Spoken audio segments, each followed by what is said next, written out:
Wait, is it public? Hopefully that shit's public. It's not public?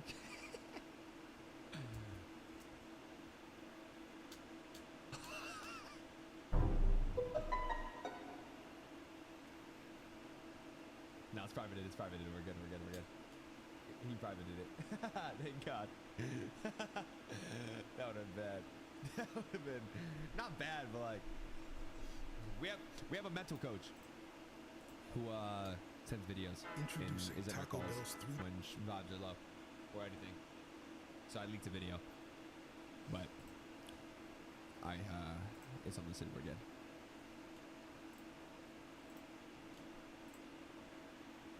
It like tasted like the shop. If he That was was in call disgusting. today, I would be so happy. That was great Wait, fucking who? butt cheeks. Poppy? Poppy's the homie, dude. I've been with Poppy for how many years? Since I was playing with Day. Bro, I was with Poppy when I was playing with Day. Jesus, bro. Also, I have this thing in my brain where I think. I know this might be crazy to say, but I don't think I want to stream until Global is after today. I think I want to take every single. I think I want to play it all stream every single day. That's one of my thoughts. It's one of my thoughts that I was thinking about last night. Because I feel like I feel like so much fucking half of the bait on Twitter. I mean, not even necessarily bait. Half of the shit on Twitter and fucking what people are saying is just based off of my point of view on streams. But with no streams, nobody knows what happens when nobody can give their fucking opinions. No pressure on my trio. Like, how will that help? I think it'll help my trio a lot more than me.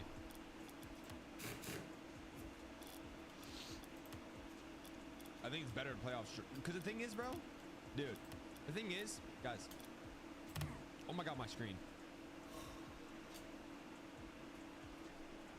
Bro, the vibes are like, I invited Vino.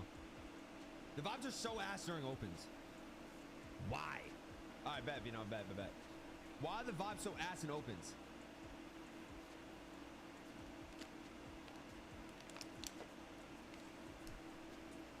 When vibes are ass in opens, I can't talk. I can't give my opinion, right? Because I'm in front of fucking 10,000 plus people. So I need to shut the fuck up. Now, if there's no stream, I can fucking get down to it and figure out why it's actually bad. And fucking really get at it and figure out why the fuck it's bad. And maybe possibly fix the vibes. I can't give my opinion on stream because then it's like airing someone out in front of 10,000 people. So I don't know, that's my thought. And I do feel like it would help the trio. And then also it's like, it's how many? We leave for Paris in the 2nd. 6 plus 8 days until our flight. What's the point of streaming before the biggest fucking tournament ever? Biggest tournament ever in the world. The quite literally the Super Bowl. Literally the Super Bowl of our lives.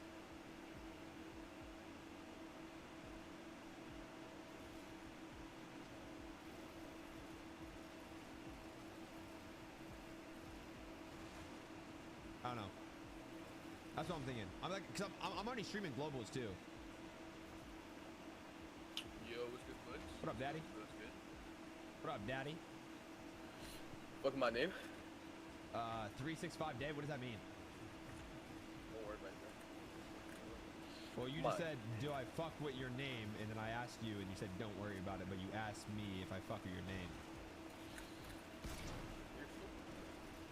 What do you say? What do you say? Your mic fucking sucks, you piece of shit. Oh, it's proximity chat. Oh yeah, I'm actually retarded. Whoa, capital D colon. 100? You fucking suck. Okay, hold on, let me turn this shit on. Wait.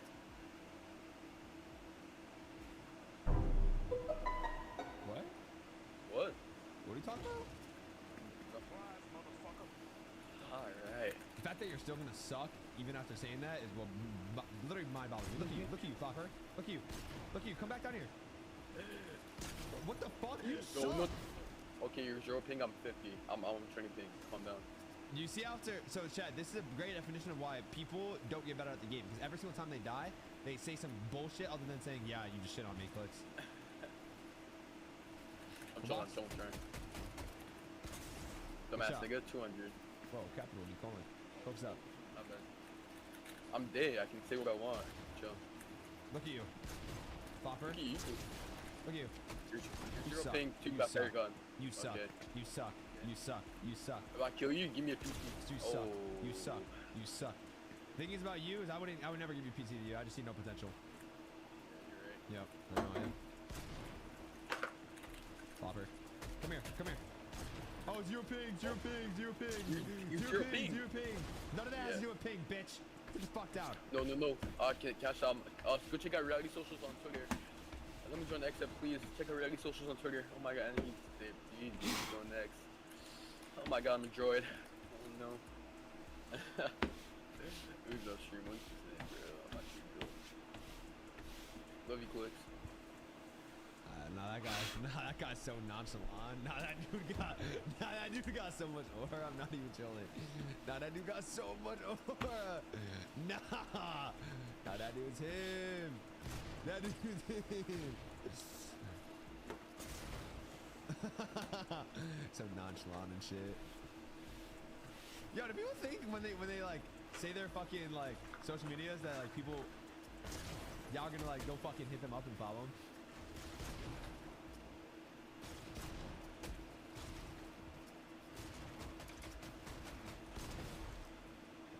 Like I swear, like nobody's showing love, and if someone does go to their thing, it's like full on just hate. And then I get in trouble because my community hates people. Wait, chat, why does everybody hate on us? Why does every single person hate on us?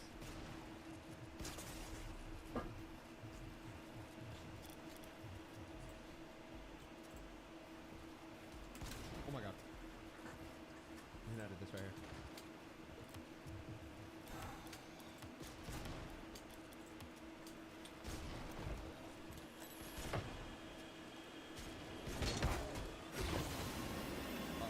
What do we need to do? Somehow gonna fuck this up.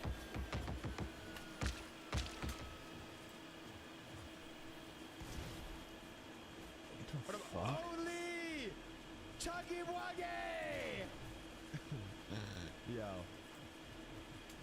Yo, what is go, bro? Wait, fuck. It's Sunday. I might cry. I want Chick-fil-A today. Full box. 150.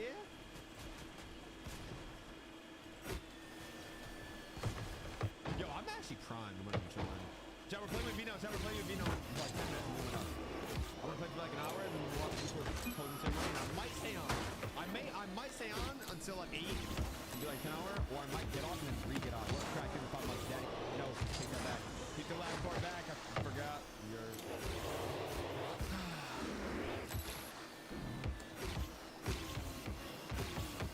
Hey, I might be going to Glover. I might be going to fucking. Yo, What's up, bro? what's good, dude?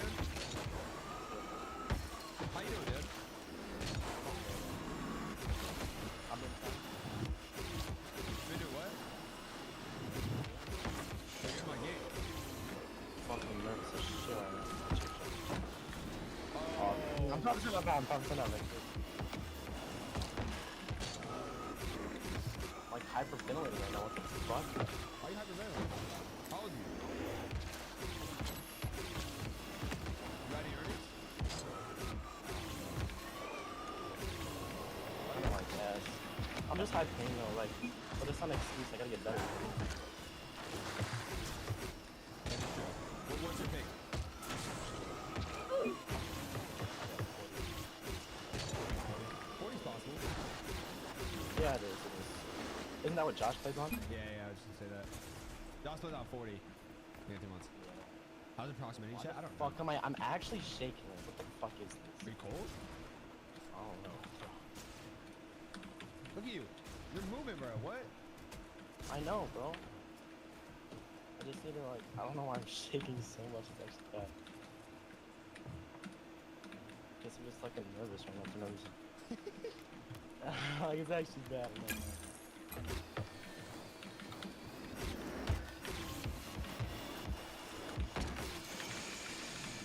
Wait, are you and Dylan playing on Central? Oh, like duos? Yeah. Oh my god. Nah. I don't know. Probably not. I don't think Vina. Could Vina come to America yet after? Isn't the thing like only a little bit shut? Or, I'm not seeing the visa or passport? Bro, you need to get an FPCS skin, bro.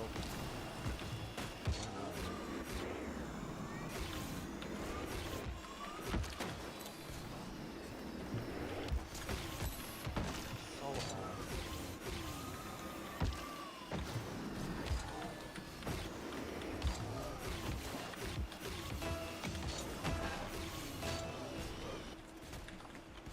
Oh.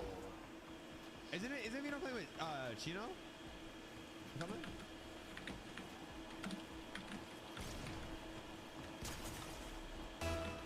You brother. Jeez, bro. Yeah, I'm going, dude. Alright.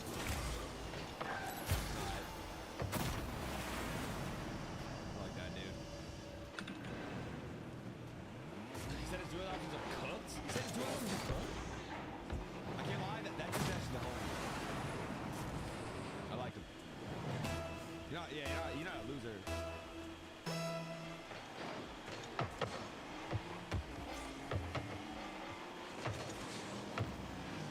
Latino? Latino? Yeah, I thought he played with duos with that dude. Lex! Hey, what up, little dude? Yo, can you hear? Oh my god! I hear you. Wait, let me close some players. You're good, bro. Fucking faggot every fucking game. Jeff, you beat me first 3, I'll give you $500. Wait, two? What? Like, if you beat me first 3, I'll give you $500. How old are you? What pick are you? I'm 50, like 60, 50. That's crazy. Half of my chat is too much. Imagine every single time was your thing. How good do you think it would be?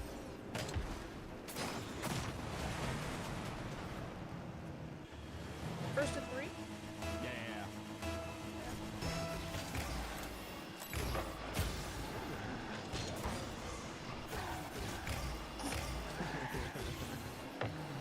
Wait, if I kill you once, can I add you? I swear I won't. Oh. You want me to scare the difference? It doesn't matter. I mean, all my friends love me. Hey, thank you, bro. Are you the best in your friend group? Yeah. I get the best grades. I don't get in trouble. I'm talking about Fortnite, but okay. Oh, yeah. Well, actually, no. Well, like, IRL friend group, yeah. But, fuck, I was shaking. Can I please add you, bro? I swear I wanted, like, please, bro. Yo, we made a deal though, and you didn't win the deal. Please. But didn't we make a deal though? Yeah. I'll give you one more chance. Hey, it's good that you got good grades though. You gotta keep that up. Yeah. It's like I don't have to. Or, actually, if I don't get the grades, I'll have to get my PC taken away. Aw. Good parents. I mean, it's reasonable. Dude, I'll give you one more. What PC do you have? it's really bad. I've been saving up for one. I can't really get one. What are you doing to save up? Wait. Like, I kind of stream on Twitch. Like, I got it. I just want to put a lot of views in it. Yeah. How many make one? Maybe, like, sometimes I make like 20 a month or something, but sometimes I'll just help around the house. That's good. Yeah. How much money you got saved up right now? Like, I think like 170 a month.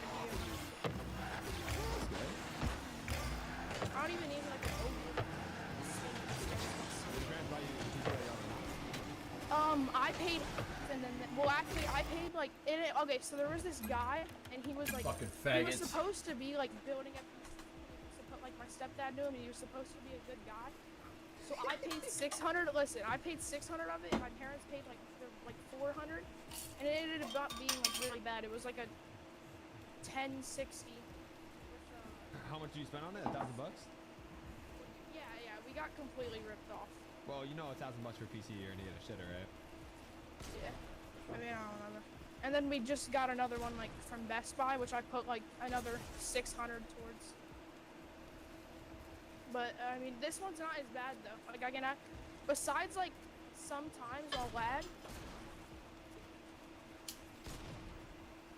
But besides that, Oh fuck, that's all.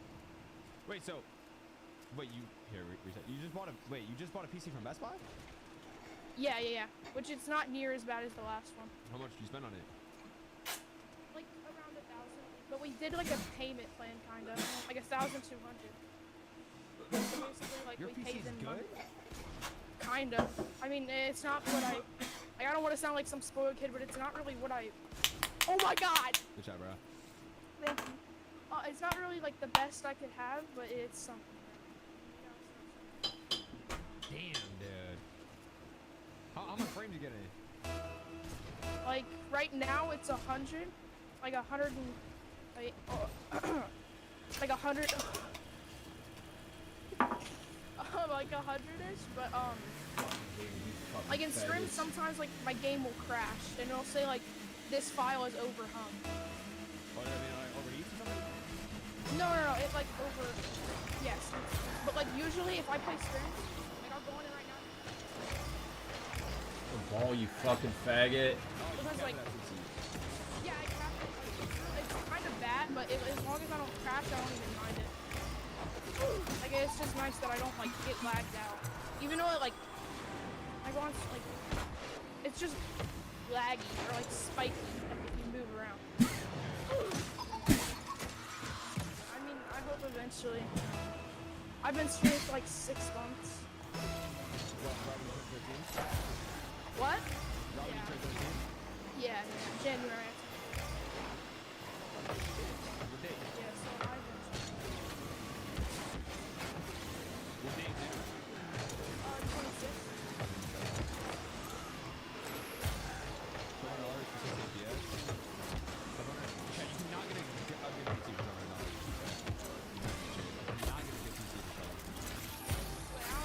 Because of the proximity or whatever. But like in creative, sometimes if I put it on 120, it'll feel like really smooth. Okay, a good PC for Fortnite. For Fortnite, you can. For other games, yes. I'm not out of touch. Fortnite is the highest fucking. Fortnite is the only game that you need the most high fucking PC to run 240 frames a second. For normal games, yes. No, I'm not out of touch. Okay, bet. All right, so let me ask you a different question. What top pro chat has $12 PC? What top pro has Fucking retard.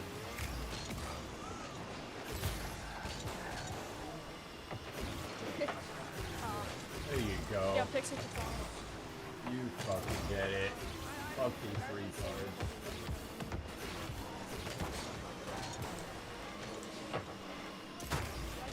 I spent like $20 on a hand cam like a couple months, like maybe 2 or 3 months back. I feel like it definitely like helped my streams because but like honestly I've just been trying to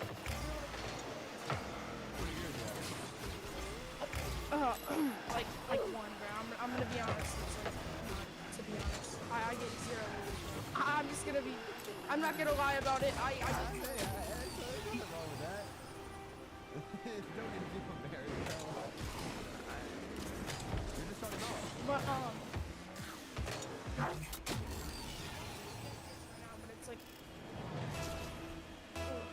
it's like not too bad. I can't lie. Stop laughing because you fucking fake calls. But it's actually a fucking zero. I won't lie. Now that you have Nick fucking zero, dude. Everybody shuts off. I left 5 years for the first 6 years.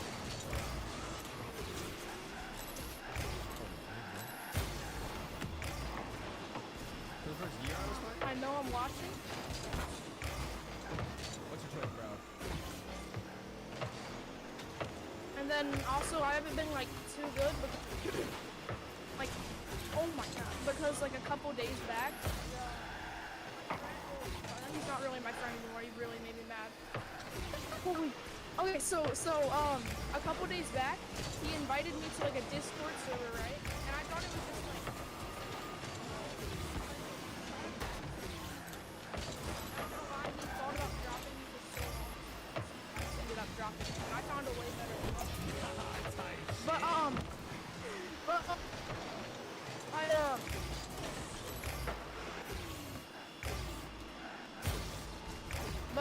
What he invited me to some Discord server, basically like a follower bot or something, and then there was a moderator.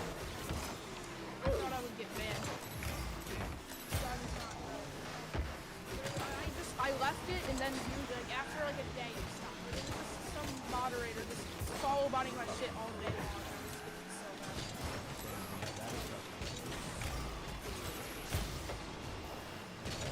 I was getting so mad. What's your Twitch? Are you sure you want me to say it? It's...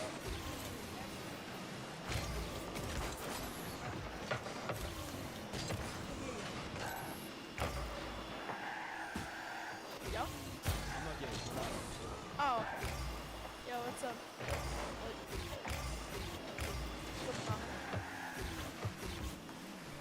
You guys need to find it. Holy shit, there's like a lot of people. You follow me? I would be able to take a picture and show my friends that there's a lot of people following me. Oh my god. What's up, Icy? Holy shit!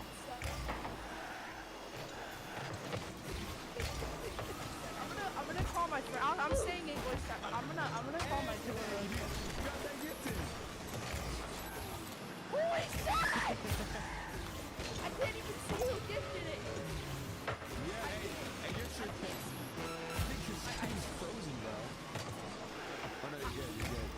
Actually, Rip with the 10 gifted. Holy shit. Oh my god. Oh my god. I think the 5 gifted. Holy shit. No.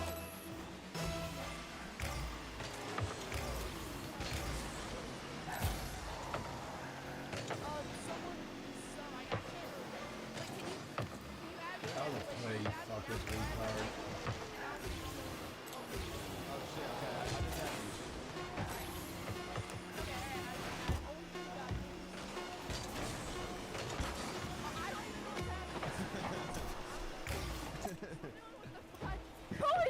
Oh my god! So done with the 5 gifted. Well, What is? Oh my god. hopefully you spam ads, right? You spam run ads. No, I stopped spam. I used to do like 20 minutes an hour. It was really bad. Oh my god, I'm gonna cry. Oh my god. Don't cry. Oh my god. Don't cry, dude. Holy shit. Yo. Yeah, you dead ass are on 60 FPS. Holy shit. Oh. 20 minutes for face hit. I don't know. Holy shit. Hey, Pressy drops it too, bruh. Running 20 minutes after 1 beer. Yeah, I didn't know. I wouldn't run ads if I was you until you start averaging like, like I get the 20 5 viewers or gifted. something. Alright. Oh shit! Holy Bro, you're shit. getting Curtin, bombed, give her dude. You're getting 10 bombed, Oh my dude. god. Oh my god. Maybe too much, dude. And buy some bad carne asada.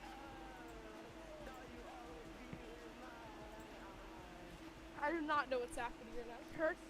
Oh god. Yeah, I think you got more subs than me today. What the fuck? Thank you, Flex. Thank Yo, don't hey, yo, don't cry, bro. Yo, why you cry? Don't cry, don't cry. I'm sorry, bro. Thank you. Bro. Dude. Thank you so much, bro. Yo.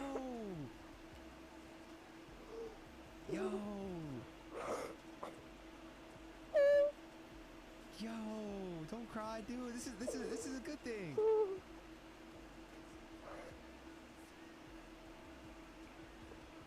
Yo, bro. Hey, dude. Now you can buy a PC though. Thank you so much. I think we got a lot of people that's something to give you bits though. So hopefully that gets you up there. Thank you, bro. Thank you so much. Oh, you sent 20k bits. Thank you, bro. I got you. I got you. Race 2 of the 2025 Prosecco DOC UK round gets underway. Good start from Sam Lowes, another poor start for Nicolo Bulliga. Alvaro Bautista, his teammate, passes him in the run down towards turn 1, and Bautista straight up into the podium spot, trying to clamp down on Andrea Locatelli, who's forcing his way through on the inside. It's Toprak Razgatlioglu who leads, with Sam Lowes keeping in close company. Andrea Locatelli third, Alvaro Bautista up to fourth, and ahead of his teammate Nicolo Bulliga. Always the first overtaking opportunity of the lap is into the old hairpin. Andrea Locatelli was almost alongside Sam Lowes, but couldn't quite get there.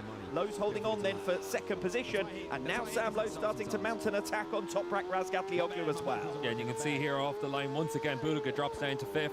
As Sam gets a great run there on Razgatlioglu, not able to do anything with it at that point, but for Bulliga, fifth, and already a lot of work to do. Sam Lowes had the run coming off turn 7 McLean's and in towards Coppice, but it's single file through there. He's got a better opportunity off Coppice and under heavy braking in towards the Fogarty S's, but of course Toprak is equal to him and strong through there. Andrea Locatelli being dropped off slightly in third position. Alvaro Bautista now with the run as they head down towards the Melbourne hairpin on lap number 1. Bautista positions himself nicely on the inside and carves his way through into a podium place for the first time this weekend. Hard rear tyres for Lowes and Bautista in those top 3 positions, so that's going to help them as the race progresses.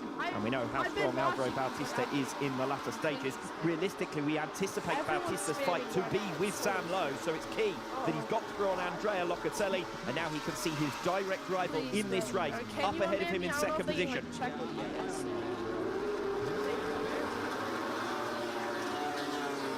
Meanwhile, practically 4 abreast coming off the Fogarty S's as Jonathan Rea tried to defend 8th position. Well, 7th, 8th, 9th, 10th, I'm not sure quite which one they're all going to end up in here. 5 riders in the mix, and Michael van der Mark says thank you very much. Through from 12th, I think, to 10th now, and making further progress on the tail of Dominic Egerter.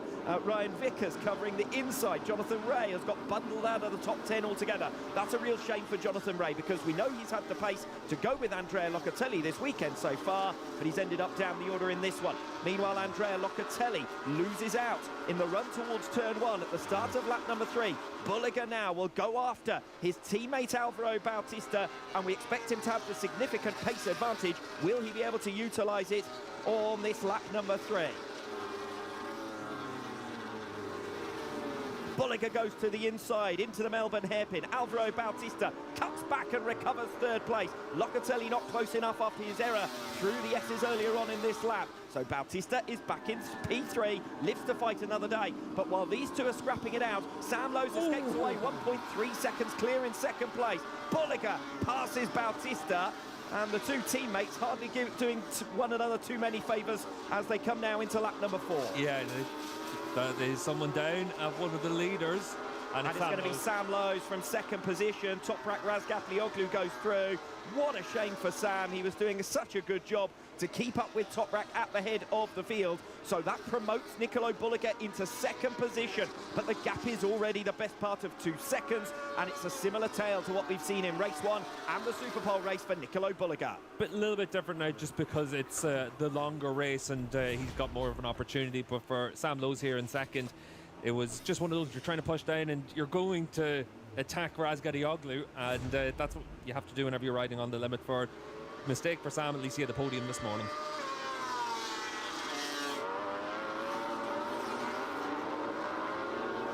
Jonathan Rea through now on Michael van der Mark. That's only for 12th position. I was just going to remark that Egerter's now only 0.2 of a second from Andrea Iannone, and looked right with him as they came down the hill in towards the Melbourne hairpin, turn 11.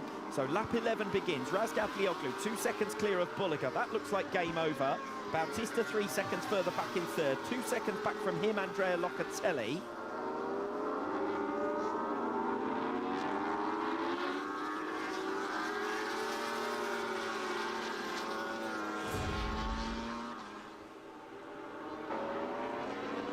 Well, let's see what's happened here between Scott Redding and Michael van der Mark. Redding gets his way through, and then van der Mark's going to answer straight back with a block pass. I did say he's a robust rider in defence, Michael van der Mark. Should be a matter of time, though, before Scott Redding is passed, because he does seem to be significantly faster. Jonathan Ray's escaping away from Van der Mark at a rate of half a second a lap, as Redding has another go into the Melbourne hairpin. We've already seen the replay of his first attempt there. This time he's got it stopped and through. We'll see if Van der Mark is close enough to respond into Goddard on lap 15. It doesn't look like it this time around. Redding goes in a little bit deep, but not deep enough to open the door for Van der Mark, and Scott Redding now is through for 13th place.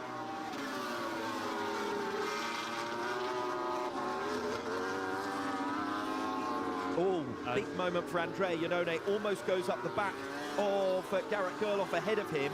So that's the first major change we've had in this battle for 5th position. Iannone's going to go behind Dominic Egerter now, who's up into 7th. And meanwhile, it looked like Garrett Gerloff had really reeled in Danilo Petrucci ahead of him. Not quite close enough for the moment, but with that will free him up, because he isn't now under attack from behind from Iannone.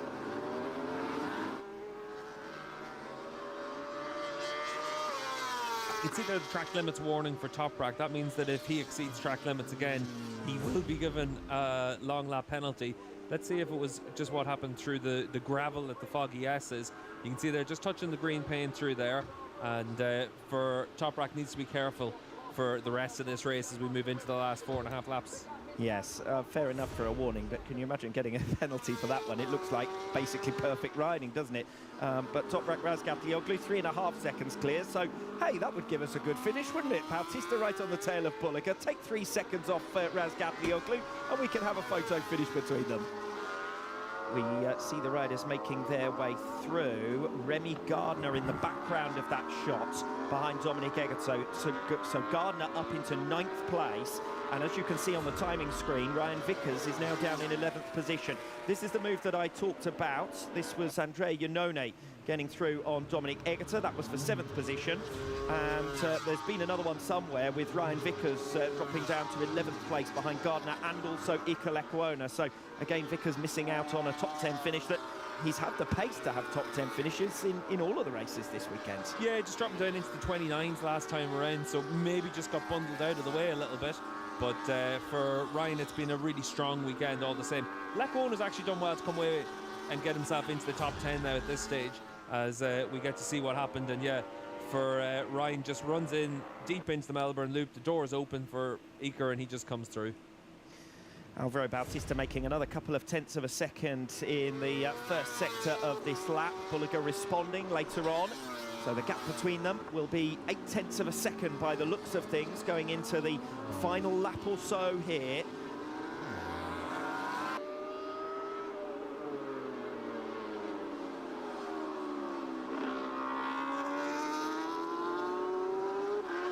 That said, Bulega can't afford to put a foot wrong here. He's been kept honest by Bautista in a way that he hasn't by his 2-time world champion teammate at any other time really this season. And you can see on the run down through in towards the old hairpin, that gap's down and it's in and around half a second now. So Alvaro really is trying to give himself a chance here, and he's getting closer and closer all the time. Probably doesn't have quite enough time left in this one, but it's good to see that fight from Alvaro. And the closer he gets, the more confident he'll feel to push and have a real go here. There are a couple of opportunities, but he needs to be a lot closer than this. Turn 9 is the first, turn 11 is probably the last. The gap is half a second. Yeah, it's too far at this stage. He'll need to be like a qualifying run through the S's, but at least for Alvaro, he's been able to dig in and show something here at the end of this one. 0.3 of a second now, the gap between Nicolo Bulega and Alvaro Bautista. This is crucial in the context of the World Championship. Bit of a slide though coming off the Fogarty S's from Bautista. He's not quite close enough. Yeah, with that X-tyre, Bulega's just got no tyre, and look at Bautista. He might get a chance into Goddard's and just force the issue. Boy, did Bautista want that, but still he's not going to be close enough in the run through the final turn, and Nicolo Bulega holds on. Bautista hoping to make the cut back here. It'll be Toprak Razgatlioglu, the first rider to manage 3 hat-tricks at a single venue here at Donington Park. Toprak does it, and for the first time in 2025, Toprak Razgatlioglu is your championship leader. Just over 0.1 of a second between Nicolo Bulega and Alvaro Bautista for second. Andrea Locatelli fourth ahead of Petrucci, Gerloff and Iannone. Then it's Dominic Egerter, that's Remy Gardner crossing the line ahead of Iker Lecuona, and side by side for 11th. Ryan Vickers just holding on ahead of a resurgent Scott Redding on that final lap. Ryan Vickers just hemorrhaging time on the last few laps there. Vierke, Montella and Jonathan Ray as the last of your scorers. And you wouldn't believe that's the same Jonathan Ray that finished 5th and 6th in the first 2 races this weekend. Yeah, it just goes to show the importance of being able to get to the front and stay at the front in those early laps. But great performance this weekend from Toprak, retakes the championship lead for the first time since the end of last season. And for Razgatlioglu, this triple is going to mean a lot. He said yesterday that getting that 10th win wasn't what his target was for this weekend. It was coming away with the hat-trick.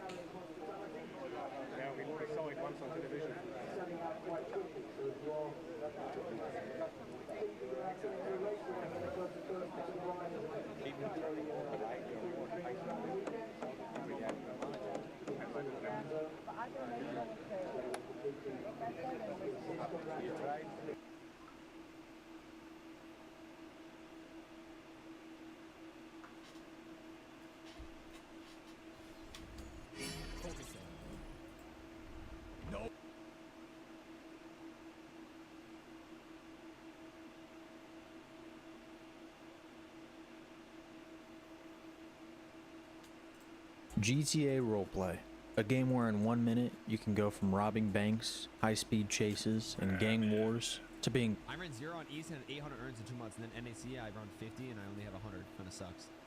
Yeah, definitely, bro. I still don't understand the decision making through Central. Like, I don't know, dude. I really don't know.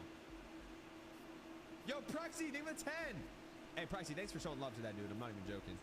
Thanks for showing love to that dude. Seriously, bro. That was really sweet of you. He's lying. He's captain's F. Yeah, I know he captain's FPS because he had a captain's FPS. He had a captain's FPS.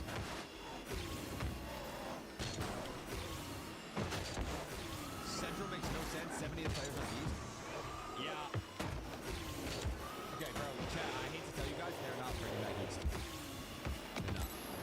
I would put my whole bank account on the fact that they're not bringing back East. Why they brought back West. That's one thing that I'm still to this day confused about. Why did they not have Central and just East? That would have been so smart because there's more players on East than there's West. So then it's like, I don't know why they did that. I don't know why they didn't do that. Oh, it is because of time zones. Yeah, you're right. Because tournaments don't overlap. But then Brazil overlaps. Brazil's crazy. I can't even compare to Brazil. But I also, I don't know. Ron wants to play? I'm down. We might be watching some shit together in a little bit. Yo, they've been 4 months. We have 60 ping and 240.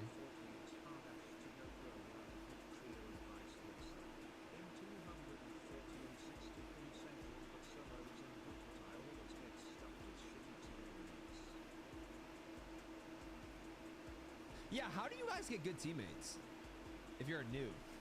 You guys just looking like Vital Court or some shit?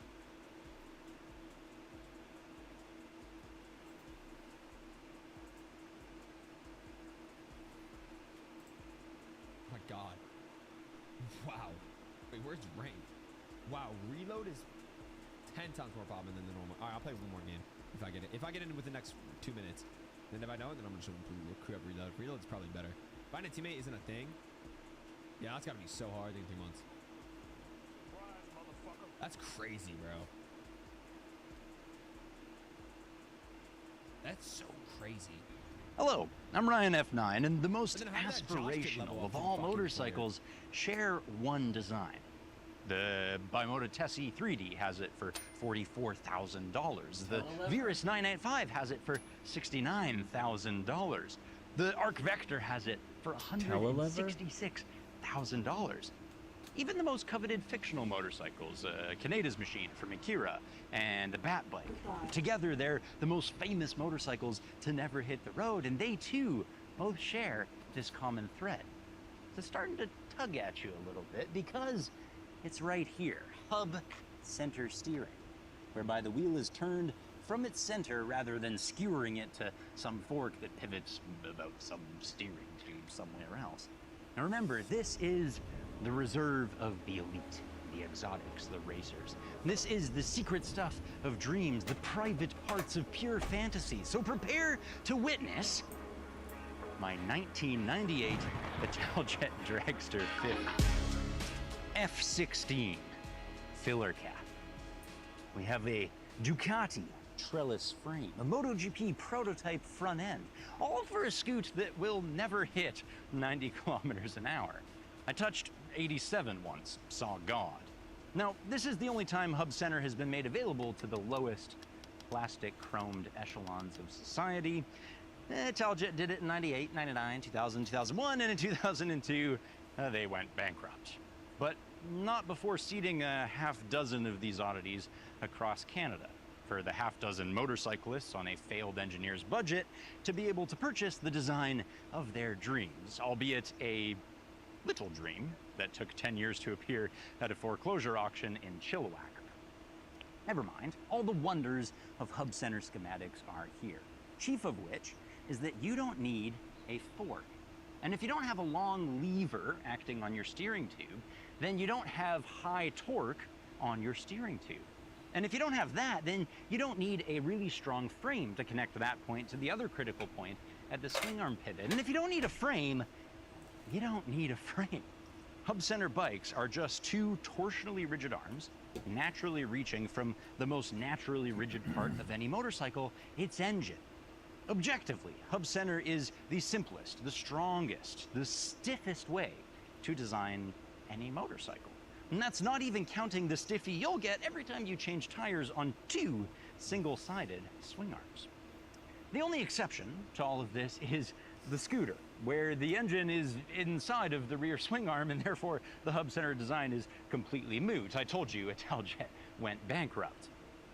Whatever, let's see how it rides.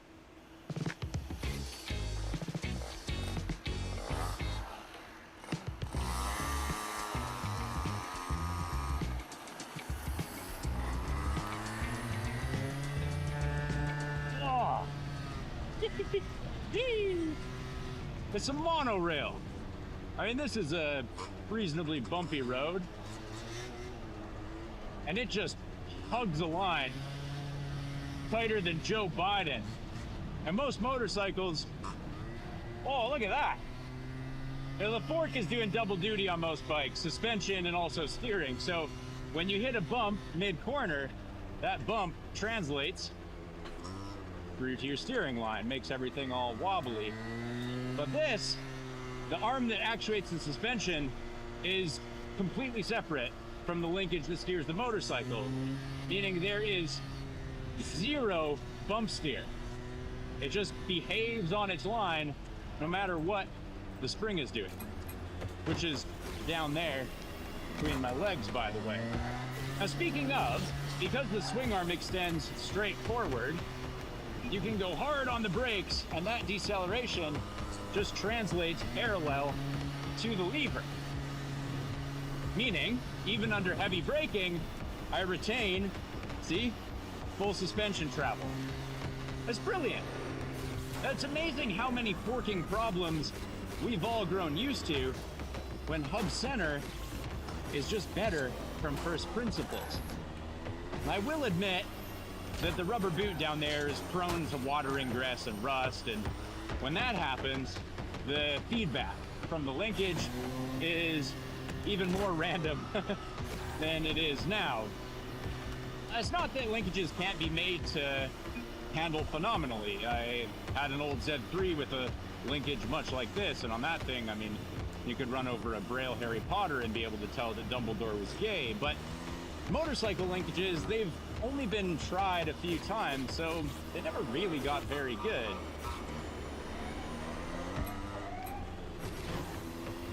Yeah, we're good here. We're good here. Another unfamiliar feeling is the constant steering geometry. So, on a forked motorcycle, when you hit the brakes, the rake steepens up and the bike gets more nimble. When you gas out of a corner, the bike lengthens and becomes more stable. Whereas this has a constant geometry all the time, kind of a middling one. In theory, that should be easier to ride quickly, but we can't ignore the fact that we've spent 100 years learning to ride something that behaves one way under throttle and another way under levers. And that's why most motorcyclists, when they hop on a hub center bike, will complain of the handling. So there you have it. Italjet's Dragster 180, possibly the best looking and worst handling scooter on the market at the moment. And if it ever came to having to choose between one of those and a Honda DeVille, I'd take the DeVille any day of the week because it actually works.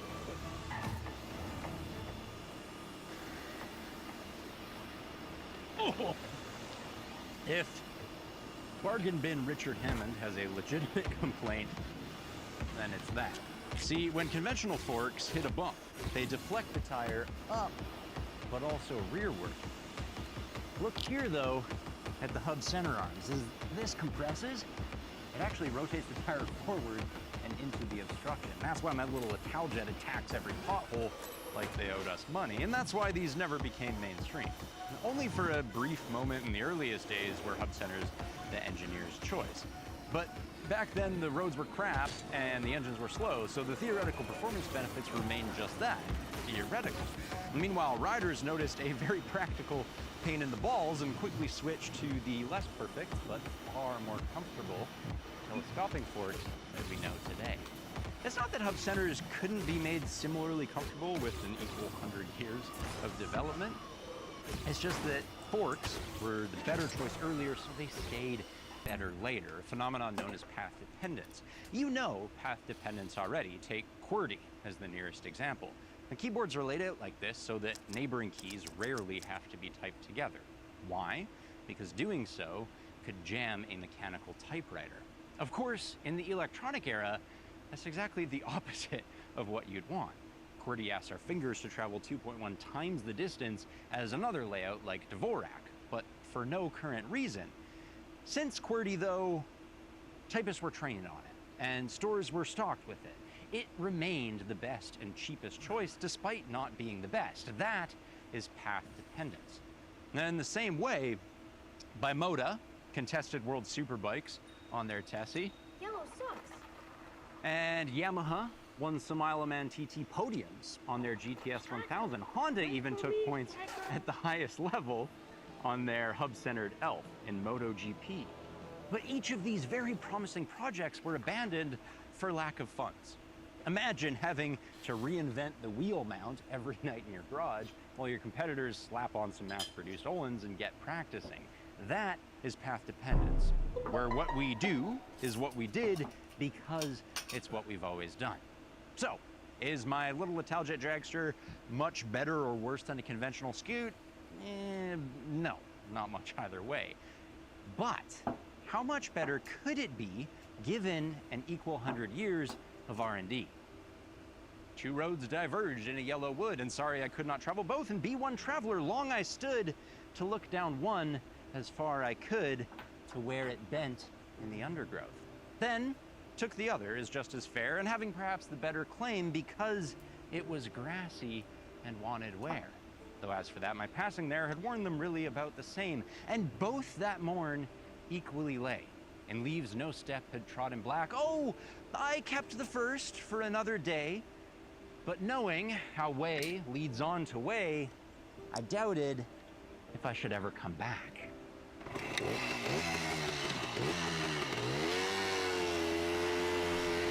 Thank you very much for watching, and thanks to Beeline for sponsoring this video.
feels like to ride, which given some of the numbers you're going to hear in a minute is going to sound adorable. But remember, this was back when tires were basically made out of basketball rubber, suspension springs were glorified mattress springs, and disc brakes were marginally better than the Flintstones method.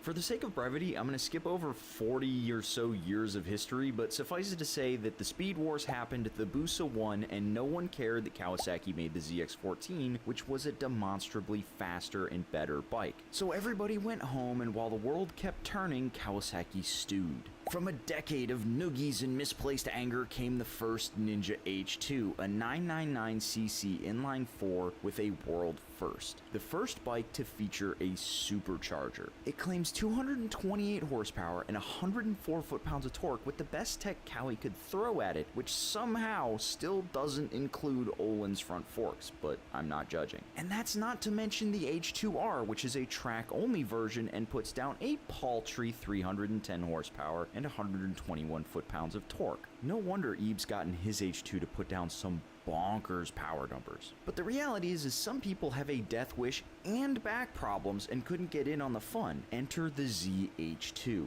an H2 that headbutted a blender and came out the other side looking like every other Kawasaki naked bike. Lumpy, pointy, and green. It's making 197 horsepower and 101 foot-pounds torque while weighing in at 527 pounds, which puts it in the running top of the hyper naked category both in terms of power and weight. But don't let that fool you. This bike will still rip your arms off and beat you to death with them like a Wookiee losing a board game. Which reminds me, you don't want to have your phone in your pocket while you're riding this thing around. G-forces will rip it right out from under you and leave you high and dry. That's why smart people use Quad Lock. Quad Lock has mounts that fit on any bike, whether it's a sport bike, cafe racer, cruiser, or hyper naked death missile. The best part is that those mounts will hold your phone snugly to the handlebars and won't let go. I've been riding both on and off-road with my Quad Lock, and I've never had to worry about premature ejection. They also have a suite of accessories from vibration dampers to mag wallets to wireless chargers. They even make gear for off the bike too. Click that link down below and check out everything that Quad Lock has to offer, and a huge shout out to Quad Lock for sponsoring the channel. Now, this has been too many words and not enough supercharger flutter, so let's hit the twisties and see how it shakes down. So mounting up on the ZH2 for the first time is a really interesting experience. We got to talk a little bit about the bike itself because it's a very peculiar package to me, right?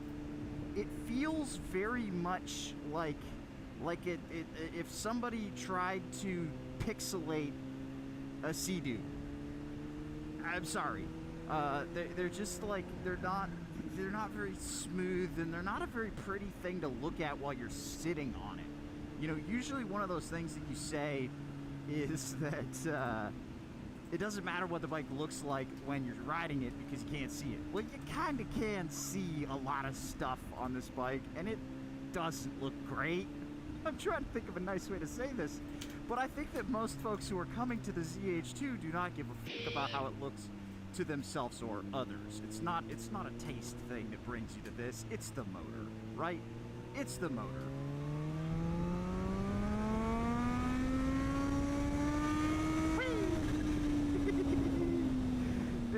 It is a very, very unique package, man. And it absolutely does not fail to put a smile on my face. It is one of the most amazing inline fours out there. I don't love the way inline fours make their power. I've never gelled with it. I prefer a lot more low and mid-range grunt because that's where I sit. Right, even now, I'm filming and talking, but most of the time I'm usually sitting in the middle of the power band. That's usually where the bike is smoothest for me as the rider. And there's not a lot of power there, but because this thing is supercharged, it's got a lot of power everywhere. I mean, that really is the solution to my woes when it comes to inline fours. Just put a supercharger on it. I mean, it really does allow you to have a heavy piece of shit. Yeah. Yeah, it does do that, doesn't it? What is going on, everybody? Welcome back. You actually went to the state certification course? How'd you want? What do you mean? You just bought a bike and started riding it, bro? What time is it? I know you got to be out of here quick too, so I'm 1:14. 1:14. Yeah, no, my physical therapist is only about 15 minutes away from me, so I've got until 1:45. Okay. I'll figure it out. I don't know. I'll try to figure it Oh, out. battery's out, bro. No way. Wow. How did this happen? Probably just sitting on.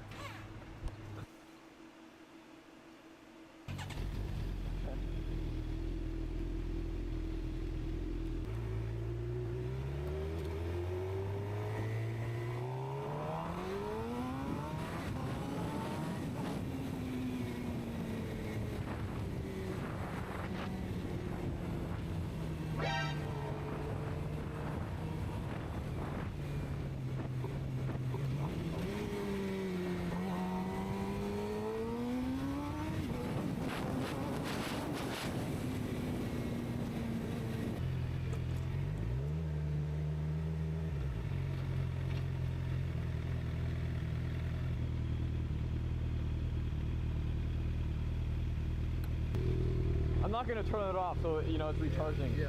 Dude, this thing rips, bro. I love how this bike feels, bro. I love it, dog. That's what's up. I don't want to get rid of it.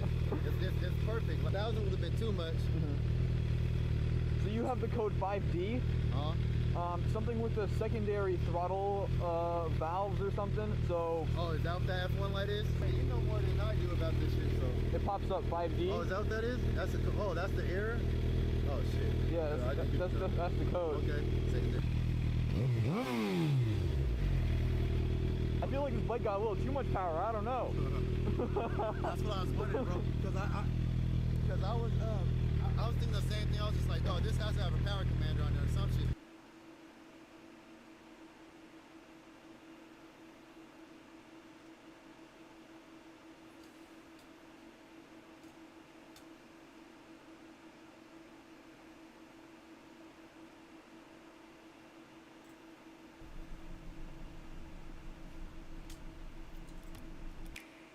Oscar Piastri on the attack to the race lead by turn 5.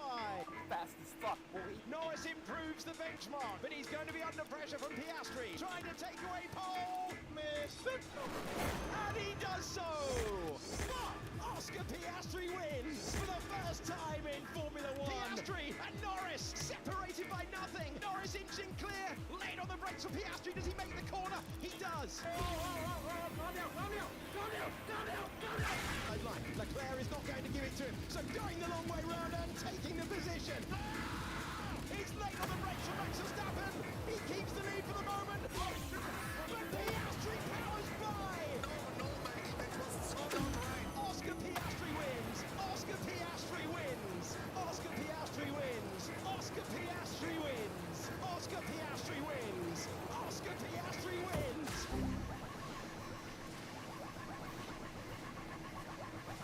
A PS3, a pastry, and a Piastri. 3 things in life some humans can't live without. And for most people, it's this guy right here. Oscar Jack Piastri. Leclerc, I almost forgot that one. An Australian F1 driver that races like an absolute lion, but has the personality of a skateboarding cat. Are you seeing this footage right here?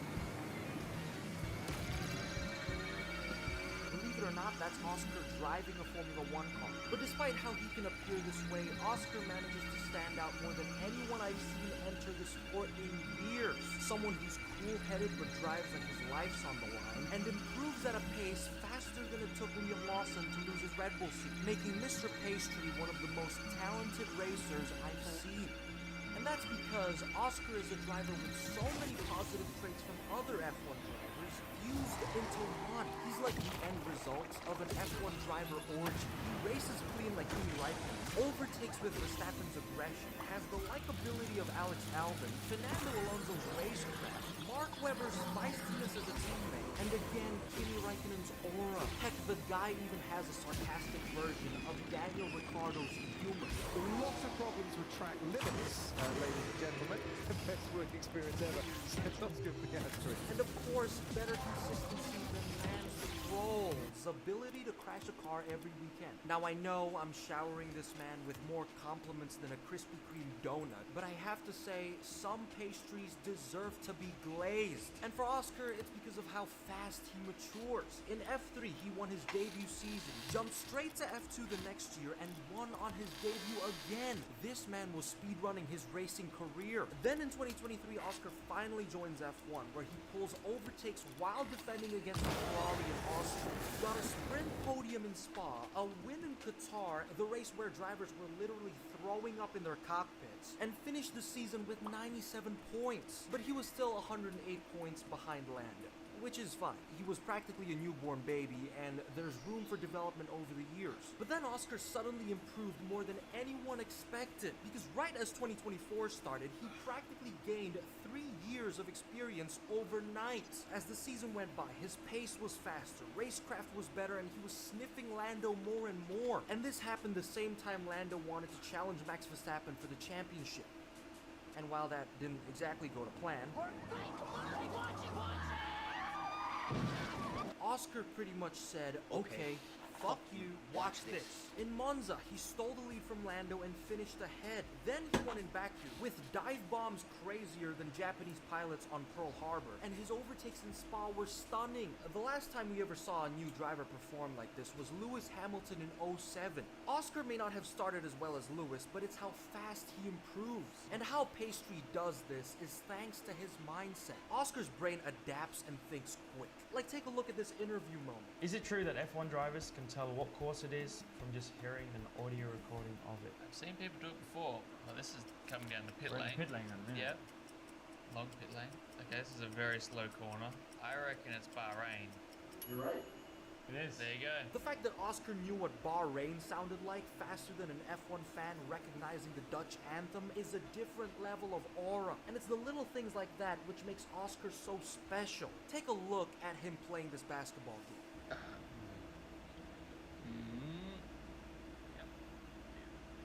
Now, of course, why on God's green earth am I talking about this? Well, where I'm going is that Oscar lives off a phrase called I understand it now. Because whenever he isn't used to something or makes a mistake, he then goes, I understand it now, and absolutely destroys it the next time. In F1 terms, one time Piastri made a mistake of fighting Lewis Hamilton out of the pits on colder tires. Ever since, he hasn't done that again. In Hungary 2023, he overly pushed on the outside going on the grass. Next year, he's glued on track. Oscar Piastri is literally the F1 version of when Iron Man learns from his mistakes. And I also love how he refuses to be a second driver. Over recent years, Australian F1 drivers have always been blue ball. Daniel Ricciardo has been edged from being the #1 driver. Mark Webber had wins and podiums fly Holy away. fuck. And honorary Australian Valtteri Bottas swapped positions with Lewis more times than Carlos and James Vowles did in their hotel room. And everyone thought the same thing was going to happen to Oscar. But once again, the Pastry said, fuck you, watch this. In 2024, he swapped positions with Lando only if he would do the same, and this time ending the season just 82 points behind. However, there was still a lot of work to do. Compared to Lando, Pastry's weaknesses were qualifying, pace, and tire management. Weaknesses he needed to work on until the next season, which was exactly what he did, and the end result was masterclass driving. After maturing even more, 2025 came and Oscar obliterates his former self. In Australia, he was right behind Lando, he pulled an insane overtake on Lewis too, was going to be on the podium until the forces of evil and darkness decided to mess him up. But then in China, he dominates the race, did the same thing in Bahrain, again in Saudi Arabia, and also pulled another beautiful overtake on Lewis. Poor guy is not just getting mentally destroyed by Ferrari, but also an Australian version of his rookie self. Do you simply hope that Ferrari will regret their decision? No.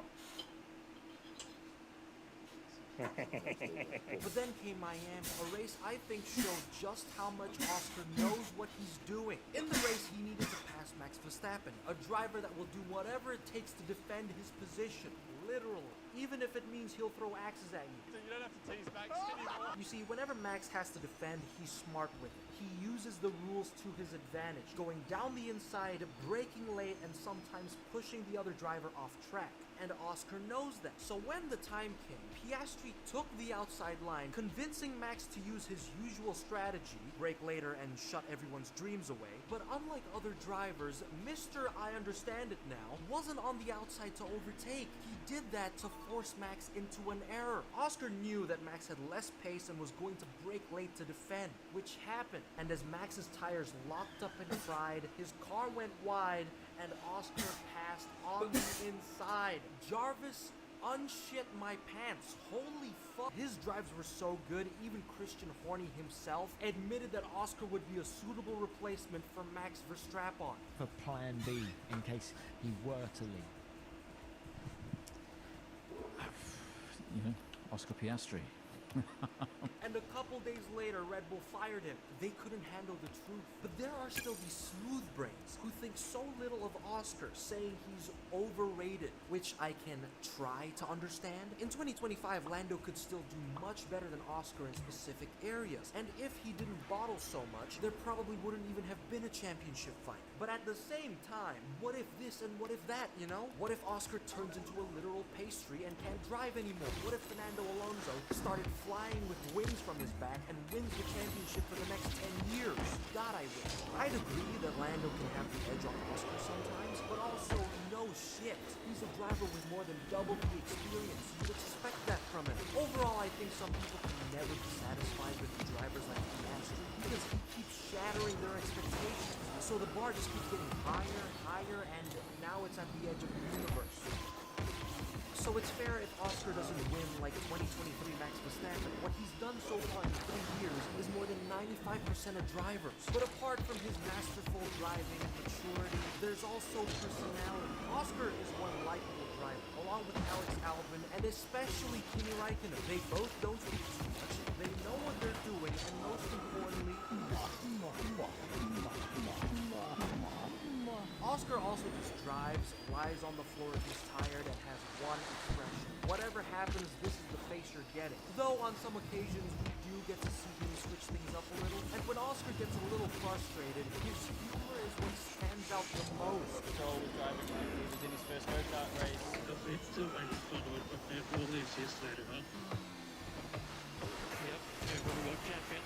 Now, Mr. Pastry does have a few moments, though, where he loses his cool, but I appreciate how he tries to cover it, knowing the consequences he could face saying the wrong things. Oscar's aware of the downsides of making comments with his family. We always say that you're very level-headed, but I've never seen you quite so upset about the situation you find yourself in. Yeah, I'm not going to say much. I'll get myself in trouble.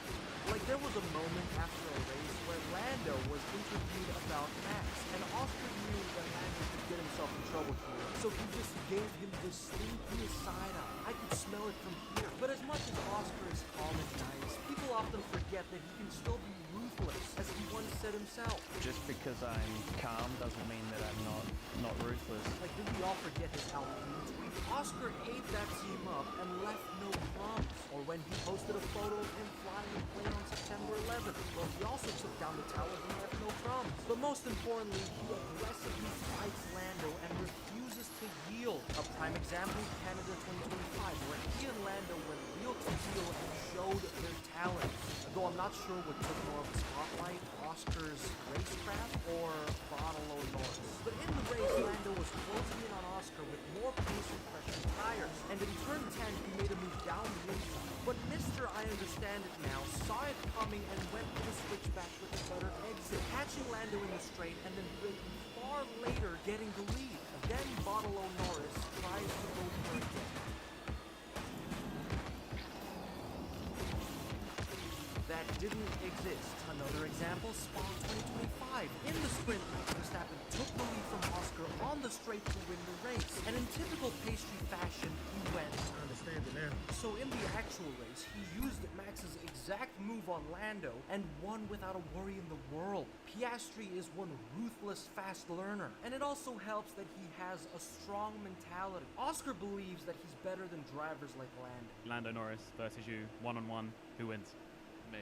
Now, regardless of how their battles turn out, Oscar just having that mentality helps a lot. Similar to what Max Verstappen said in 2020, even if he didn't win the championship. I'm the best driver because I believe that I'm the best. Because every driver needs to think like that, otherwise it's better to stay at home. Also, when Oscar messes up, he always tries to keep it to himself and move on. His composure is great. For example, in Oscar's home race, he went from podium to spinning out, which made him bummed, but he moved on. I think for me the big positive is the other 56 laps of the race. And in interviews, you can always see how well he does this compared to other drivers. So while Lando can get busy fighting the voices in his head, Oscar just continues honing his skills, focusing on the next race to come. And it also helps that he has the Huzz. Lily Znaimer cheering him on. If I had someone like her supporting my F1 career, I am sending it straight into turn 1. And of course, Oscar also has a great balance of a fearless yet calm demeanor. Here's a scale I made of F1 drivers based on their craziness and speed. I call this the pace and crazy matrix. Max Verstappen lands here, sometimes a professional hitman, but extremely fast, so that's okay. Nick DeVries and Logan Sargent are here, reasonable drivers that lack pace, while Lando Norris is a little crazy, but he's quick.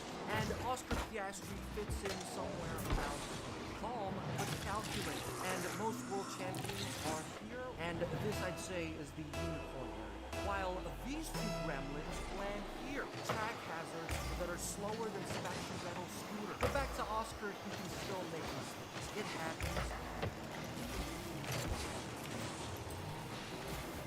But it's how he quickly recognizes it. Looking back, that wasn't my smartest idea. Obviously, no matter how good Oscar is, he won't win all the time. Things won't always go his way. But when he loses, he uses that as motivation to improve the things that caused said losses. He works hard in practice sessions, on the simulator, using a list of areas to improve. He might already be a generational talent when you F3 and F2 back-to-back, but it's his passion to strive for perfection that separates him from the average driver. His own engineer once said Oscar keeps wanting information, going through stuff. That extra effort goes a long way. But since no driver is perfect, the one I can think of for Oscar is that he's a great all-rounder.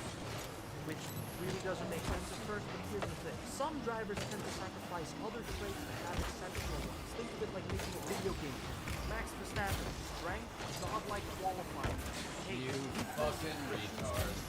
Lando Norris, strength, race pace. Weakness, bottle out of nowhere. Weakness, final lap.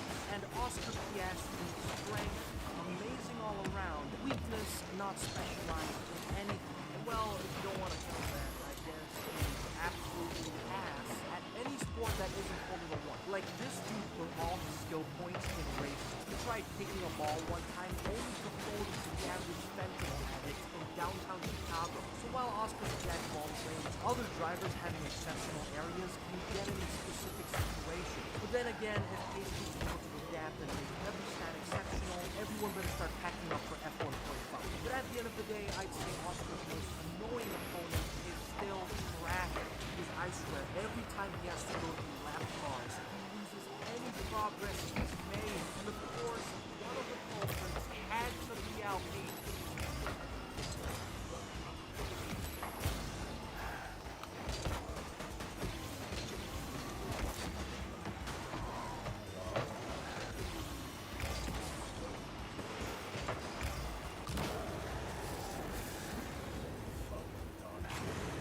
You fucking retard. Holy fuck. Fucking faggots. This server's implemented some half-baked Halloween event. They have a bunch of little lollies that you can collect around the map, and these lollies can be duplicated. And if you trot on over to this NPC, these little lollies can buy these crates. Now, these crates are apparently a hot commodity item, so there must be some real succulent treats in these cases. And if we go to the store, 200,000 Aether bucks is around $8.40 USD, and 5,000 candies is 250,000 Aether bucks. So if we do the maths, each of these cases costs around $31.50 USD. How do you access the marketplace?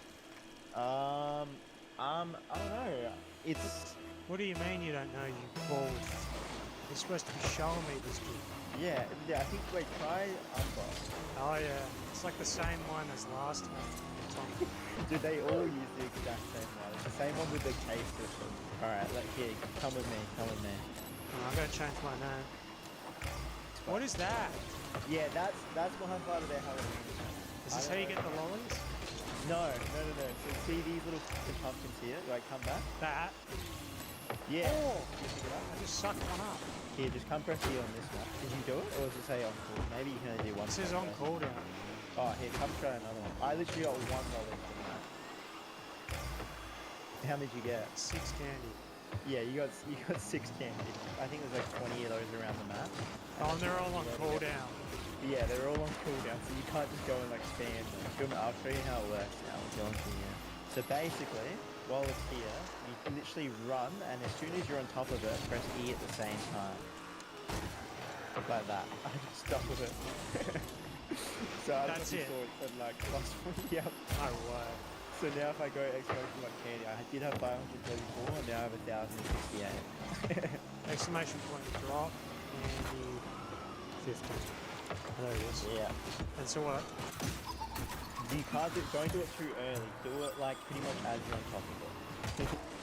Oh yeah, plus that. Yeah, there you go. No way There this you is go. that easy. They're just half-assed and shoehorned into the server. Plus 180. I'm already up to 180. Dude, no, look at the AFK in spawn. 212 hours. No, look at this. Look at this. What? What? You know he's paid money. He's got all the shit on his back. Yeah. All the causes.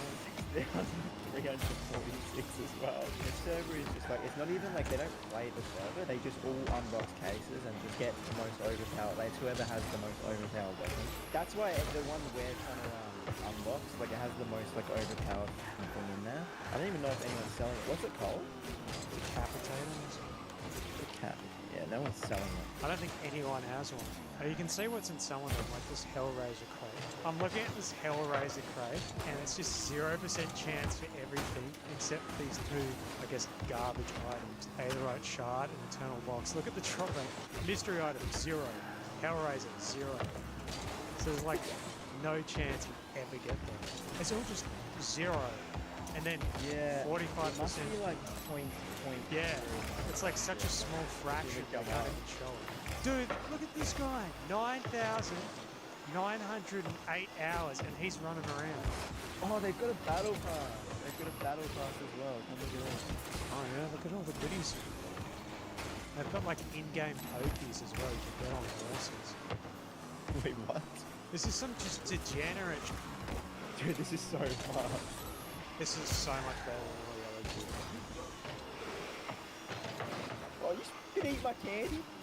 No. I got 200 candy now, you little rat. Hey! That's all the candy I have in the world. I may have 6,000 candy. Alright, drop me half. No, we'll start with the same amount. We'll do that. Sometimes when I do it, it says 0. Yeah, I don't know how that works. I think it's maybe that's freaking. I think it's freaking. This is so broken. Sometimes it just says 0. It's such a janky piece of shit. Yeah, it's so half-baked. 24,000. Oh, there we go. How long would it take to get 24,000 normally? Dude, that would actually be like 10 hours. No, wait, that'd be like 20 hours to do. It's just showing random numbers sometimes. Yeah, it's just itself. It's like mine says like -23 sometimes. I don't even know what it is. 189 million candy just running. Wait, I'm on 686 million. What did I do? I'm on 378. I think we might have got it a couple of times. I think we have enough. I'm just gonna start buying. Oh no, it takes me to the top. I have to scroll down every time. Yeah. This is a I'm sure you could like spam buy. This is probably harder than you to buy. Yeah, I think it is. Yeah, see the money in the bottom? How it's like, I said I've only got 10. Mine says I got 18,009. Wait, the number keeps changing. Yeah. Mine just goes to, mine went from 18,000 to 3,400. Dude, it can't handle And now it's back up. Now it's back up to 21,000. I've turned my mouse wheel off and I've just hit the scroll. And it makes the most heinous sound in between buying. Now that I think about it, if we have 1 billion can in between us, yeah, it's $2.1 million. Yeah, that's right, yeah. 2.1 mil. Technically $1 million due. How about we just quickly, while we're here, get to 100 billion? Drop it, and then I'll dupe it, and then I'll give you the half of it. No. There's 670 candy. Put this on the floor. That is $1 billion candy on the floor there. Look at this. Holy fuck. Dude, I want 2 billion. Here's your billion. Whoa. I just went, no, Joe, stop. I think there's a maximum. I just went into the negatives. What do you mean? I'm at negative 221 billion. Try dropping the negative. See what it does. Wait, I don't know if I can. Wait, yeah, look, it says I don't have enough candy. All right, I'll give you $1 billion. I guess we're not doing no, that. No, don't give me it. Wait, hold on. I guess we can see if it fixes it. Nah, that doesn't. I'm still at negative 11 billion or something. You flew too close to the sun. I can't buy anything now. I have to switch accounts. What did you get to where it went insane? I think it was 6. I think I had 6 billion and then it up, but maybe just go to 5. I'm at 4. I don't really want to go any further. I mean, we can just go 4 each. Look behind you, mate. Oh. Holy. Yeah, now we're back. There we go. I'm back up to 4 billion. So that's around $16 million. Is Yeah. it not? Yeah. Wait. 2.1 times 8, whatever that is. 16.8 million or whatever it is. Yeah, this is the most I've ever seen. It's not even like, it doesn't feel real. Yeah, it really doesn't. Because it's not real. This is bull currency. Yeah, it's crazy how people actually like hold value to this. And the lolly thing in the menu now, it says negative 32,000. Yeah, I'm in the negatives too. You're in the negatives, yeah. I'm gonna put 10 candy on the floor in front of this AFK guy and see if he immediately puts it into. He immediately sucks it up. Yeah, he just ate it, didn't he? Did he? Did he? It did, well, if it went, then he must have. Let's see. I think he did. I think that guy just took 10 candy. Yeah, I think these people are just taking them.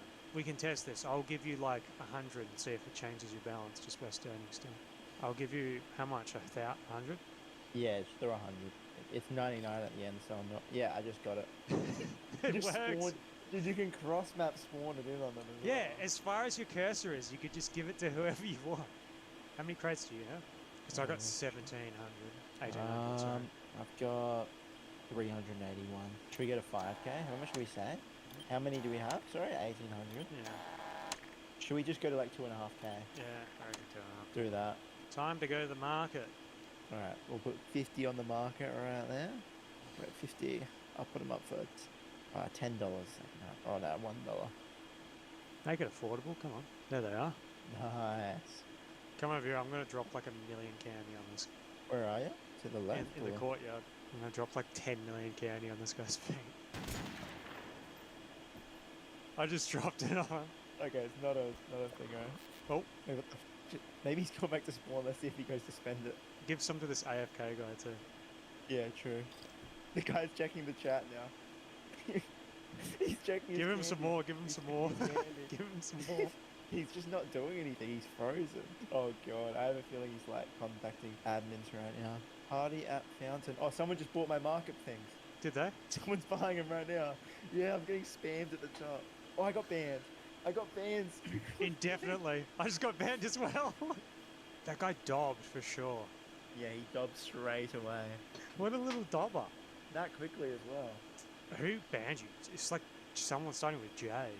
He was like Joram or something? Yeah. Was he even on? Is he on the server or is he banning us? We'll find out, I guess. That guy must have ticked him off because how else did we get banned? Yeah, he would have straight away. If I got 20 million candy, I'd keep quiet about that. I wouldn't be the town crier. Do you have the IP? Because it's not coming up on my list. Wait, can you hear me still? Yeah. Yo, he looks good. I've got connection problems with the server. Oh wait, do you think they took it down? Yeah, it's not Did you possible. enjoy it? No. Well, I'll check.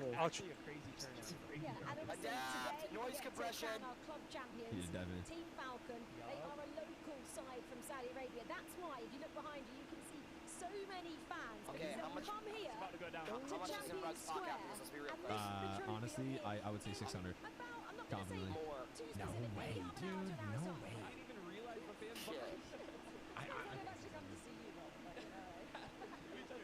Bro, remember we went and we had fucking so many fans at that door right there? What do you mean so many fans? Bitch, you had the fans. No one was there for me. Oh my god, no one was! Like and subscribe, join the Discord, the Minecraft server, the Patreon, and check out the Instagram. Now let's dive.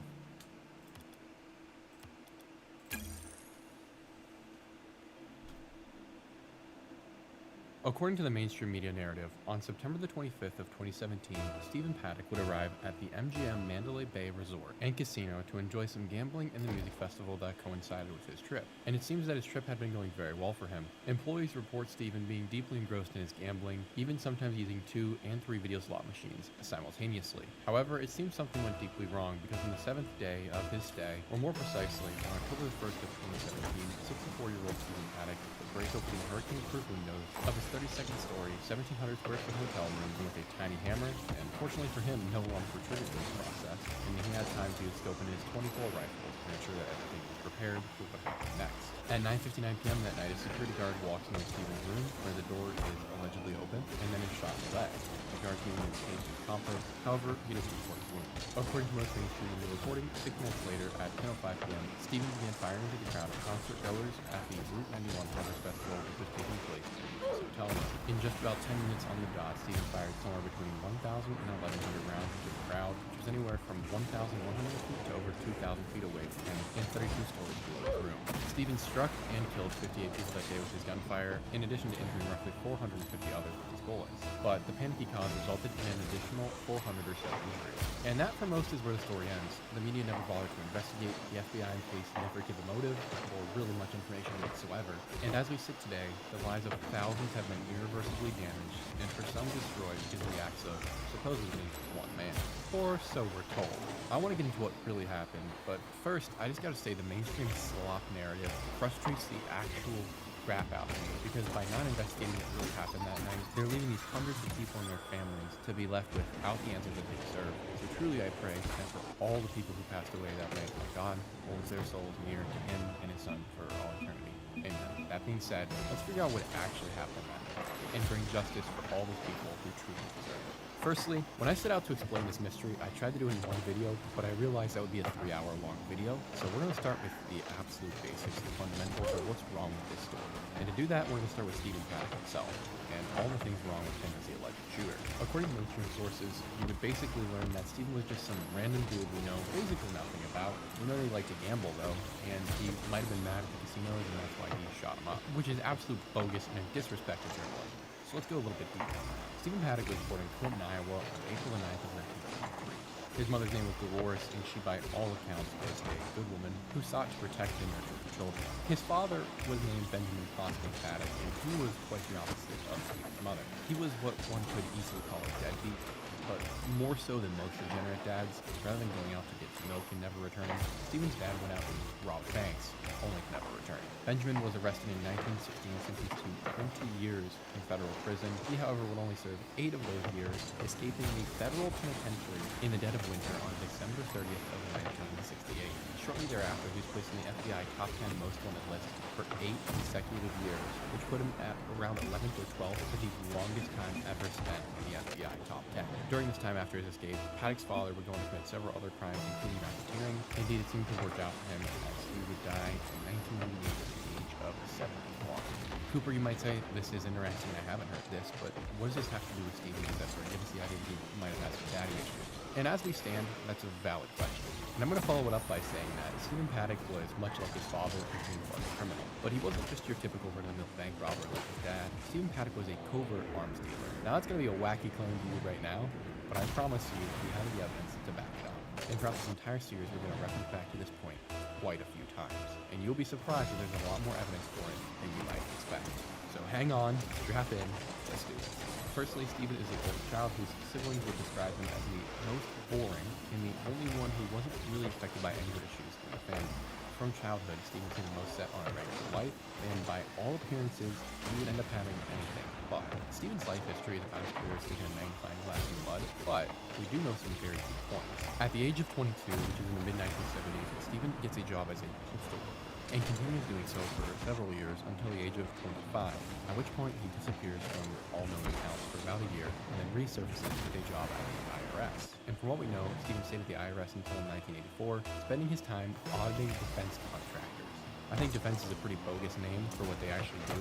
Defense contractors are companies that make weapons of war, armor, planes, helicopters, you name it, the last of which is a very key factor later in this mystery. And then after this, Steven drops off the map once more, only to reappear on an employee list for the company that would later become Lockheed Martin, where he then proceeds to spend the next several years of his life doing what are known as internal audits. And it's worth noting that Lockheed Martin is one of the largest war contractors on Earth. Now, it's already suspicious that Steven went from auditing weapons companies to working for these same weapons companies, so we would often call it conflict of interest.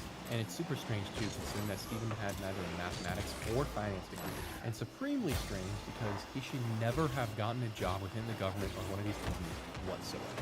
The feds are very particular about who they allow into their inner sanctum. Your background, family background, browser history, closet, all must be clean as a whistle. If there's even a tiny spot or the smallest red flag, you're out of there. So how then did an unqualified random dude working in the postal service, whose father was one of the most wanted criminals on Earth for over a decade, get anywhere near a government office involved in the transfer of hundreds of millions of dollars and the receipt of the most advanced weaponry on Earth, as well as incredibly important top secret government and business information? Something here doesn't add up, and we're going to get confirmation of this in the following strange detail about Steven. The last employment records for Steven Paddock end in the late 1980s, meaning that for roughly 40 years the man didn't work a job of perceivably any kind. But even stranger, in this 40-year period, Steven accumulated enough wealth to acquire millions of dollars in investment properties and apartment buildings, with one alone generating him over $500,000 a year. In addition to this, Steven was a highly proficient pilot who owned 2 planes that he flew wherever and whenever he desired. And if that isn't weird enough, despite what reports say, there are no existing records from the IRS of these properties being purchased, and the sites that I found that claim to have such proof had nothing of the sort. But to add the cherry on top to this story, when one neighbor asked Steven what he did, Steven reported that he was a professional gambler. And according to the IRS, Steven reported on his taxes that he had earned $5 million while gambling the year prior to the shooting. Which, let's just take a pause. I mean, if he did that, why would Steven need to shoot up anything? He's clearly a master at his craft. And as it turns out, that $5 million number really isn't the truth. And there's a good reason why it's such a red flag. Winning $5 million in gambling is nearly impossible unless you're going to spend many millions more to do so. Meaning you are technically spending money to lose money. That technically on your gambler's tax form counts as winning, which obviously almost no one would want to do. But that sounds a little bit convoluted, so let's try and get a better understanding of what that really means. To get into the mindset, Steven was considered a high roller at the Mandalay Bay, but also at just about every casino in Vegas. He was a guy who would come in, drop tons of money gambling, and leave. He was what you would call a reliable customer who you could always make money off of. And this is especially true at the Mandalay Bay, where Steven was known by everyone who worked there. Indeed, Steven spent so much time there at the casino that employees knew him on a first-name basis and would often say hello to him when they saw him. And we can even see an example of that on video. By all accounts, Steven was well-liked because he was just a nice guy, and by the casino, obviously because he was willing to spend hundreds of thousands of dollars gambling. So much so that the Mandalay Bay and other casinos would send him gifts and free travel and plane tickets and experiences and hotel rooms just to get him to come back to their casino where he would continue spending money. And this is important because casinos wouldn't engage in this sort of behavior for someone who would won $5 million off of them. In fact, that's the sort of fellow you would never want walking into your casino again, because you just lost $5 million.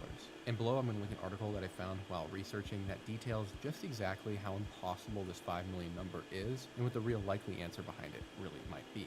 Essentially, we know that in order to win $5 million, Steven's gross earnings would have had to have been something closer to $48 million, which makes no sense, especially considering the max bet on a virtual slot machine is $125 per hand, which would require Steven to have spent all day every day for months straight just pulling levers time and time again. We won't dive too deep into the math because I don't want to bore you, so let's continue. The virtual slot machine, which is the only recorded gambling we have of Stephen Paddock, is a very interesting and unique beast in Las Vegas. Casinos are required to fill out certain tax forms when a player wins a certain amount of money. Depending on the machine, it's higher or lower, and if it's what you would call a card game like poker, then you don't have to fill out any form if the player wins something, even if the player won millions of dollars, to my knowledge.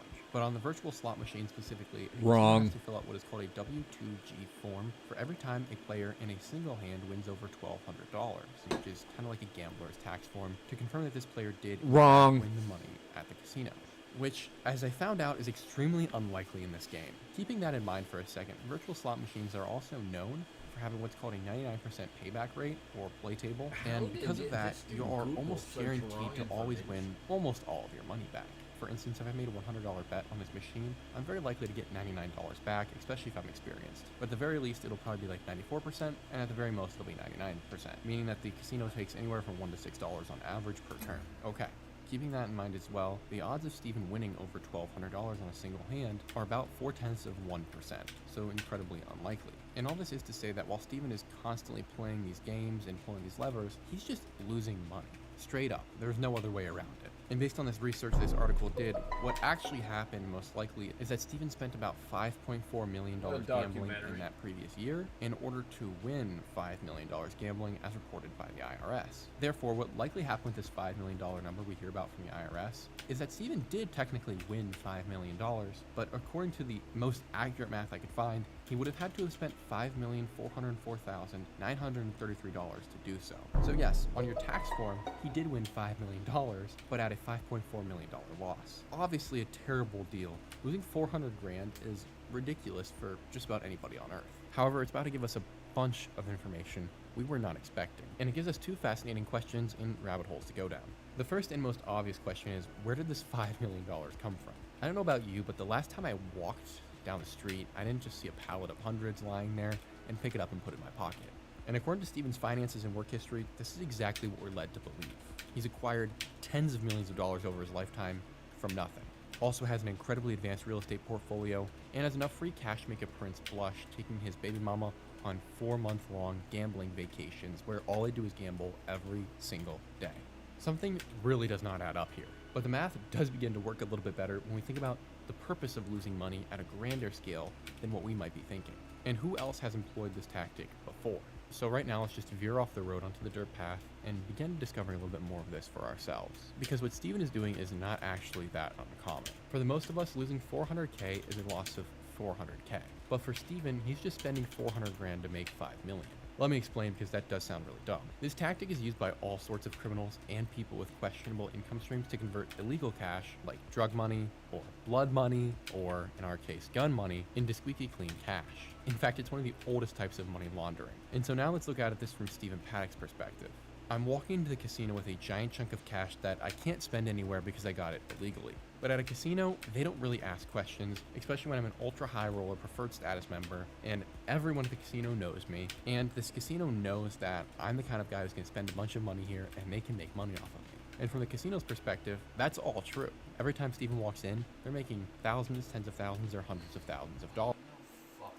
Can't spend anywhere because I got it illegally. But at a casino, they don't really ask questions, especially when I'm an ultra high roller preferred status member, and everyone at the casino knows me, and this casino knows that I'm the kind of guy who's gonna spend a bunch of money here and they can make money off of me. And from the casino's perspective, that's all true. Every time Stephen walks in, they're making thousands, tens of thousands, or hundreds of thousands of dollars, so why wouldn't we let the guy back in? And also, who really cares where the money comes from is the perspective of most casinos. Indeed, just about every criminal organization you can think of has used this same tactic. So Stephen walks up to the teller, gives him this giant hunk of cash, or engages in a wire transfer from an offshore bank account, and now this casino is going to take his money and return him what you would call chips, or virtual credits, or another internal currency used within the casino. And then Stephen goes and plays the one machine consistently that he can count on to not generate any tax forms that would then bring questioning to him in the casino about what's been going on. It's low-key pretty brilliant. And at that point, we know that Stephen, in the week prior to the shooting, had gambled roughly $160,000 at this one casino on the virtual slot machines. Indeed, it seems that almost all of his excess time was spent down on the casino floor, gambling and gambling away. And with that in mind, I think we can paint a much more clear picture of who Stephen Paddock was, as all of his behaviors and life history align with that of a serious criminal. However, there is more to this point. After the gunfire settled and the FBI raided Stephen's homes, they made an interesting discovery. The same homes that Stephen was reported to never be staying at by his neighbors were filled with guns. The police discovered over 90 unique firearms. This wouldn't matter if you had a normal history, but clearly Stephen doesn't. For our case though, there are 24 guns specifically that I care about, and that's the highest number I found listed for how many guns were in Stephen's room. And alongside those 24 firearms were thousands of rounds of ammunition stacked up, ready to go. And the only people I know that would bring so many guns to a hotel that share a suspicious work history, including government contracting work, as well as military contracting work, are arms dealers and government operatives, which is interesting because that's nothing new for Las Vegas. It's known as a hub for arms trafficking as well as all sorts of other trafficking. And it's also interesting considering this affidavit that would later come out on the very topic of Stephen Paddock and his potential connections as an arms dealer. In this huge set of documents, there was a series of emails that Paddock had sent, talking in what seems like a code for a lot of it, but there are parts where he speaks in just plain English. And on July 6th of 2017, Stephen sent the following email that completely proves the theory he was an arms trafficker. This email was in response to centralpark4804@gmail.com and centralpark1@live.com, the latter email being Stephen Paddock's. And it says the following. Quote, try an AR before you buy. We have a huge selection located in the Las Vegas area. We have a wide variety of optics and ammunition to try. For a thrill, try out bump fire ARs with hundreds of ammunition. There are actually more emails than this, but I think you get the point. So now that we know for a fact that Stephen Paddock was dealing arms, let's see what else we can try and pry apart here. At a casino like the Mandalay Bay, there is much higher security than normal. You are dealing with hundreds of millions of dollars in transactions, as well as a bunch of guests who are frankly intoxicated and are likely to lose a lot of money and burst at any moment, meaning security and employees are generally always on guard. Thus, we have to reassess the narrative that we've been told from the media about how Paddock even got these weapons to his room. 24 is a lot of firearms to sneak anywhere, least of all a casino, and these weren't run-of-the-mill either. Indeed, each weapon was for the most part built off of either the AK-47 or AR-15 platform, which means they are a longer rifle with typically a 30-round capacity and a 16 to 18-inch barrel. And even more confusing is that these were super high-end versions of these weapons, with a price tag that police report was roughly in the $5,000 to $10,000 range, making them top of the line by far. Additionally, each gun was outfitted with a range of attachments, from long-range optics to vertical grips to bump stocks on at least a couple of them. All in all, each rifle weighed somewhere in the 10-pound range. So, like any third grader, I did the basic math that apparently the mainstream media doesn't, and came to the quick conclusion that means Stephen's bags were filled with 240 pounds of guns. And these bags were often on the smaller end, which would have left a very obvious protrusion that was shaped like a gun, which should have gotten him stopped already. But in addition to that, there were also 5,500 plus rounds of ammunition with Stephen, which makes it more suspicious because that means Stephen's bags weighed an additional 200 pounds at minimum. And no one asked any questions? And that's excluding the cameras, computer, clothes, rangefinder, tools, and everything else he brought with him. And I've carried a lot of bags for work I've done in the past, and I noticed when something is a bit heavy, but 500 pounds for a single person's luggage? Are you kidding me? The bellboy didn't say to anyone that he thought it was strange, or knows, hey, that looks like a bunch of guns are in this guy's bag. Or since the crime scene photos show the ammo packed into metal military containers, he didn't hear the thousands of rounds of ammo jangling against one another? Yeah, no. But even worse is that these guns and ammo just sat out in the dude's room for 6 days. And while Stephen was around Vegas, no housekeeping walked in to clean and noticed the 20 guns hanging out everywhere, or the thousands of rounds of ammunition, and said, huh, that's a little odd. Nor the room service that we know delivered numerous orders to Stephen, likely bringing the room service cart into the room. No one, seriously, no one noticed all these guns? Are you kidding me? It's interesting and impossible. Almost as impossible as the fact that the Mandalay Bay has never released any footage of the shooting, so we are left with basically no answers as to what exactly Stephen did for that week. We just know he did a lot of gambling. I couldn't tell you what else. So then we're going to be forced to fast forward all the way to October 1st of 2017. On that night, as we discussed, Stephen allegedly fired 1,100 bullets into the crowd before taking his own life. All in under 10 minutes, but this just isn't possible. Firstly, the math doesn't make sense. Stephen was a 64-year-old man, 32 stories in the air, and in some instances over 2,000 feet away from the targets he was firing at, which were moving. Yet according to the mainstream sources, around 58 people, like we discussed, were directly killed by his gunfire, and another 450 were injured by his gunfire. That would be ridiculous if he was just using a regular AR, but he was using one with a bump stock on it, allegedly. which allows a typical AR platform rifle to simulate automatic fire. But I have to say simulate because it's not only incredibly inaccurate, but incredibly prone to malfunction, especially if you're on the weaker side and can't handle the recoil of the gun, which Steven was, being an old, fat, out-of-shape dude. The reason why the bump stock is so inaccurate is because the recoil that powers it causes the barrel to bounce up, down, left, right, all over the place, meaning at Steven's range, it would have been impressive for him to have hit the broadside of a barn with that thing, let alone hit roughly 50% of his shots, while shooting at logic-defying speeds. In fact, this is so insane that if it was true, he would be beyond the most excellent shot on Earth. I would be willing to wager that not even your most well-trained, well-armed Green Beret at half that distance could do what is claimed that Stephen Paddock did on that night. And gosh, it's just so frustrating, but sometimes words fail to explain these things. So I'm going to show you guys a video instead that gives you a better idea of all the factors that would have gone into Steven in shooting that night. This is a really good video. I recommend watching the whole thing. You can find it in the links below.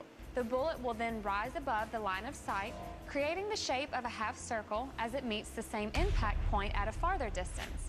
This is known as bullet trajectory. After reaching the second zeroing point, gravity pulls the bullet from the line of sight. The rate at which a bullet drops over distance is caused by gravity and is a function of bullet speed. Gravity isn't the only thing affecting a bullet in flight.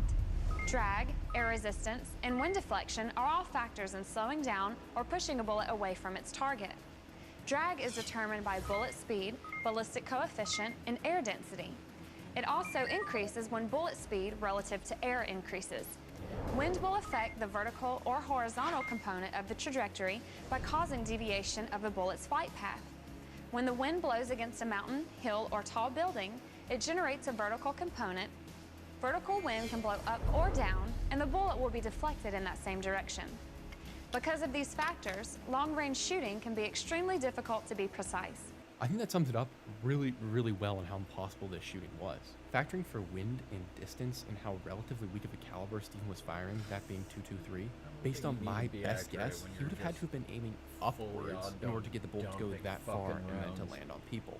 Which means he wasn't even looking at the targets he was shooting. I don't think you need to look at your target when you're... Eyewitnesses from that night report hearing long streams of bullets upwards for minutes on end, non-stop, hitting all around them, and sounding like they were coming from really close by.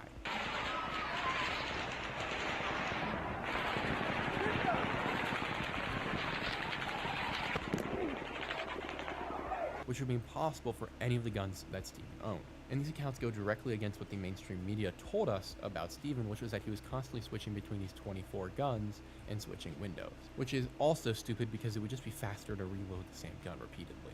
Thus, keeping that in mind and everything we've discussed, one does have to wonder if Steven even fired a single round that evening.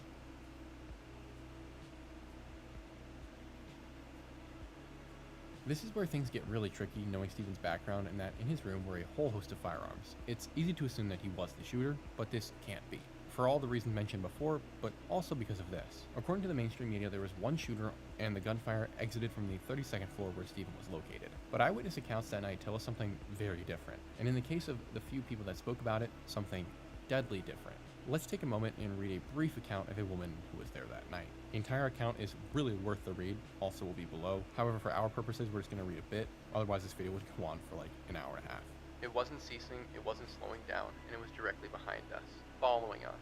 Bullets were coming from every direction, behind us, in front of us, to the side of us, but I just know that there was someone chasing us. The entire time I felt this way. The further we got from the venue, the closer the gunfire got. I kept looking back, expecting to see the gunmen, and I say men, because there was more than one person. There was more than one gun firing, 100% more than one. And as we were running, we kept changing direction because it felt like no matter what direction we took, we were being followed. So we ended up running in a weird triangular path. The first place I remember getting to was a parking lot, and I told Cassie, who is slightly in front of me, we needed to get under one of the trucks. She turned to me and started her way back to me, and that is when the gunfire got even closer than before. It was right there. It was within the parking lot. Everyone around us was panicking once again, so we ditched the idea of getting underneath the vehicle, and we continued the run for our lives. If you know me, you know I'm a big girl who is out of shape. and who definitely does not run for any reason, but I can tell you I ran like I've never run before. The second place I remember going by was Hooters, which is where we met back up with the rest of our small group. We ran towards the entrance thinking we could take cover there, but as we got closer, a stampede of people ran out terrified. We can only conclude that there was another gunman inside of that hotel.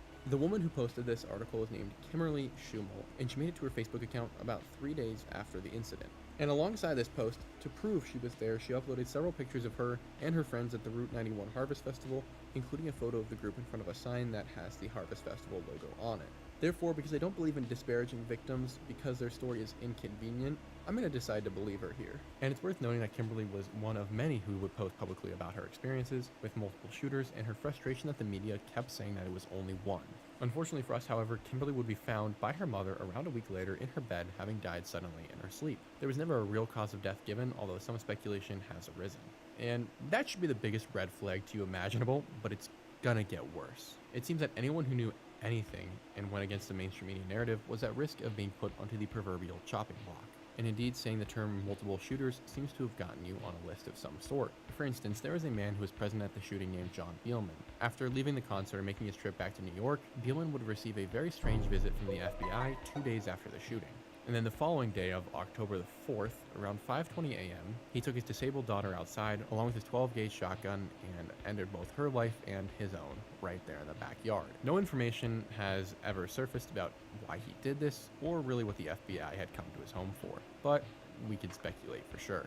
But to that matter, I say just wait. Roy McLennan was another individual who was present for the shooting. He was incredibly heroic, getting his wife to safety and then bringing his truck back to help take people to the hospital and out of harm's way. Roy had intimate knowledge of the event and would have been one of those men who had the unique opportunity to see these multiple shooters directly. Less than 2 months later, Roy was hitchhiking home after leaving a friend's house early because they had gotten into an argument. Roy was supposed to be there helping his friend with a project. We don't have much details about what that project was specifically.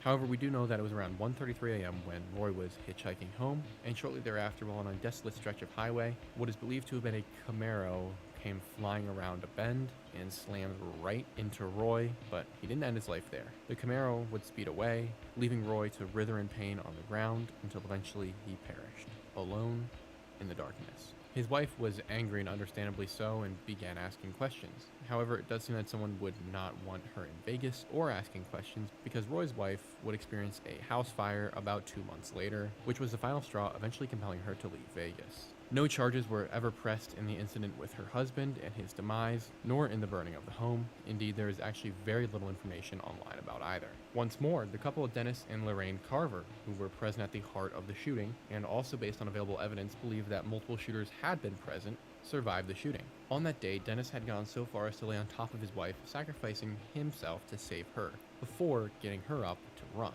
And it worked. They both, through God's grace, made it out alive. However, it would appear that they were still on death's door. In here, I want to make a specific note that these two had 2 daughters who would report that they were just in love with life, had a new perspective on everything, were stopping this whole worry about the trivial things of the world, were loving each other and their daughters, and focusing on what really mattered. And so I'm sure that when they got in the car 2 weeks later, it was with love for one another and excitement for the day. And yet this joy would be short-lived because not long after entering the vehicle, they would slam into the front gate of their community at such a high rate of speed that the car would explode into flames, melting the two alive inside. One of the 2 witnesses dying would be suspicious enough, but the couple who had been vocal about their experience dying simultaneously in the same bizarre car crash, I believe that about as much as I believe that the earth is flat, which is 0. And if matters simply could not get worse for this family, their 16-year-old daughter was the one who heard the crash and ran to the front of the neighborhood, only to watch her parents melt to death. And I don't think I need to reiterate how much this infuriates me that these people lost their lives, but it will continue. I'm not kidding. On the 21st of October, a man named Chad Nishimura was on his way to church just a few days after he gave an interview on KITV4 News, which is an affiliate station for ABC in Las Vegas. In the interview, Chad discusses, among many things, how he had been the one guy that had taken Stephen's bags up to his room, and then had stated he was a normal guy who didn't have many bags, which directly opposes the story that Paddock had taken over a dozen bags to his room, all of which were filled with guns that we talked about earlier. And this is a fact and a witness who then completely flips the narrative on the head and would require us to ask more questions. A few days after the interview was given, Chad's interview was erased from the KITV4 website, leaving us to only find it based on some archives, ironically one of which was generated by 4chan. And then this is where things are going to get really, really murky. It's also believed that all of Chad's social media disappeared within the same couple days span, which as far as I can tell is true because I couldn't find any accounts of his. And then shortly after this period, Chad would eventually begin going back to church after a 2-week period where he wasn't, and when he arrived there that day at around 5:25 in the morning, he got out of his car only to be met with a bullet to the upper body as described by the police, and he would eventually bleed out. Now, we aren't certain on this last part because the disinformation campaign is insane on this topic, but we do know for a fact that Chad did give the interview that completely contradicts the media narrative. However, we do not know if he actually died or not, although I haven't been able to find any proof that he's alive, so it's up to you guys to believe whatever you like. I really could go on for longer because there are more suspicious deaths connected to this, but I'll finish with just this one, and that would be the death of Orville Allman Jr. Orville was a Nashville attorney present for the shooting. He was extremely involved in the music space and represented a variety of artists, including Jason Aldean, who was on stage when the shooting occurred. Even stranger, a variety of articles report on a conversation Orville had with a friend of his where he reported having met with MGM executives and the FBI and stated that the situation was very strange and complex. And shortly after giving this testament, Orville was found dead, having died once again like Kimberly, suddenly in his sleep. And it's worth reiterating that each of these victims are people who would have had a different perspective on the shooting, and it's reasonable to believe that they all would have known that there were multiple shooters. And as far as we can tell, they all reported on there being multiple shooters, at least according to various accounts. And in addition to that, they had access to information that others wouldn't, like Orville. No matter what though, each of these people's accounts of the events that day directly oppose the media narrative. Interestingly, Jason Aldean would do an interview roughly 7 years later after the shooting in which he says the following that I found very intriguing. And then there was shooting, and I was just trying to get my pregnant wife somewhere and get her safe. Like, I had no idea where the guy was at. We thought he was on the ground backstage. So we thought he was, you know, just backstage walking around mowing people down. That's what I thought. That's why I was like, get up, let's get on the bus and at least, you know, get locked in there and to, you know, I got some stuff on the bus that will, like, at least, you know, even somewhat of an even playing field, you know, pulls in the front of my bus and in the side. My band bus, the windows got shot out of the band bus. My bass player, who was on stage to me, one of my best friends in the world for the last 25 years, was standing next to me, you know, had a bullet lodged in the bass he was playing at the time. So bullet hits the bass he's got on at the time playing. And so, yeah, I mean, there was some close calls for that stuff. I'm editing the video right now, and I just included that interview scene from Tucker Carlson with Jason Aldean, and I realized something really, really weird about what Jason said. The whole thing's weird in my mind, but specifically what I thought was particularly strange was the fact that his bass guitarist was on stage, he says, and yet the bullet, based on what Jason Aldean signals and seems to be suggesting, ended up in the front of the bass guitarist's guitar. Bullet lodged in the bass he was playing at the time.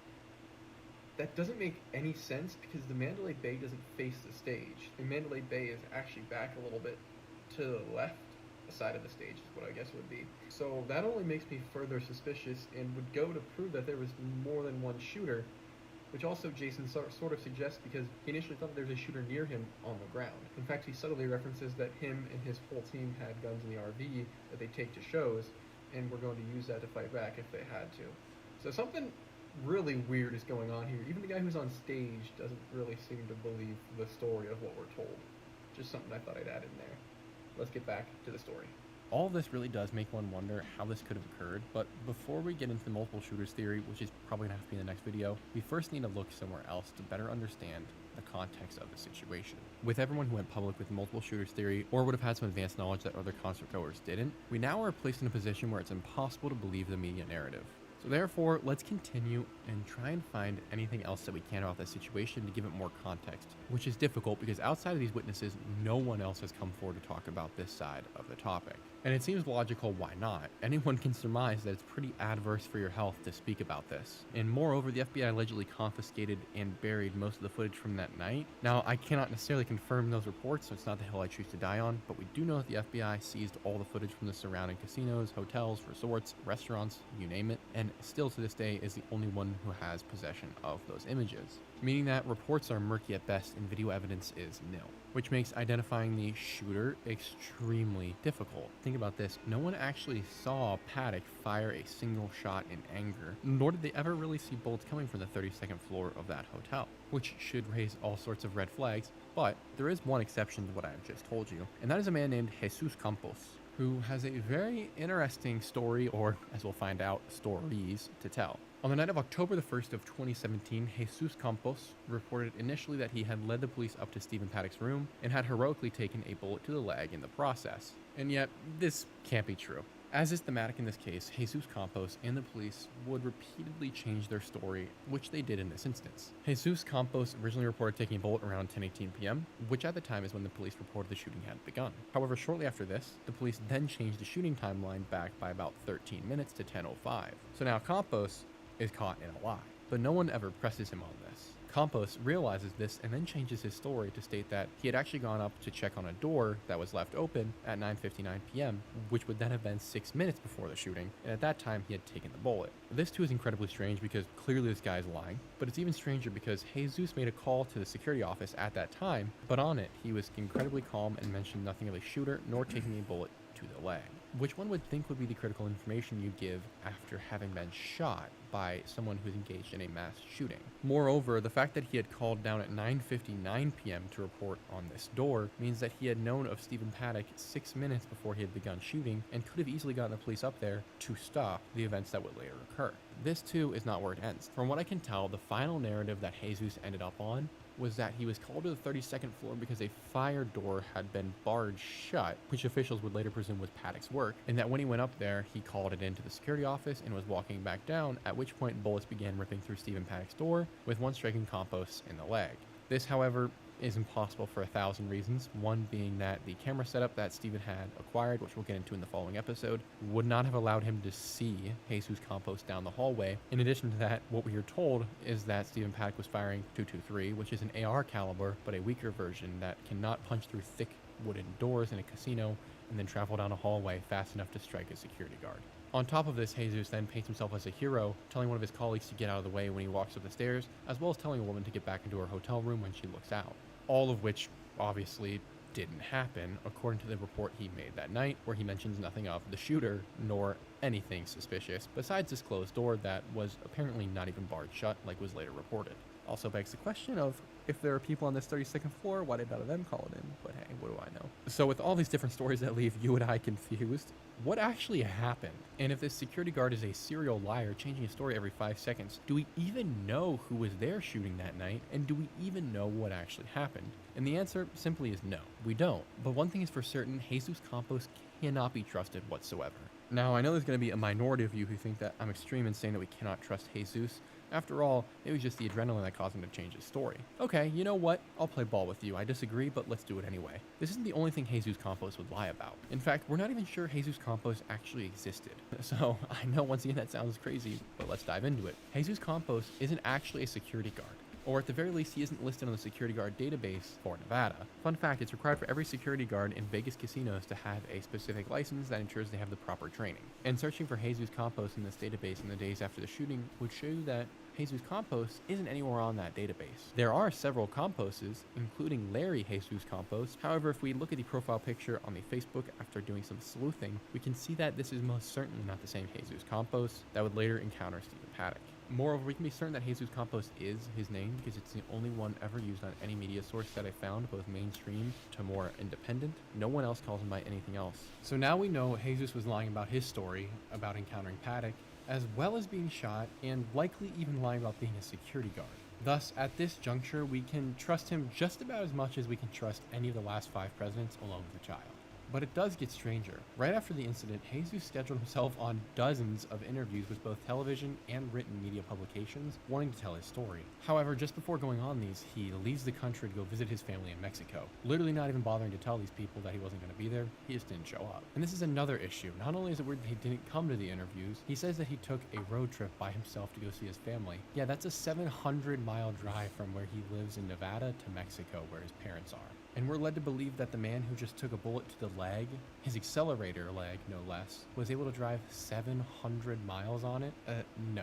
And then after this, there's about a week with 0 word from Jesus. No one knew where the man went. But thankfully, upon return, he would come out and speak to the masses on the Ellen DeGeneres show, where he changes his story once again. And this interview is weird for 1,000 reasons. I'm going to play a couple clips of it. However, what's most strange about the interview is that Ellen DeGeneres goes on to tell her audience that this is the only interview that Jesus will ever do. He doesn't want to have to relive the moment ever again, so he's never going to talk about it except for right now on this show. I know, first of all, thank you so much for being here. And I know that you've had so many people asking for you to tell the story and to talk about this. And I understand your reluctance because you just want this to be over. So you're talking about it now, and then you're not going to talk about it again. And I don't blame you, because why relive this over and over again? But it's helpful for people to understand what a hero you are, because you, being shot in the leg, saved so many people's lives. And Jesus, to his credit, has stayed true to that statement. Try as you will, the man was never heard from or seen again. Indeed, he seems to have disappeared right off the face of the earth. It's as though he got up off that couch, walked out of the studio, and entered into a portal into a different dimension. It's really odd and disconcerting. And this rabbit hole does get weirder about Jesus. Something just isn't quite right. But as stated, we never hear from Jesus again. His brother, however, Luis Castro, has a different story to tell. It's a long one, so for the sake of the length of the video, which is already getting long, I'm just going to summarize it here for you guys. In his story, Luis says that MGM, the company that owns the Mandalay Bay Hotel, had paid for Jesus' trip down to see his family in Mexico, and they had flown him back to being on the Ellen show, which is already a little odd. Luis then states that the Ellen interview was staged, the cane is fake, and Jesus is reading from a teleprompter, which, watching the interview, all those things seem very plausible. But it's what Luis follows up with that makes this so strange. He tells us that his brother was angry after the shooting, stating that all he was going to get was basic workers' comp after being shot. Luis states that he's not surprised that's all he was going to get because the injury was so minor you wouldn't know it was a bullet wound unless he told you. Luis then tells us that Jesus went and met with MGM executives and came out with a seemingly great deal. But it certainly changed Jesus from who he used to be. Luis says that his brother-in-law, whom he'd known for 11 years and had even lived with him at certain points, was way different. MGM held him for weeks in a property called the Vedra, which is a luxury hotel in Vegas they own. And Jesus was there under guard, not really allowed to leave, but allowed to have people visit under supervision. And so Jesus invited his family to come stay with him for a while. They got 3 free rooms and everything was complimentary. Luis says that everything from then on for Jesus was comped. He didn't work anymore, but always had money, and MGM executives were leaving Jesus letters in giant food trays. This is already a dozen sets of red flags, however, Luis continues for a while, discussing how Jesus was made to sign an NDA by MGM that practically gave the guy a full all-expenses-paid life, so long as he shut up and did not talk about a single thing he saw that night. And to top this off, MGM gave Jesus Campos 2 condos to live in and seemingly a lifetime trickle of cash to live off of. And Luis was, incidentally, smart enough to get some photos of what he saw, including a selfie of him and his former brother-in-law hanging out at the Vedra Hotel, which they could not afford, being poor themselves, along with a letter from an executive and the key cards for his room. He makes a compelling argument and manages to back it up fairly well, considering he didn't know he was going to ever have to use this to prove what had happened. And because of this, we get a lot more color on who Jesus was and why we haven't heard from him since that day. Indeed, we aren't the first to ask this question, though, as there is a Vegas attorney who also was intrigued by the behavior MGM displayed towards the star witness of this entire thing. Her name is Catherine Lombardo, and she states that MGM rushed Jesus into hiding, bought his silence, and used the Ellen show as a stunt. She's a dog, too, and not one you'd want to mess with, and is a very well-respected attorney, specifically involved in the Vegas case for the sake of getting the victims a payout. It was a publicity stunt, try to get their good PR back, right? They're trying to get themselves to look good again. Let's present him as a hero. Let's tell Ellen what to ask. Let's tell him what to say to make him look like a hero. And it was offensive to the 22,000 people that were there. To this day, he's gone underground. No one else has been able to contact him, find him. MGM had him sequestered in a property that they own.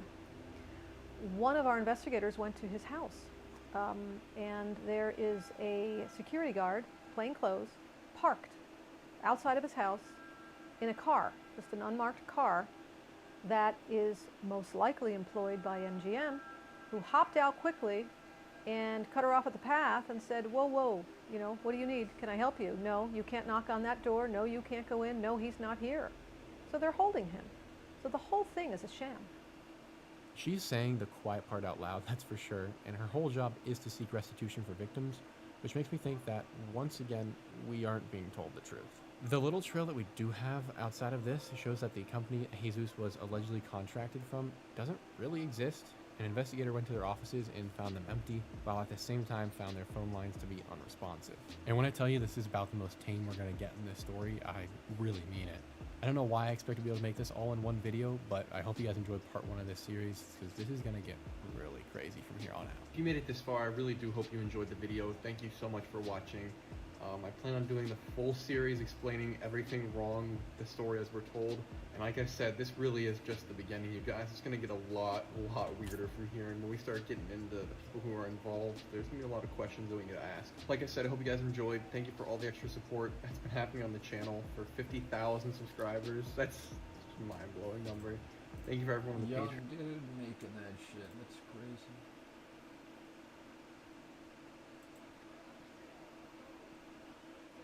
How many World Cups does Ronaldo have? 8. He's 8. What does that mean, World Cups? He has 8 World Cup wins. Oh, World Cup. Okay. That's bad. Wait, what's the 8 things that he has again? Must be good. Wait, why is everyone saying he has 0 World Cups? I have a hot take. His teammates sold him. I have a hot take, chat. I have a super hot take. Who's the guy on Brazil's team? No, not Brazil. Who's the guy that scored a hat trick in the World Cup? What's his name? Who scored the hat trick in the World Cup? What's his name? Was it Bernardo has Mbappe? Neymar. It was Mbappe. I'm gonna be real. This is such a hot take. I might see my address on Twitter. Mbappe's team sold him. Mbappe's team should have won the World Cup. I don't know how you could score what you did and still lose. I'm gonna be honest. Messi got lucky. I'm keeping it real. Everyone's retweeting good. it. He's good, but he got lucky. Cause, brother, a hat trick. That is pretty insane. A hat trick. It's like. I feel somewhat bad that my first full video covering a Ducati model is dedicated to a flagship motorcycle that virtually everyone hated. So much so that Ducati immediately did a 180 back to the design style that had preceded it. Interestingly enough, my main resource for this video is the amazing book by Alan Cathcart and Mark Cook, written at the hopeful release of the infamous 999 back in 2003. Needless to say, it is a positive take. You don't just write a 200-page detailed book about a motorcycle that you don't really like. It's actually great because it helps one look beyond the response and actually examine the bike for itself, one of the more fascinating motorcycles to ever come out of Bologna. But as we'll see, I actually think the 999 tells a more interesting story than just a failed superbike design. Not only because it would actually prove to stand the test of time and influence Ducati's approach going forward, but also its existence goes beyond just the bike itself, giving us an interesting look at a manufacturer that until relatively recently the response and actually examined the bike for itself, one of the more fascinating motorcycles to ever come out of Bologna. But as we'll see, I actually think the 999 tells a more interesting story than just a failed superbike design. Not only because it would actually prove to stand the test of time and influence Ducati's approach going forward, but also its existence goes beyond just the bike itself, giving us an interesting look at a manufacturer that until relatively recently has had more ups and downs than a typical Jack Miller season. Unlike MV Agusta, who really made their mark in Grand Prix racing through the 1960s, Ducati found their home later on in World Superbike with their revolutionary 90-degree V-twins, and this would actually prove to be a better foundation for modern four-stroke Grand Prix racing. In 1985, now under the ownership of Cagiva and the brilliant Castiglionis, Massimo Bordi, the chief engineer, was commissioned to design an engine that would carry Ducati into the future. The result was the Desmo Quattro, Ducati's first liquid-cooled, fuel-injected engine with more than 2 valves per cylinder. This would really lay the foundation not only for the power plant of the 999, but also all of Ducati's engines going forward. The 851cc version of this bike would take a stunning upset victory in the first ever new flagship class for World Superbike in '88. a class where twins were allowed to have up to 1000 cc's of capacity, but this 850cc bike was competitive. Ducati would take their first World Superbike title in 1990, winning in 91 and 92 as well, and beginning to offer production versions of their race-winning bikes in the form of the 888 SP models. But in 1993, Kawasaki's Scott Russell would hand it to Ducati on the ZXR 750, so they went back to the drawing board. But this time, the pen was given to legendary Italian designer Massimo Tamburini, and he would create what many consider to be the single most beautiful motorcycle ever. Now, if you're not a sport bike or modern motorcycle kind of guy, I doubt you'll view it this way, but that's okay. The point is, many did view it that way, and many still do. This motorcycle really placed Ducati on the world stage as so much more than just a manufacturer making race bikes. This was Ferrari-esque design, but on two wheels. The 916 was beautiful, sleek, more powerful, and more advanced than anything that they had made before it, and the cherry on top for Ducati would be the fact that the 955cc race version, with Carl Fogarty on board, would retake the World Superbike Championship in 94 and 95. The smaller 748 was incredibly popular on the production side and also dominated the junior supersport class. Despite my contention that MV Agusta should be considered the Ferrari of motorcycles, which of course that's debatable, MV Agusta didn't really even exist at this time. The 916 had officially taken Ducati to that level with their combination of performance and racing success. No Italian manufacturer of motorcycles had done what Ducati did with the 916. The style and beauty and exclusivity, it was everything that you could want from an Italian automotive manufacturer. But despite all of this, Ducati was in trouble. Cagiva, that is Ducati's parent company, wasn't doing so hot. Sure, they'd saved Ducati, but now they were the ones that needed to be saved. So despite Ducati continuing to dominate in World Superbike and winning in 96, production was down by almost half for the company that year. But new ownership of Cagiva helped them to start to build up the structure needed for manufacturing and really everything business related. Ducati went back and forth with Honda, taking championships as the 90s came to a close, and we saw the birth and development of the short-stroke Testastrada engine that would soon power the 999. Despite either winning or taking second place in the World Superbike Championship for the past 20 years, the time came for Ducati to make a new flagship leader bike. They turned to South Africa here to request for the design. His brief from Ducati was as follows: make it fast, sexy, red. Hey, these things know their identity. Though Terre Blanche had just designed one of the most impractical motorcycles to date, the MH900E, radically designed and radically sold solely on the internet, practicality and function was primary to his design philosophy. And despite his charge to make a motorcycle thoroughly in Ducati's spirit, Terre Blanche's approach to designing this new sport bike was one of asking the question, why not?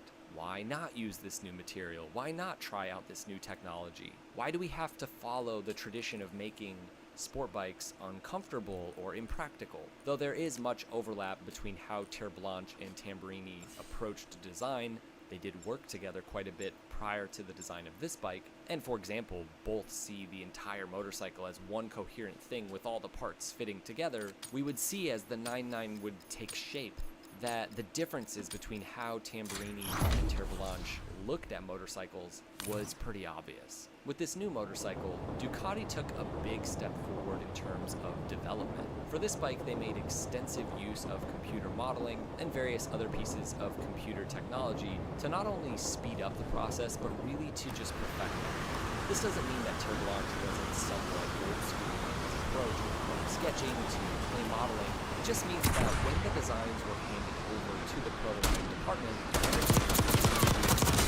this way, the 999 wasn't just a motorcycle meant to keep Ducati forward in terms of sales and production, but it also marks a shift from the old way of designing and developing the motorcycle as a whole to a system really for the future. For example, the days of spending 7 years sketching and clay modeling one motorcycle just were done, as Tamburini had with the MV Agusta F4. And as Italian as all of that may sound, and it certainly is, it just doesn't work for a company that really wants to move into the future.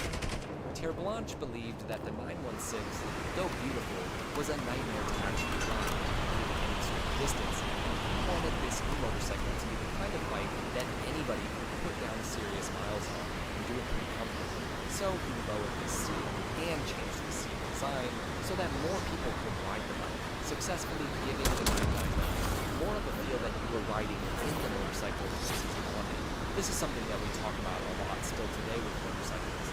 And the idea is that if you're more in the motorcycle, you're more comfortable versus feeling like you're just on top of this thing. And of course, this is all better for your back and just more enjoyable. In some ways, the whole idea of making a sport bike and a race bike and a super bike that is capable on the track and really as fast as anything, but comfortable, a lot of it started in 2003 with the 999. The foot pegs and even the seat tank assembly on the single separation can be adjusted significantly to give you a more personal level of comfort and even tailor the bike to what kind of riding you hoped for. The 999's overall comfort was praised and tested by racers who found that the bike just didn't fatigue them the same way that the 996 or even the 998. Overall, he simplified everything by taking the 916 completely apart, all the way down to its wheels and frame, and just totally redesigned it. The result was that the 999 had some 23% fewer parts, processor, and mechanically speaking, the assembler was much easier to service as well. Powered by their new Strada engine, initially developed for racing and powering Troy Bayliss with Superbike 1. This was a significant step forward for Ducati, but still really an evolution from their previous power plants. This was their tried and tested formula that they would stick with going forward, the 90-degree L twin, but it was really taken to another level with this bike. With this shorter stroke, higher revving engine featuring oversized valves, the 999 made 140 horsepower, still slightly less than high-revving contemporary sport bikes like, for example, the Firebird, but it made quite a bit more torque at a lower RPM than large sport bikes.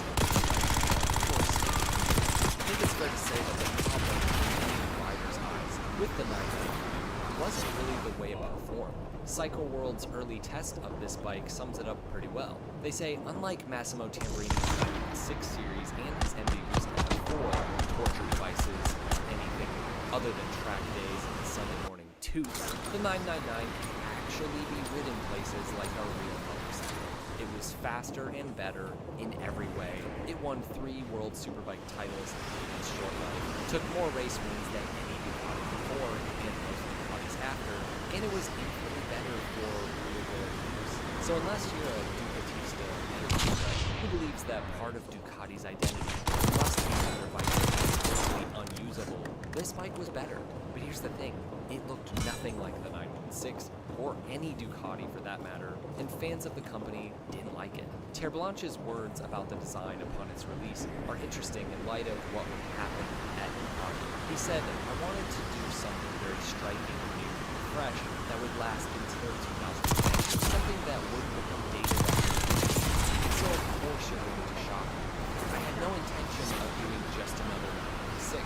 We, meaning the top manufacturers, or just Ducati in general, need to build bikes that will last 6 or 7 years on the marketplace. We can't go for instant gratification." Now this is all from that book I mentioned by Alan Kaplan.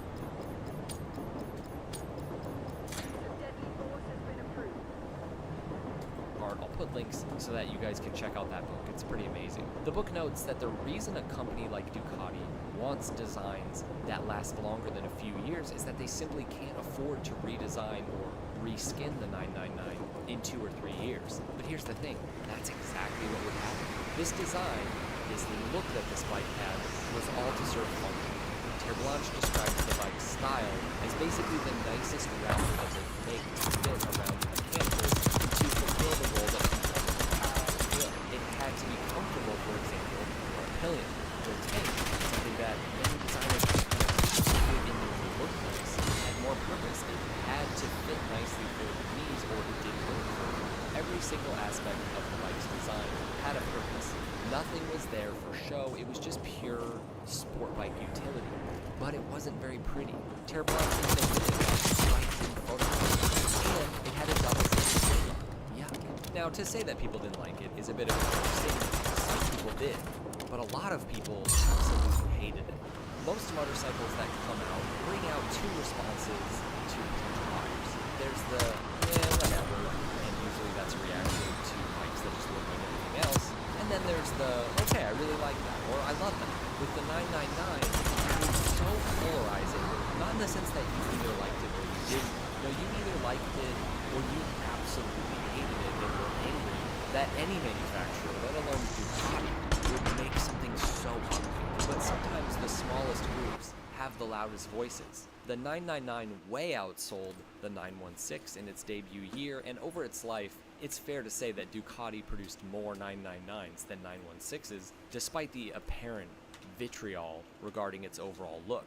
Just 3 years after its release, Ducati abandoned the 999 and the 1098 was born. This may have been a step into the future in terms of performance, but the 1098 was very much a step back in terms of design and style. Made in the same vein as the 916 and 998, carrying virtually none of the styling cues from the 999, it went back to the single-sided swing arm and iconic headlights. Even the Panigale line would stay pretty much within this design tradition and virtually ignore the 999's existence as part of really Ducati's heritage. But why did people react this way? Why did people hate it so much? If you look at automotive trends at this time, both for two and four-wheeled vehicles, I think it does kind of begin to make sense. First, the Japanese manufacturers at this time made very few changes to the overall look of their sport bikes. And also retro and cafe racer styled bikes were exploding in popularity. There was a sense in which people were looking back, not forward. So of course a motorcycle that completely abandons its, lauded roots in terms of design would have some hurdles to overcome. But if you look closely at a Ducati 916, as beautiful as it is, and then also look at a Ducati 999, the truth is, in terms of sport bike development and overall design, the 999 has actually aged better. Sure, it might not be as beautiful. That's not really the point. The point is that a 999 looks quite a bit more like a modern sport bike, say an R1, than even the 998 or 1098. The more aggressive, angular design, some even claim that the 999 predicted the move to winglets. This motorcycle could come out today and I'm sure people wouldn't find it all that crazy. But the 999 story is an all too familiar one in automotive history. Being years and even decades ahead of your time isn't always what your company needs, even if that company is known for its forward thinking. For us though, looking back, this actually makes the 999 all the more fascinating. Once you understand Terre Blanche's ruthlessly practical and also totally unromantic and frankly un-Italian approach to design, things do kind of begin to make sense. A closer look at what was once a hated motorcycle reveals something that is so much more than what we see at face value. Unlike the 916, the overall bodywork for the 999 looks like the result of wind tunnel testing, which it was. Again, does this make for a beautiful product? Not always. Unlike MV Agusta's F4, the 999 stacked headlights have a purpose, better lighting. Well, and homologation at the time. The gauge cluster is uncluttered and simple, small and thin but legible and also tucked in to the windshield unlike the 916, and it feels more coherent and just simpler for the rider. I think this quote from Terre Blanche regarding the response to the 999 is really helpful. He says, "I've had lots of letters from lots of people complaining about the 999. I can't worry about 5 guys who don't like the looks. I care about the 25 guys who sold their GSXRs to buy a Ducati for the first time because they could ride it, because it was more comfortable. For me, the true Ducatista is someone who appreciates the function of the bike and appreciates that form follows function." I don't like to think about the 999 as the oddball in Ducati's sport bike history. Rather, the 916 is the odd one. Prior to its release, Ducati was a function over form kind of company, but the 916 was just too beautiful to not change Ducati's design language forever. Their motorcycles have to be red, and because of that bike and what Tamburini did, they have to be sexy. But today, Ducati has figured out how to kind of meld those two worlds, the worlds of form and function.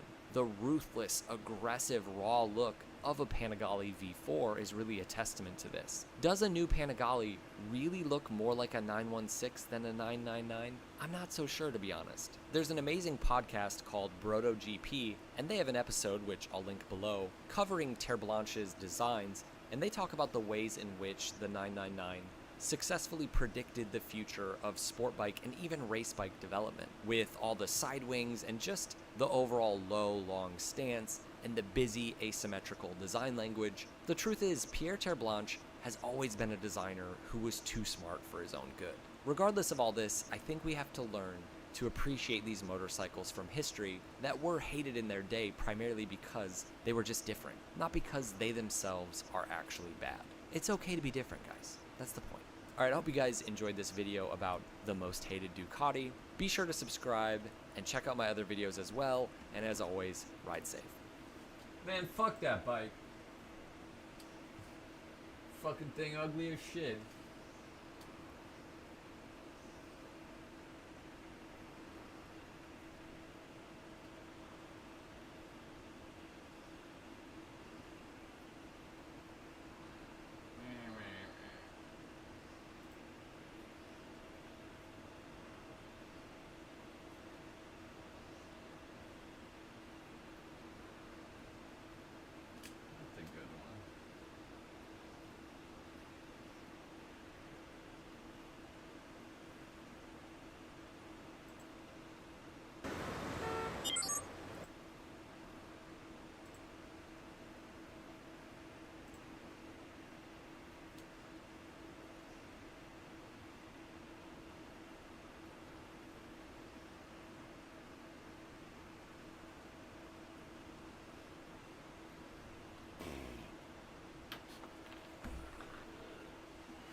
Huzzah!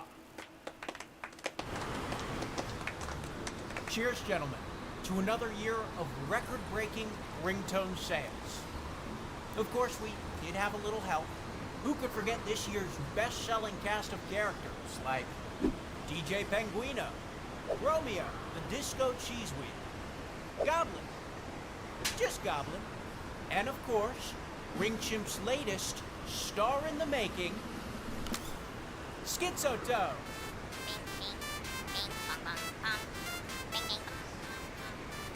Just went platinum in Germany. Now, if you'll allow me, I'd like to propose a toast. Here's to another year of record-breaking ringtone sales. Because, as we all very well know by now, Everyone needs a phone, so by that logic, everyone will always need a ringtone. And that is absolutely irrefutable. Sir? Who said that? I did, sir. Hold on. Okay, one sec, I see. Who are you? What do you do here? I'm Mike, sir. Your vice president. And why haven't you spoken until now? Well, it's been difficult, sir. You insisted on putting me at the other end of a comically long table. It was funny at the time. It's fine. Listen, I have some concerns. What? I said...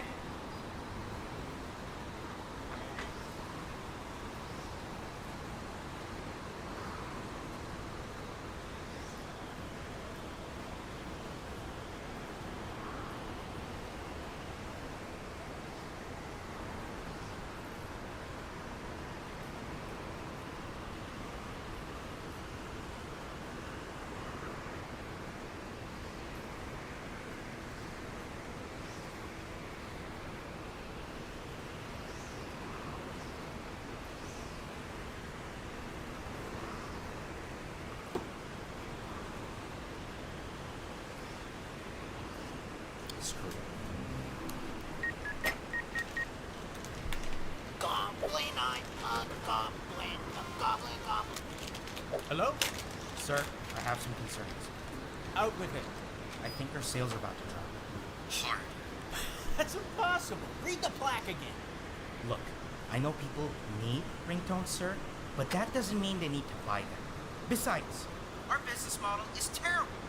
We use cute cartoon characters to lure people into these ludicrous ringtone subscriptions. We're getting like hundreds of complaints a day.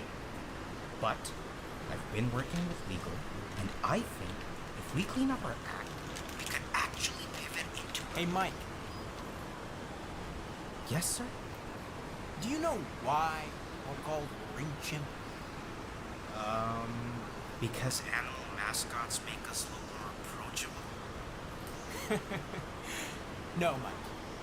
Our company's called Ring Chimp because everyone at this table already knows it's monkey business.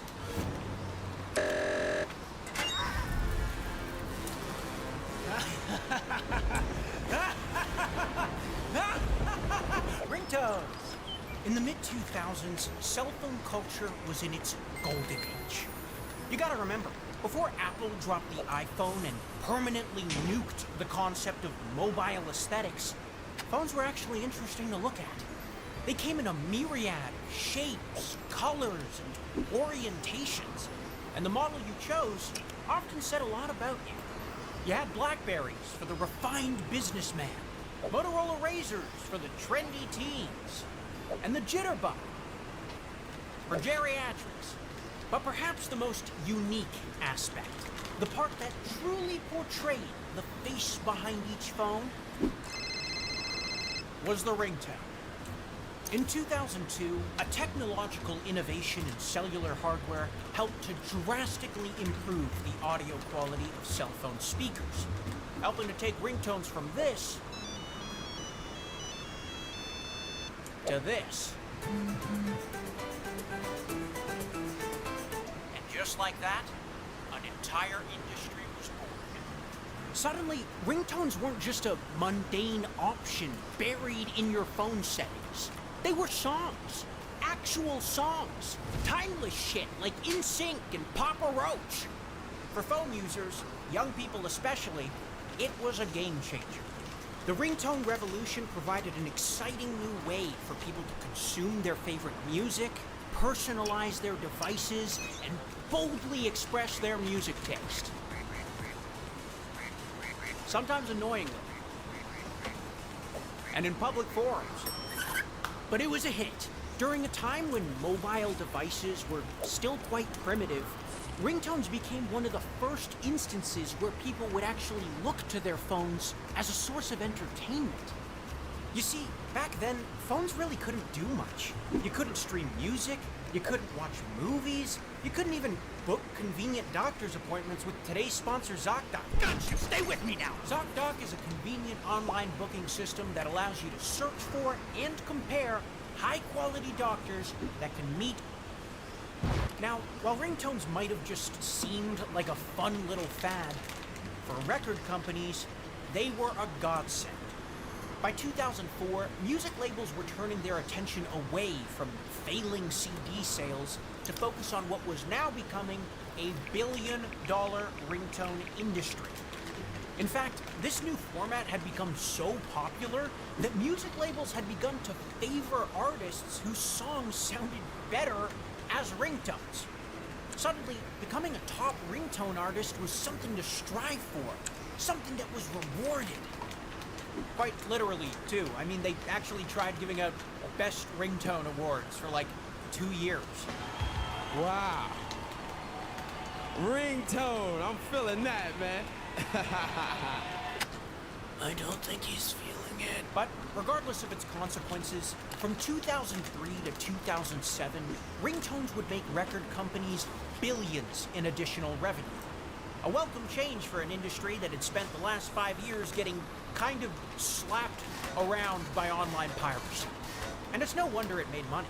In the 2000s, just a single 30-second ringtone of your favorite song could sell for anything from $2 to $5 per download. It was ludicrous. Do you know how much that is in Canadian? It's too much. Our money's probably closer to the value of a RuneScape gold than US dollars. My point is, the ringtone industry had become incredibly lucrative. And it was this factor that would eventually inspire a group of eager German entrepreneurs to ask, why should the record labels have all the fun? Enter Jamster, or Jamba, as they called it in Germany. In the mid-2000s, the Jamster ringtone company exploded onto the mobile market with an advertising style that was pretty hard to forget. Wow, this little alien is so cute. Oh, thank you. Text alien to 75555 to get this weird little freak on your phone. Oh, okay. Thought we were being nice. Now, the genius behind Jamster was the realization that they didn't need to have a physical roster of artists to sell ringtones. They could just make their own. With 3D software, Jamster had fabricated an entire virtual record label composed of dozens upon dozens of these soulless Europop idols. Each one deliberately designed to sell ringtones. And boy, did they sell. By 2005, Jamster's cast of characters had generated over $500 million for the company in just that year alone. But they weren't just selling ringtones. Jamster offered a simple text-to-order service that delivered all kinds of downloadable content to your phone. All you had to do was text the code that corresponded with what you wanted to get access to ringtones, wallpapers, games, and even videos. You gotta remember, this was before YouTube took off. In 2005, there were people who would actually pay to download something like this onto their phone. Guys, you don't understand. I can watch this anytime I want. And thanks to Jamster's myriad cast of characters, there was something for everyone. You had Schnuffle Bunny for the moms, Gummy Bear for the kids, Anna Blue for the emo kids, DJ Mozart for the...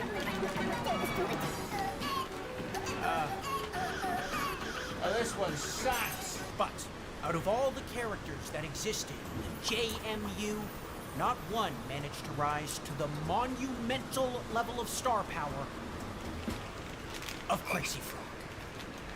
In 2004, a brand new character was welcomed into the Jamster family, one that would reach levels of success far beyond just ringtones. With Jamster's help, the Crazy Frog would go from a modestly viral internet video to a worldwide sensation, releasing 3 studio albums, 2 iconic video games, mountains of merchandise, and oh my god, he even toured.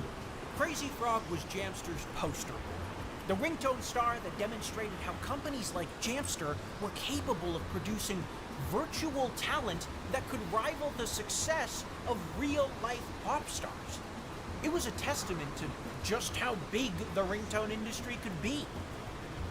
And perhaps just how much they could get away with. You see, a big part of Jamster's marketing strategy were their commercials.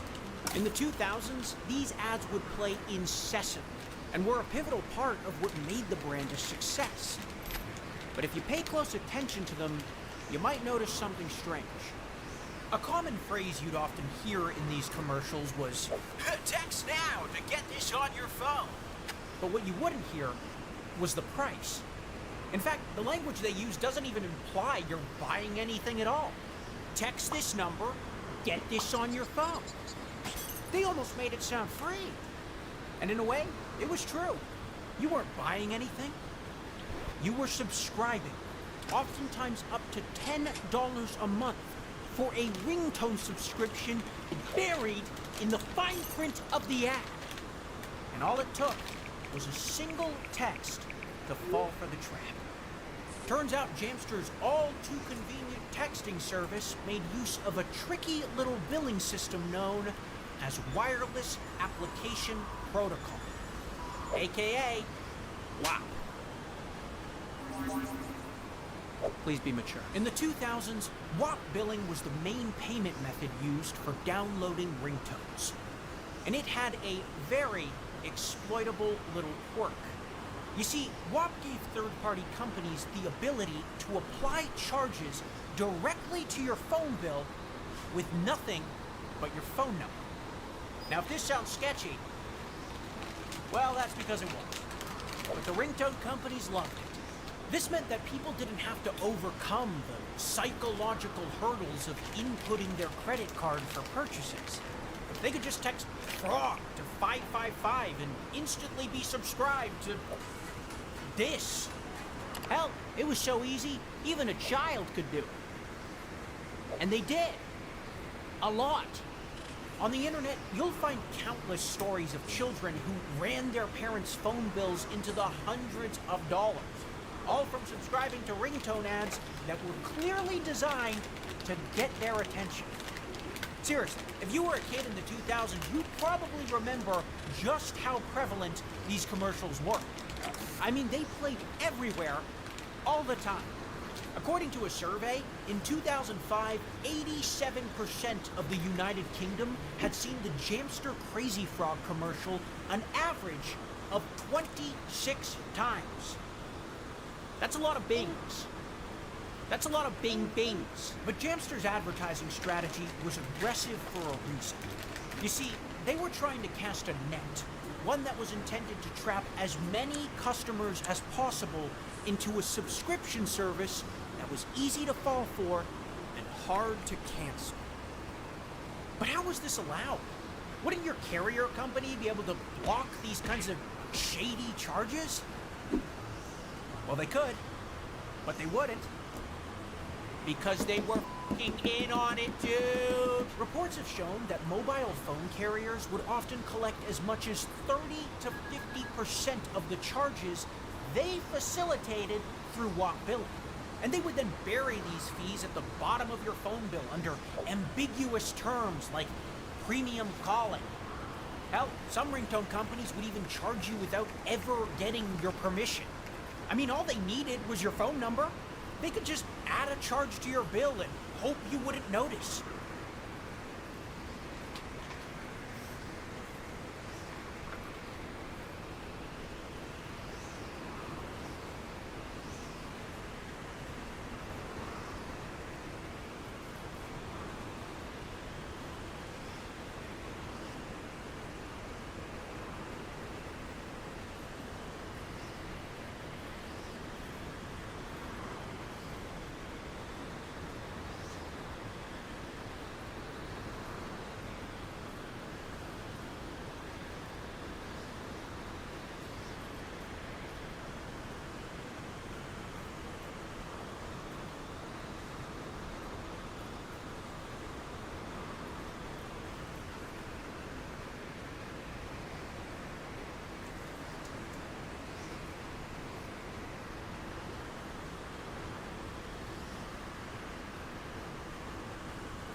Merci beaucoup tous les follow, c'est très gentil.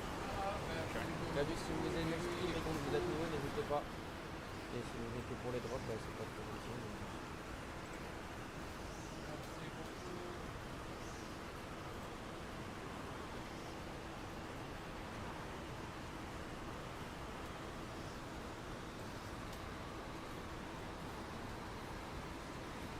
Quoi?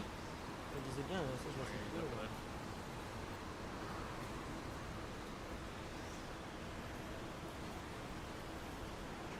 Je suis pas des bons.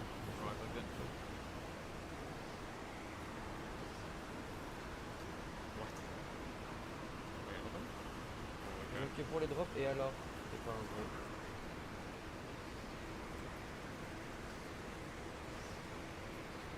Fuck, my bad.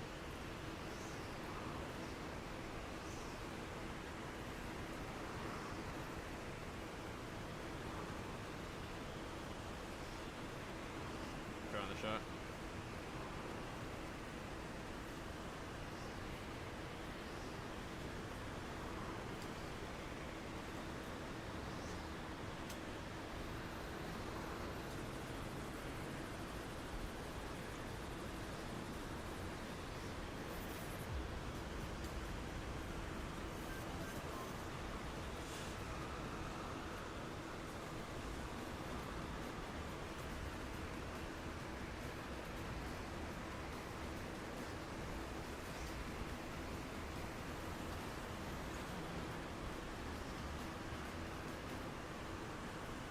Like,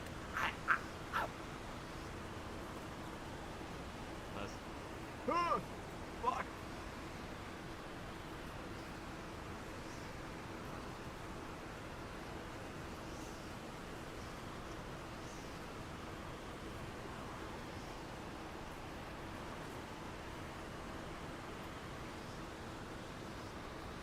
Show me the shot. I bumped on the time.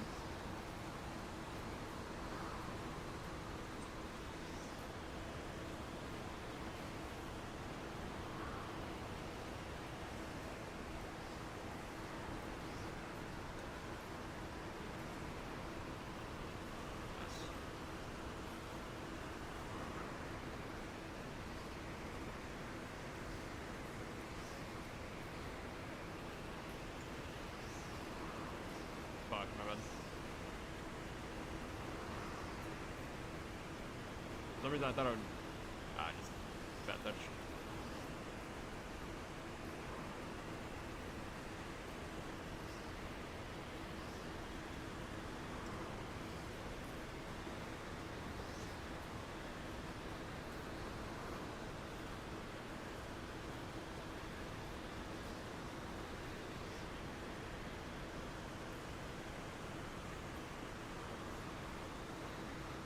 What?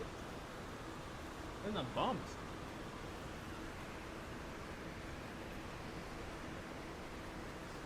Not like this.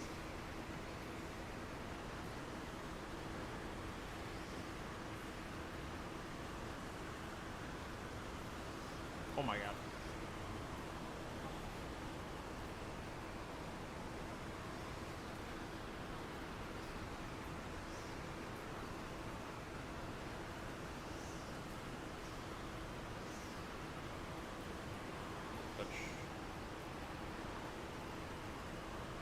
That was such a free shot, bro. Oh my god. Nice. That beast though.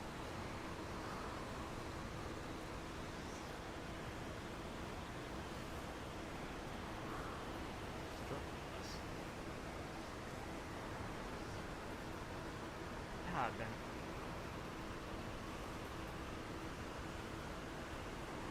How was that not a...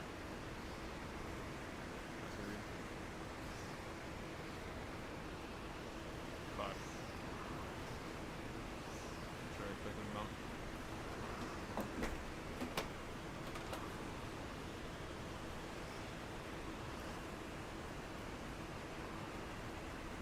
Nice shot.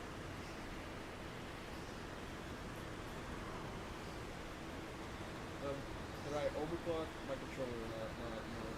No, overclock.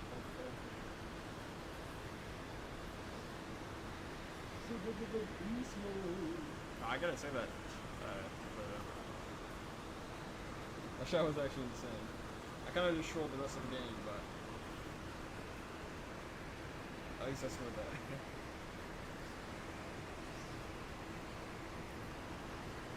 I actually was sure that game. That was actually good.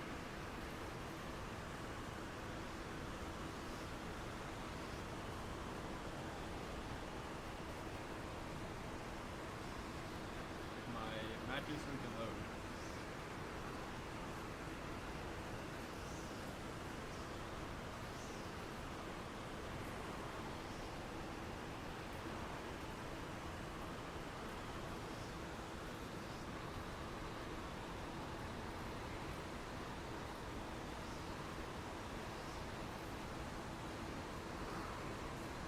No! It's not in here yet. Alright, whatever. I gotta choose the car colors.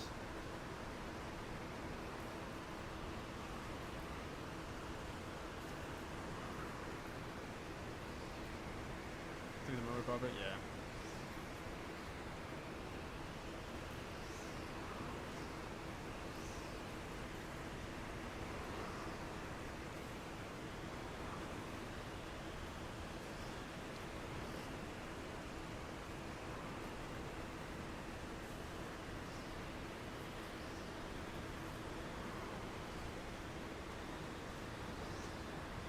See the orange shape? Yeah, I got you.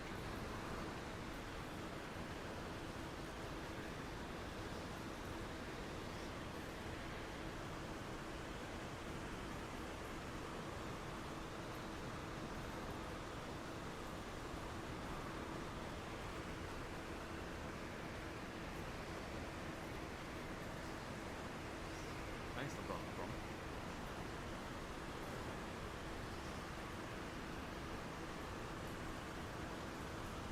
No, like that shot was actually like the end like reset was actually like so perfect. That was like the best part about it. Alright, that's my favorite part, I guess.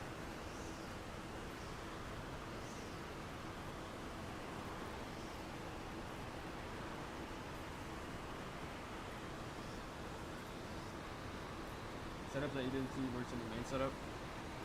Yeah, they weren't bad. Like, they're still like good, but obviously it's not gonna be my main setup.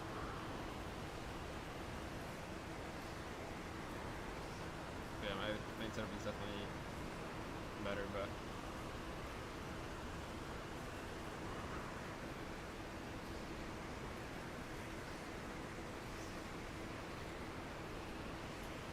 Tim from the Army wants to know about early active duty pay at Navy Federal Credit Union. Okay. Active duty members get paychecks a day early with free active duty checking. Seriously. This is getting silly. Just go to NavyFederal.org/makingsense for all the info. That I like. Navy Federal Credit Union. Our members are the mission. We're back with three amazing teams. Hey, let's go team! Who will win the key to Neo City?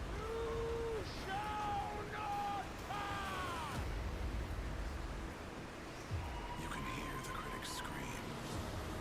Alien Earth is a thrilling epic, riveting, and a world-altering breakthrough. Don't miss FX's Alien Earth, all new Tuesdays on FX and Hulu. This one time, my boss calls me in the middle of a battle and says, "Wah, wah, wah. Where are you?" I told you I was under the weather! Respawn by Razor. Get lost in the game. Need a hand? I'm good.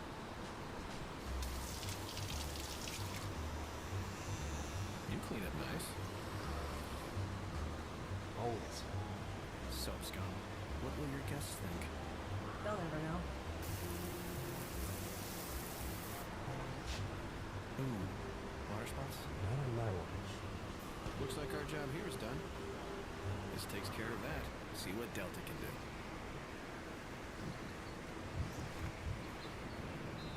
Hey,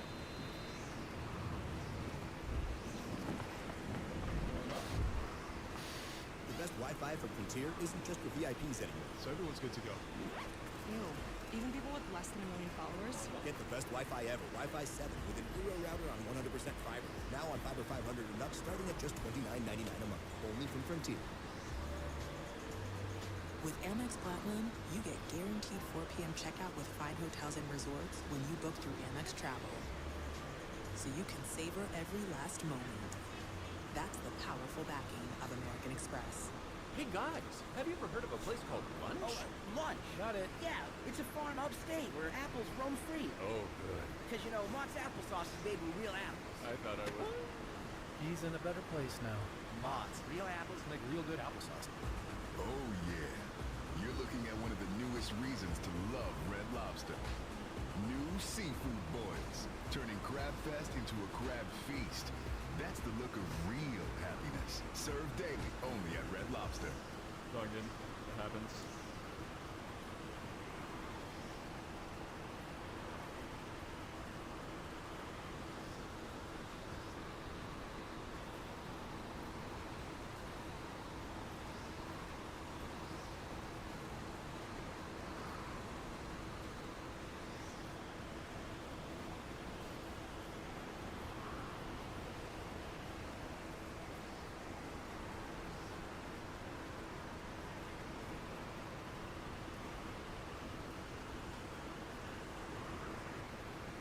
What is happening?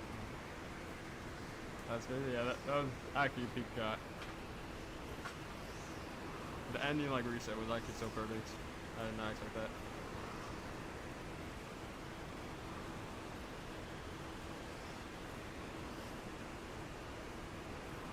Sure.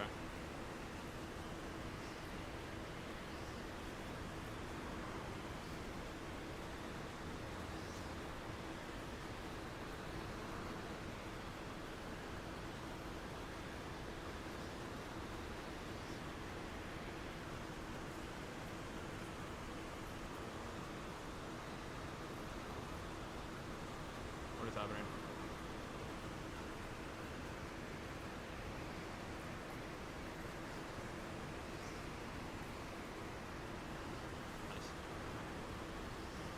See, like, why is that a game? Why is that a lobby, bro? Why did you get a 2100 in a lobby?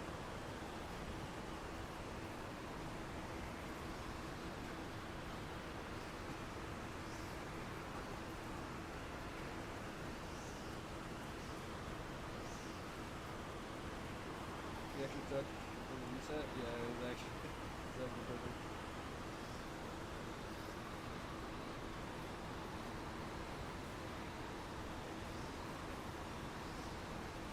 Are you Steam input? No.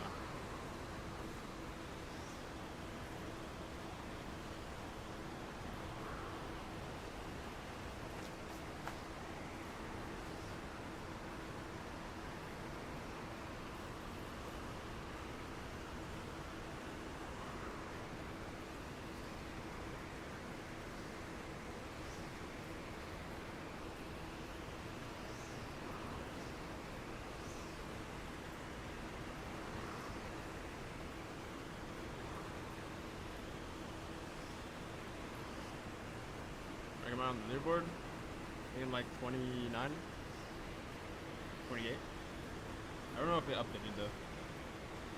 Oh, Jesus.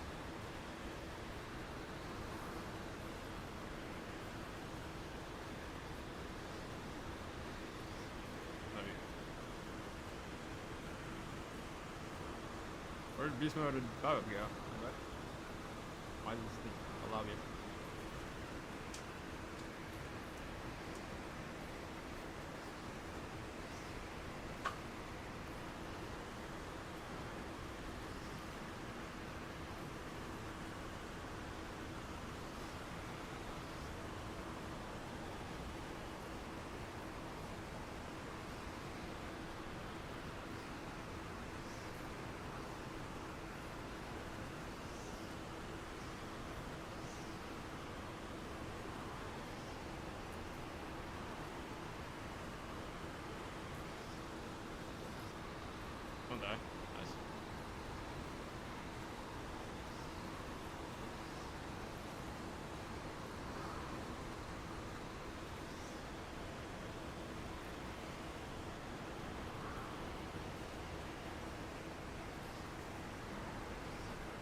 Alright, we need to stop moving the ball here.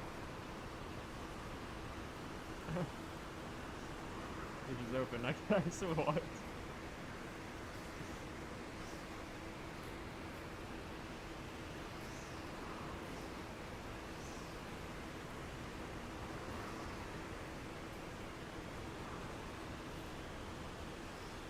Dan's actually just chasing goods.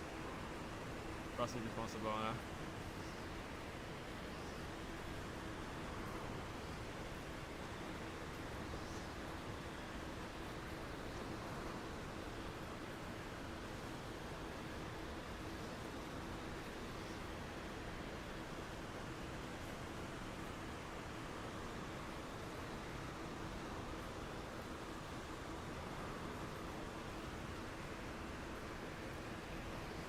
You and Beast getting a lot with Sonic and Velociraptor?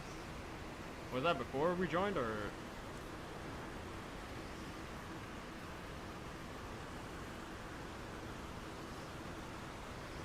I don't understand how we didn't, like, all get into the same lobby before. Again, we're going.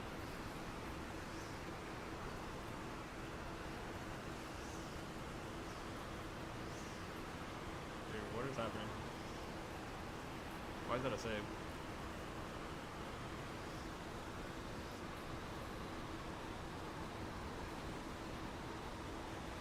Bro can't resist a Psycho.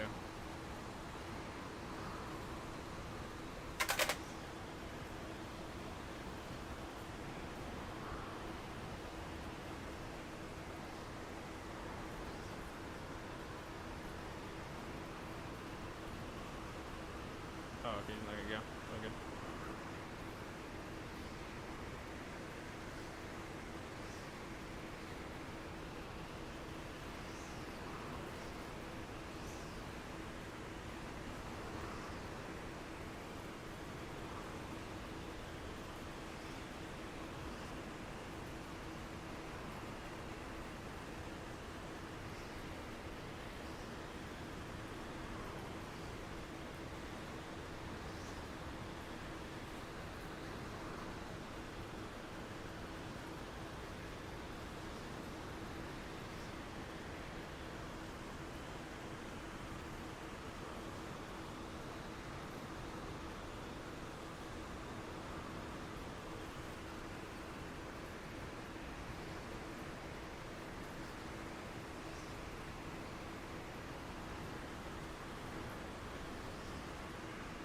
Shoot it.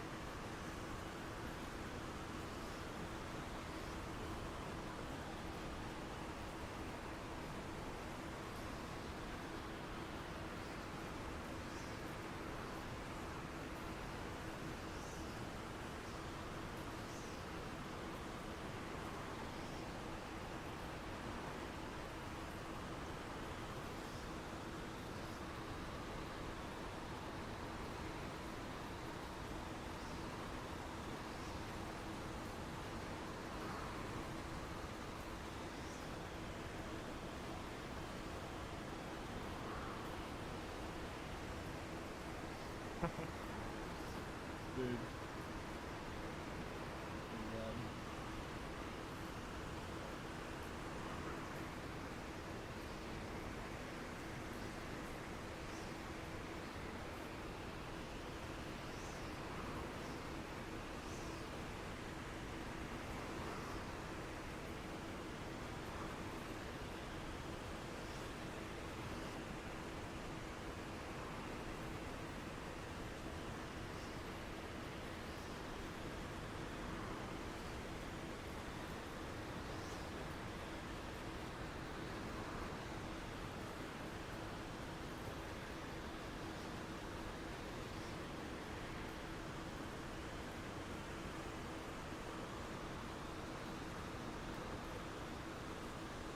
I missed the gob, really? What's the lobby? No, I got replaced by Chronic.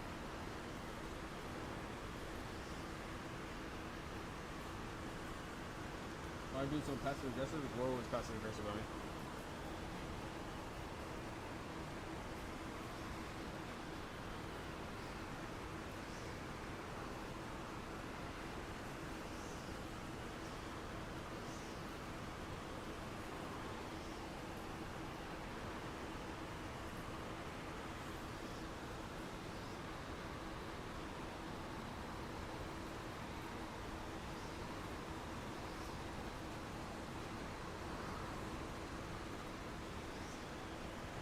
Jones when you're on my team? What was I saying?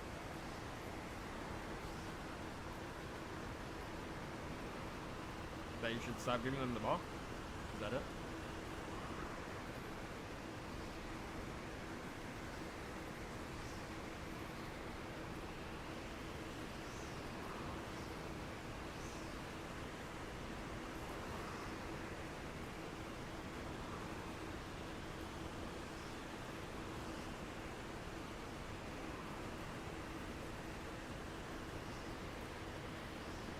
I'd be surprised when we made a good play. Yeah, I just didn't expect it.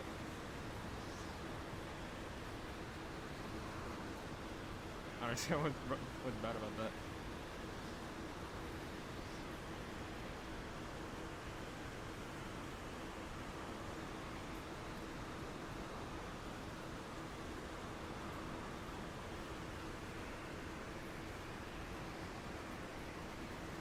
Did you not like Evo shot me like three games before?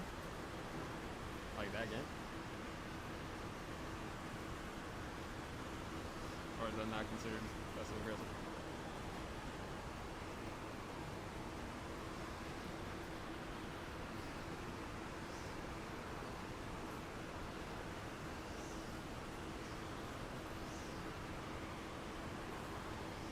Oh, the fucking lobby.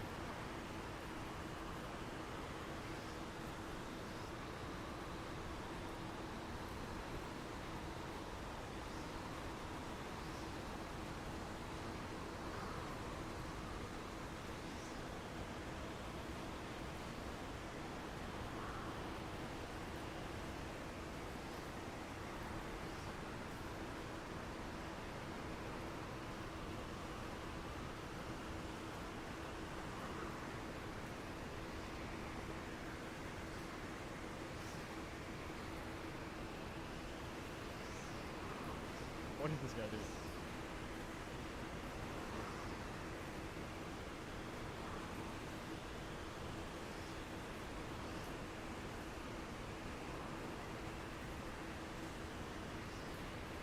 You got a Kaka?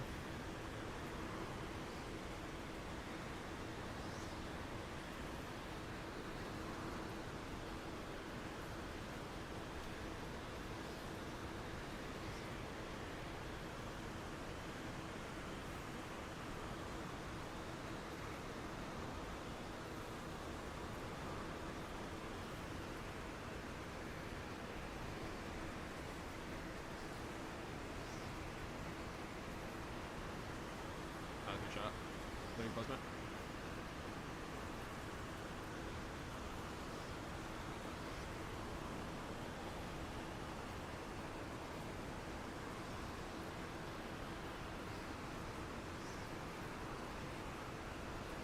What is that finish?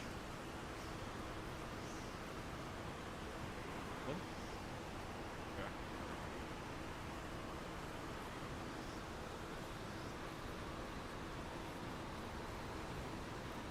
I was not dead, what?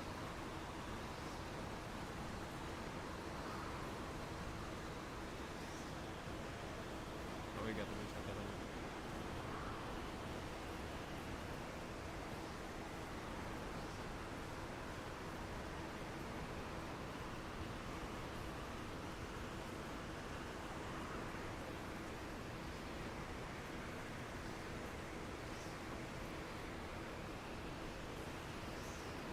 Wait, what?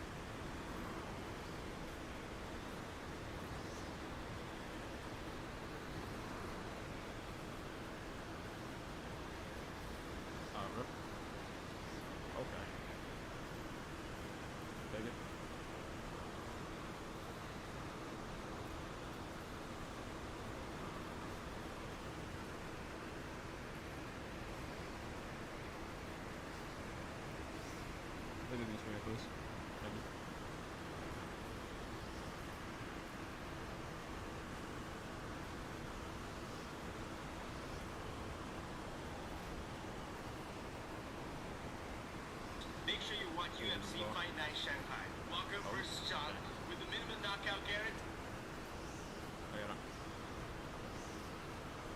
Oh my god.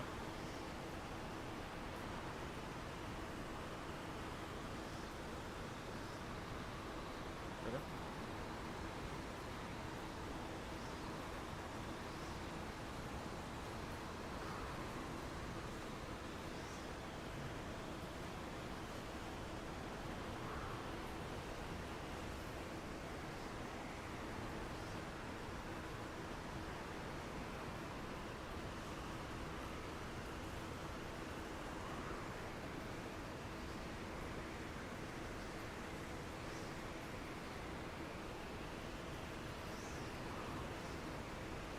Alright, go. Relax. Holy fuck, you listen to them all now.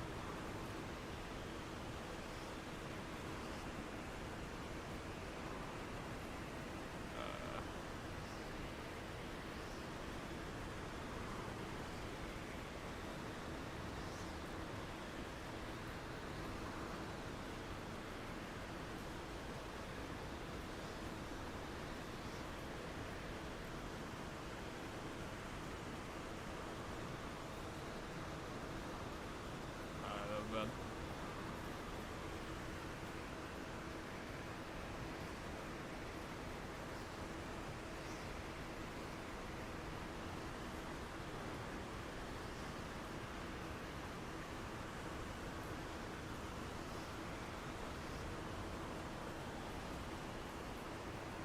On. I get these.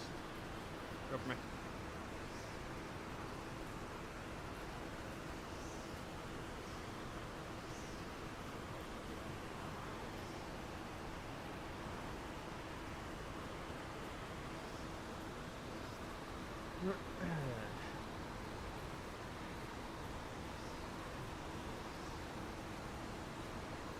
Get the beast. Go get the beast. What is he doing? Thank you.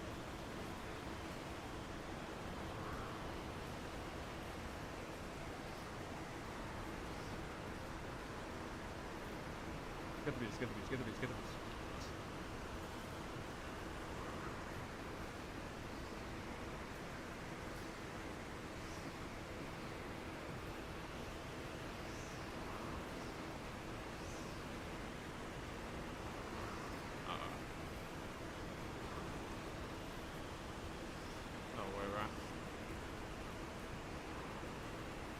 Holy shit.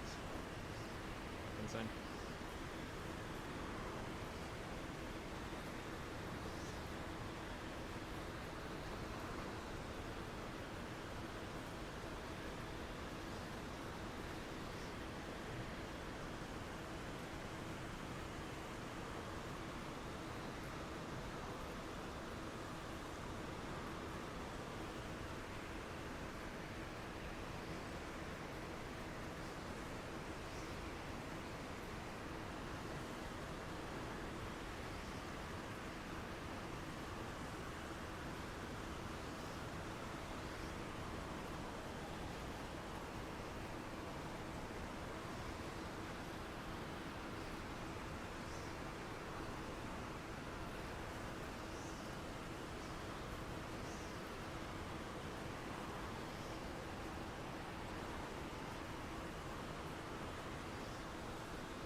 Dead zone strafe is better.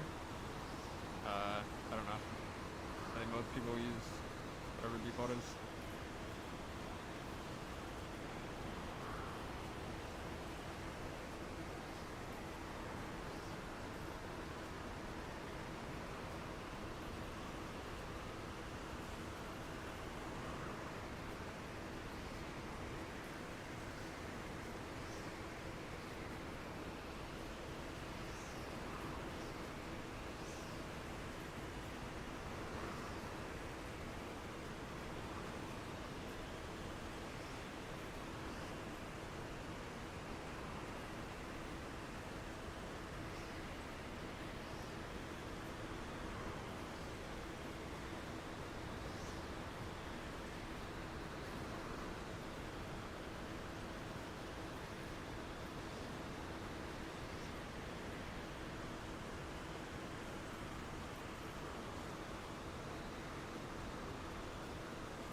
make some good summer bargain, but I can't match these two hardy bargain stacked in the firehouse shelves. Brisket, smoke, rolling snow, stacked high with turkey in hand, and that slot punch, get out of here. Take one of your firefighter. You gotta try this stuff.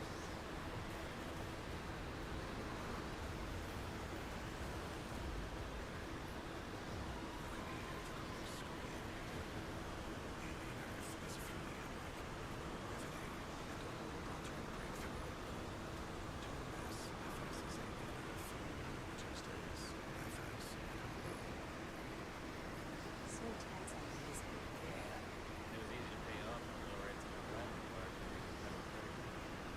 you imagine what we'd do without?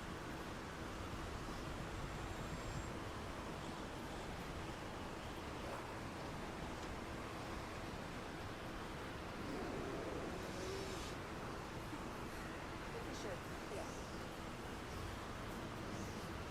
Navy Federal Credit Union. Our members are the mission.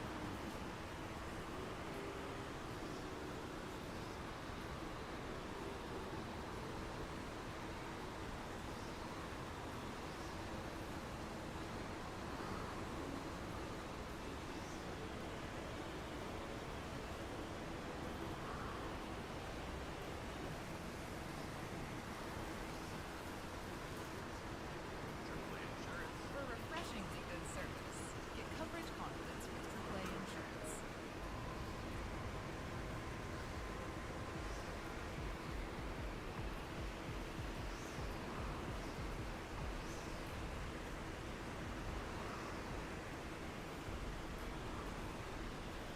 Best Wi-Fi for Frontier isn't just the VIPs anymore. Everyone switches on.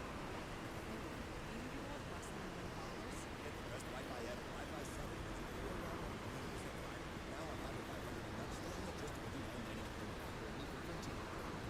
I'm all for the chase and finish which is stop.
No way it gets a touch like that, what?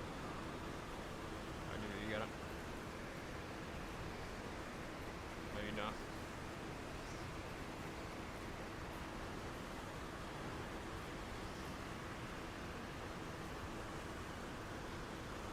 Huh? Nice winnable.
Double.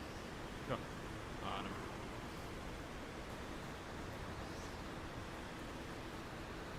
Water ball.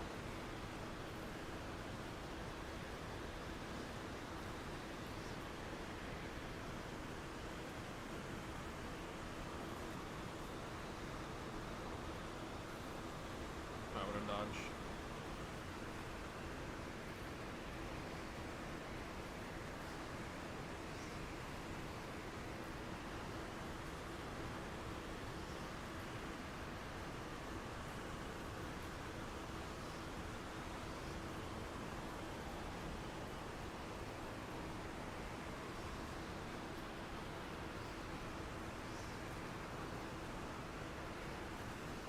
So, what?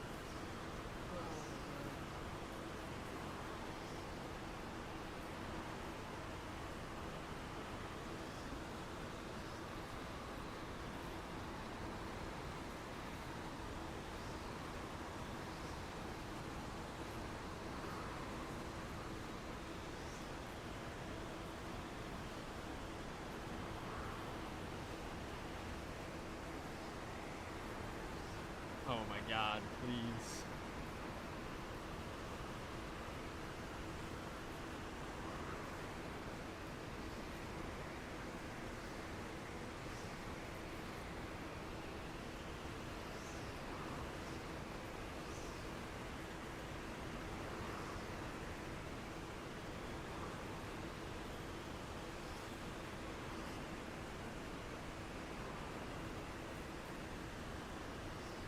Oh, I got it.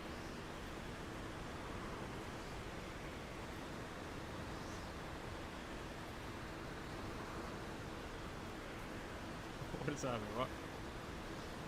There you go.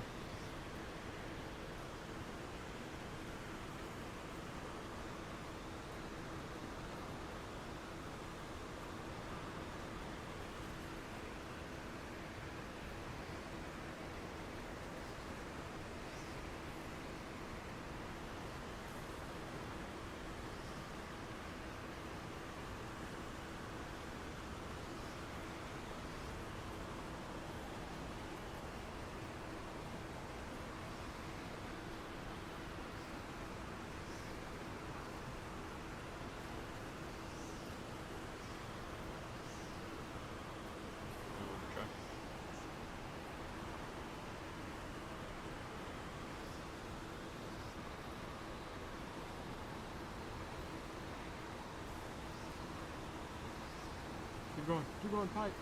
Pike. No.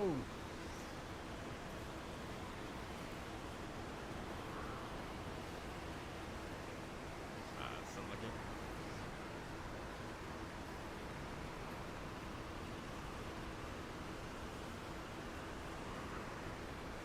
Holy shit, Devo, please.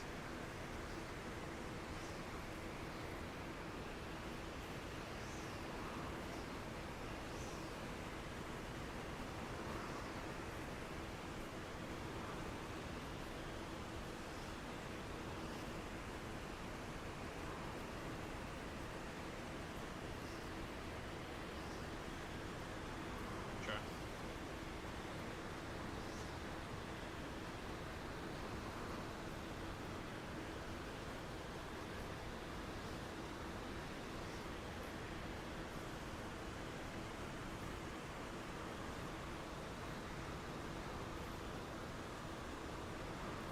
Oh my god, keep going.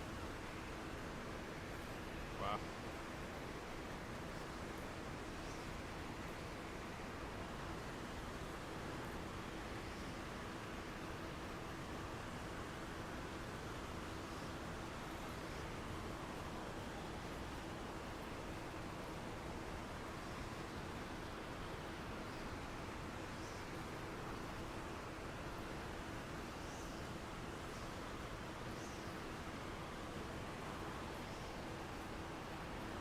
Sure.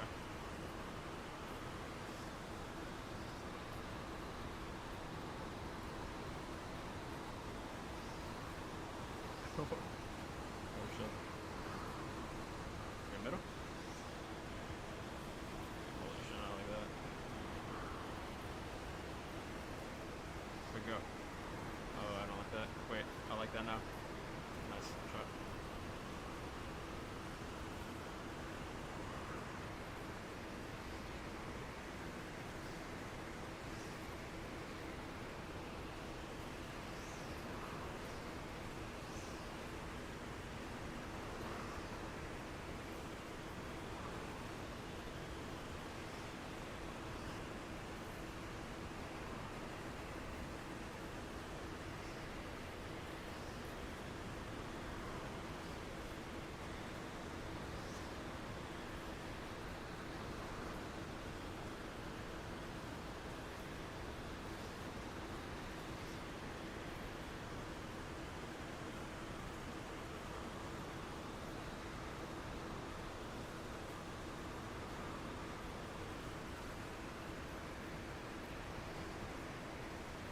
Try.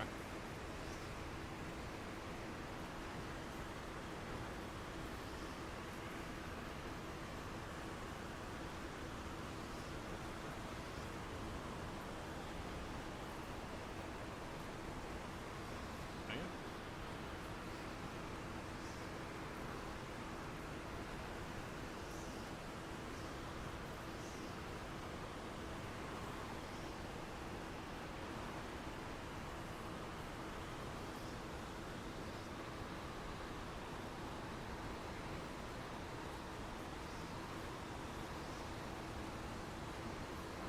Oh shit, little beast.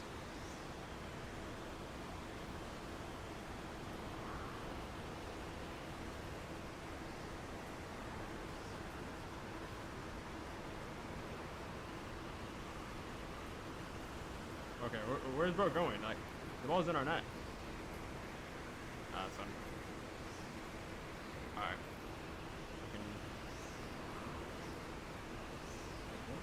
Like in that somewhere.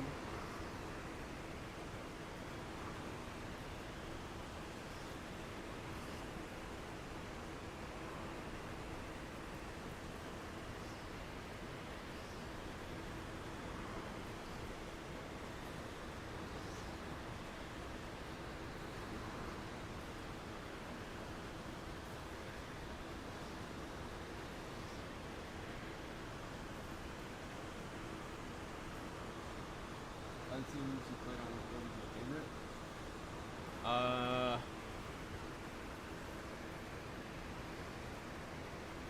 Honestly, Alpine. Pretty good. I don't know. Gen G for sure. And then Optic probably, even though just for a little bit. Like that first one was actually like so fun, but we just didn't get results. And Thorn was fun too.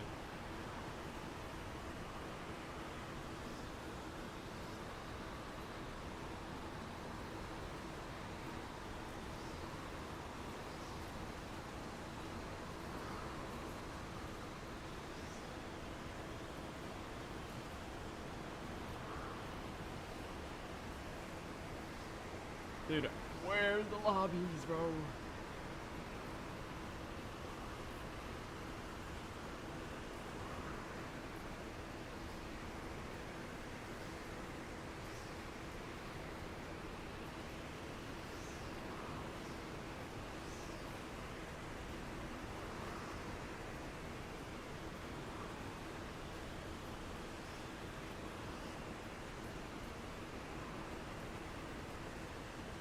Here.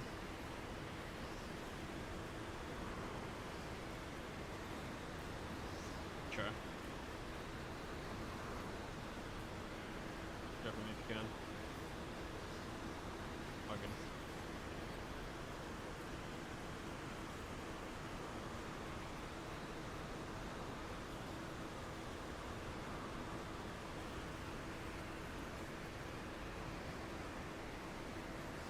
He said, for not say, I just done them at presets, and the number keep going up.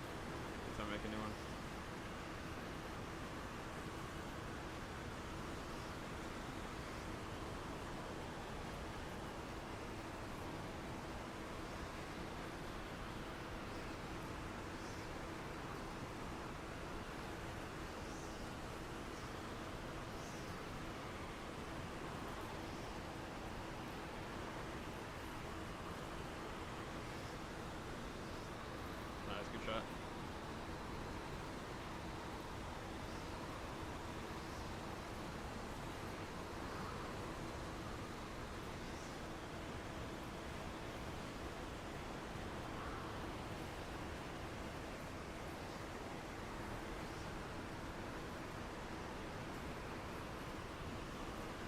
see you, Kevin.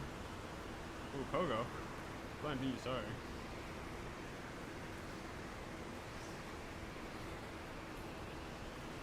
I don't know, I'm not gonna do that. I'm sure. What?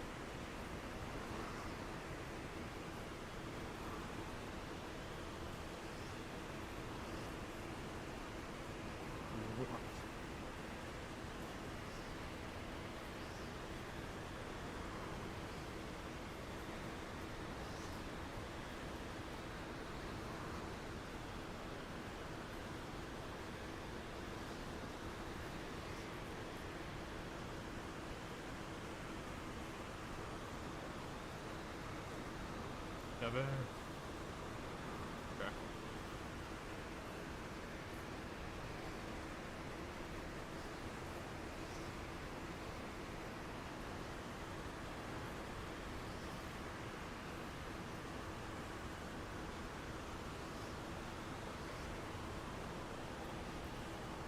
Nice, good job.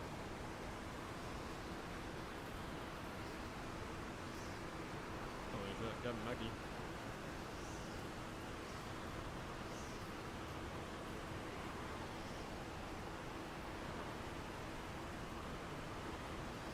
Holy shit, Kevin is him! So simple, just no flip set, just shoot the ball.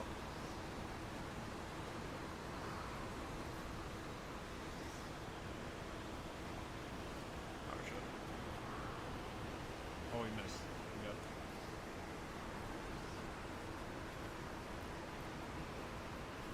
Oh, it's awesome, bro.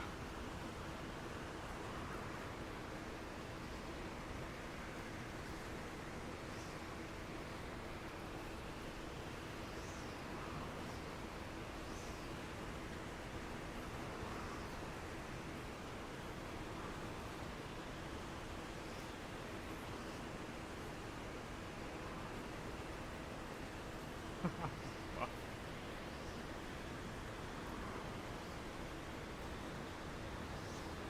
That works actually. Wow, against the went. Surprising.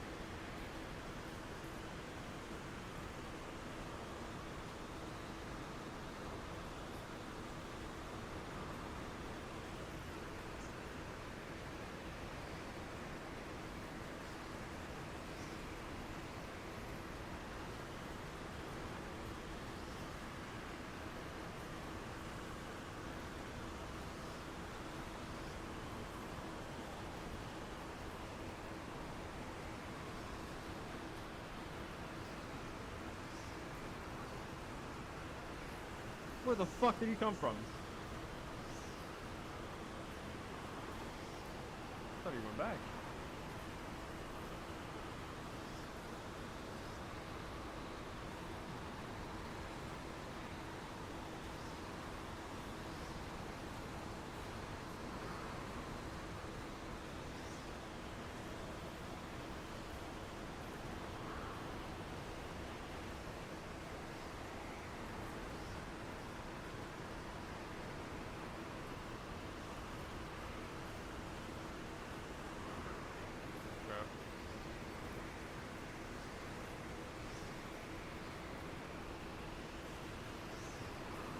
Crossing so good, bro. In the air.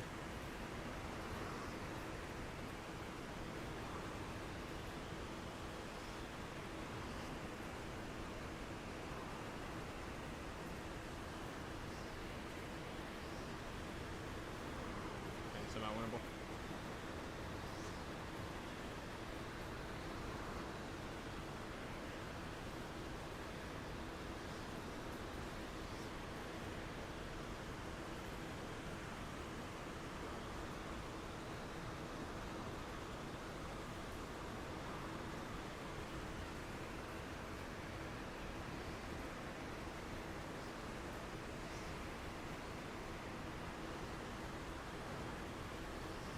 No! No! Oh my god.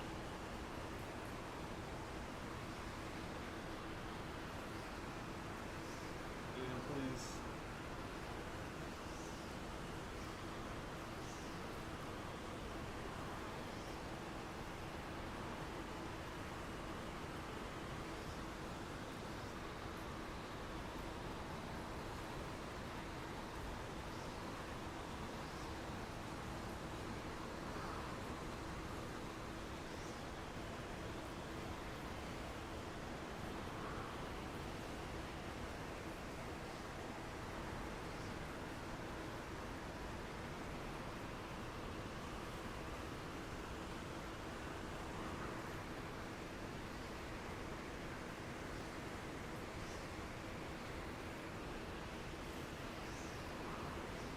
sponsors actually have, whatever Max's is like 20.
Max is definitely like with me.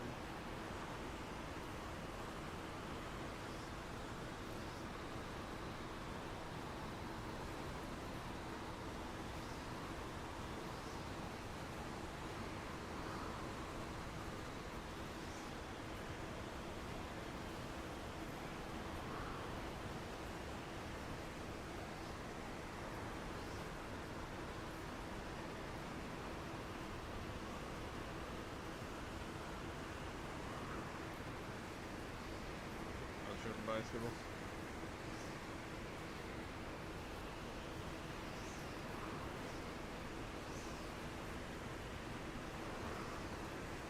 How am I dead? How am I dead? What?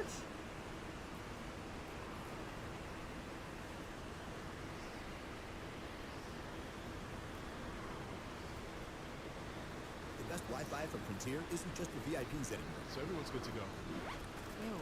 Even people with less than 1 million followers? Get the best Wi-Fi ever. Wi-Fi 7 with an Eero router on 100% fiber. Now on Fiber 500 and up, starting at just $29.99 a month. Only from Frontier. Ah, you're insured. We try to plan ahead. Is this your first? Oh no. Life's better when your stuff is protected under our roof. Clearly not. Build a customized renter's policy with us today. Starting at $4.49. You can get one, make it a double, or go for 3 delicious patties. Go as big as you want with my bonus jack combo starting at $4.49. Now you can say you're loving it and actually mean it. Get so much more. What are they talking about? And now let's play Burlington's Guess That Price. Back to school means back to saving at Burlington. Wow, look how great that price is. Let's keep acing this test. Hold on, an A+ brand. Burlington's done it again. Ready for one more?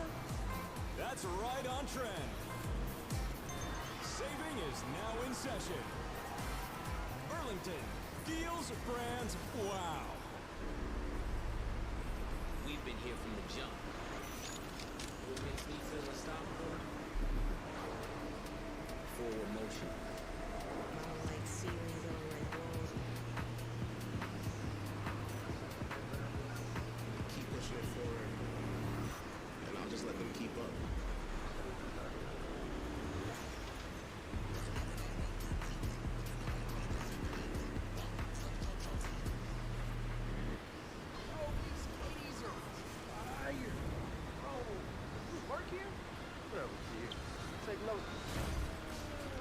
Yo, I can go all pro in this. I can guard you and run you up. You sure about that? Not anymore. Girls looking for a quarterback? No! Billy needs cleats. You're right, Billy. These do bring out pounds. Every shoe for every athlete, only at Dick's. Dick's is the GOAT. Talk about stepping up. What a start. It's time to level up your game. Introducing the all-new ESPN app. All of ESPN, all in one place. Go home for the most live sports and the best championship moments. It's the ultimate fan experience with no annual contract required. Head to the ESPN app or stream.espn.com and sign up now. I just need that last video from you. That's an awfully big file you got there. They don't download that fast. Rome wasn't built 2 minutes before class. It's a Mac. We can just use AirDrop. Better get in there.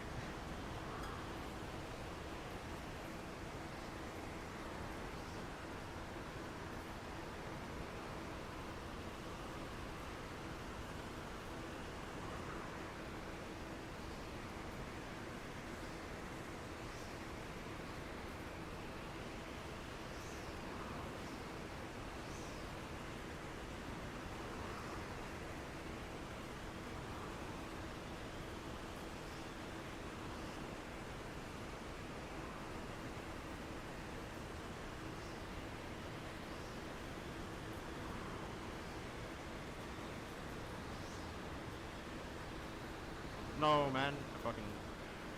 What's that?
The winnable.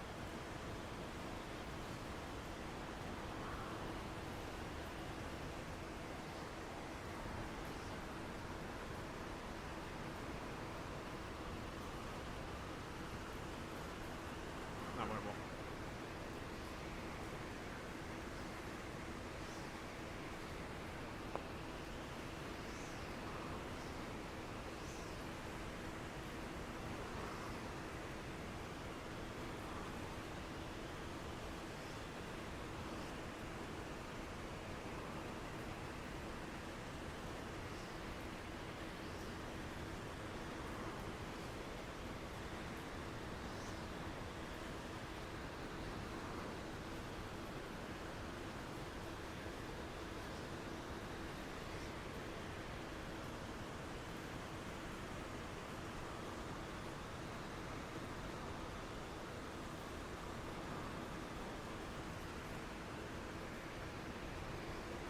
Dead. That's the relic missile, yeah.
of them.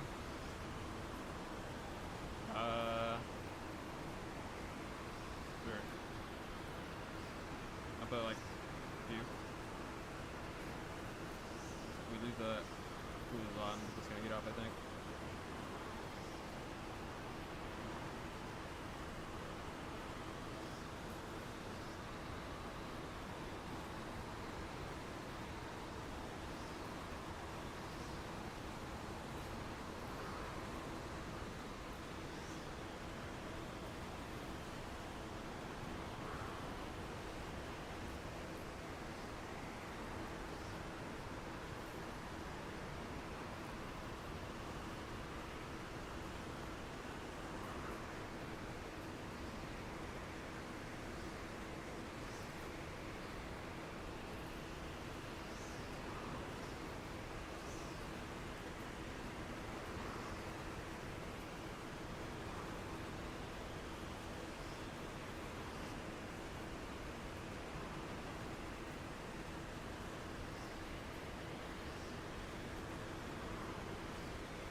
You guys been on the plane, are you 1 seat or 2? I have no clue, I'm not gonna lie. I assume we're 1.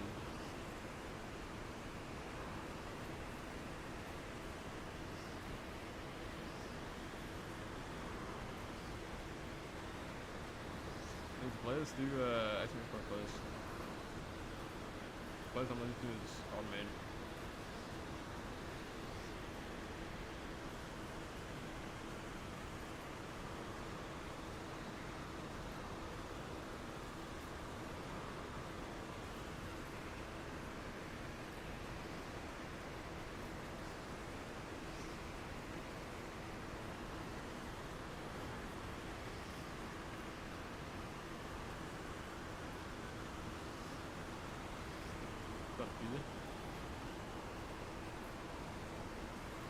Once you play Dig for 3rd time in a row.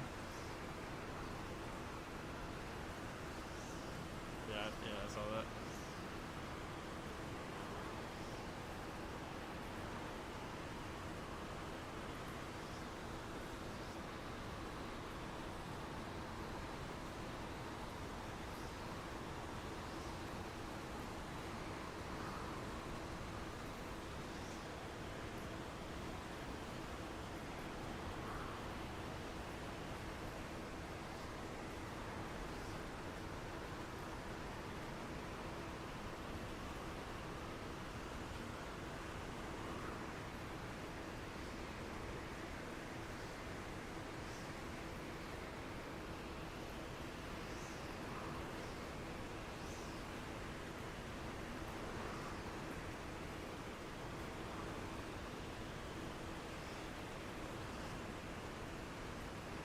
Like Casey and Dig.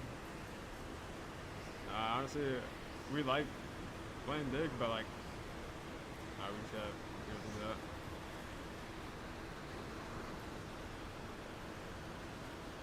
we were to play KC, we'd actually get like 60 feet.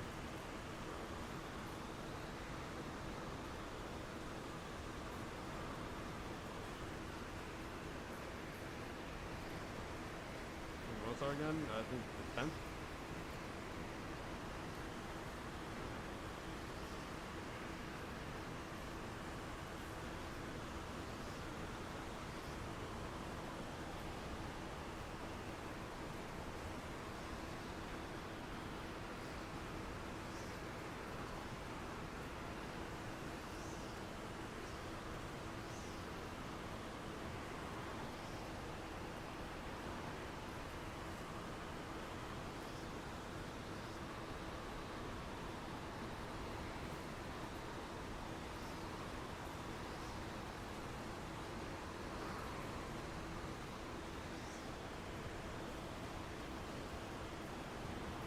Is this year's one or not?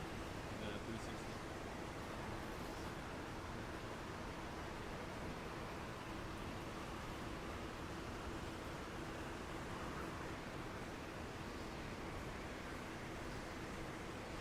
The PSK at 60? No clue. That 360 on my screen. I don't know why it doesn't show the 3. I'm sure.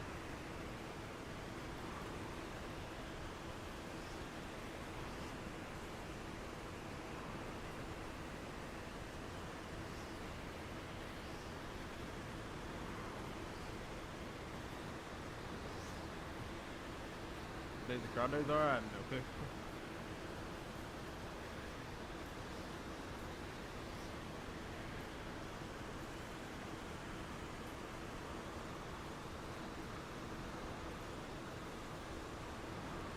Get off, yeah. I guess, it's gonna just not fit be the active electron.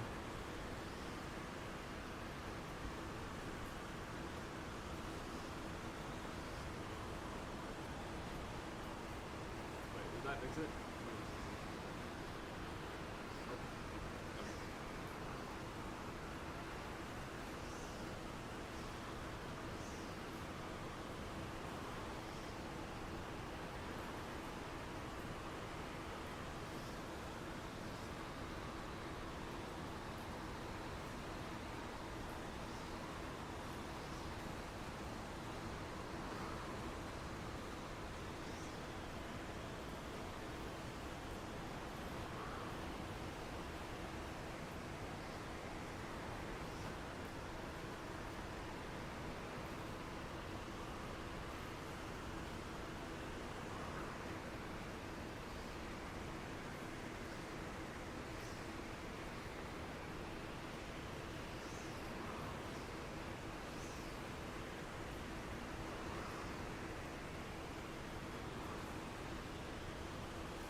For that. Nice.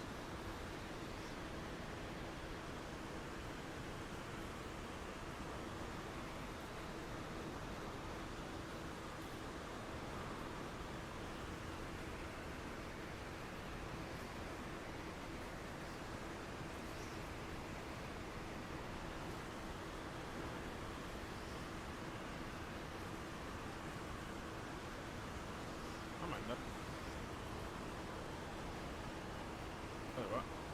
We got enough. I want some after that. Ah, that's intense.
what does that mean? It's open.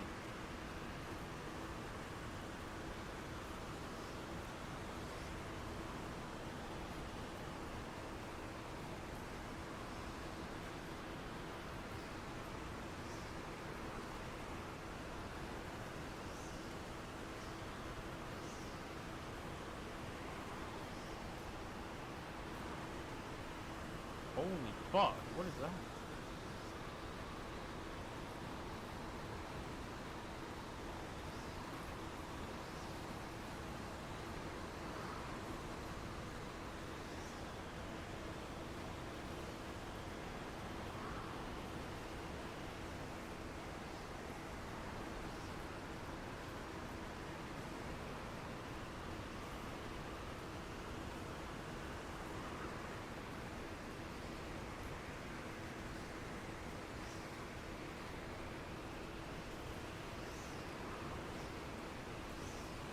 Okay, bro, like, what is that?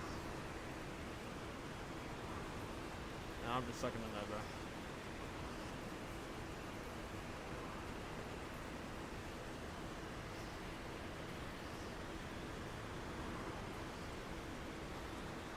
Sure.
That place? I feel like it was insane, actually.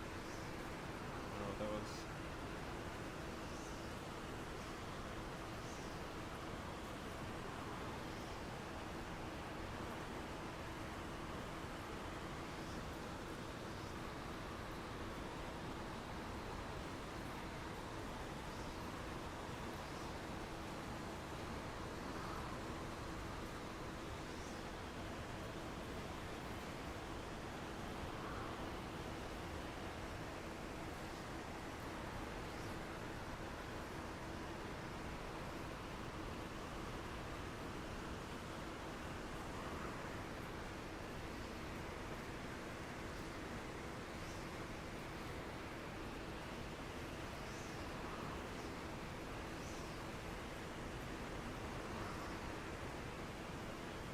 Labs, methoding, I love your stream.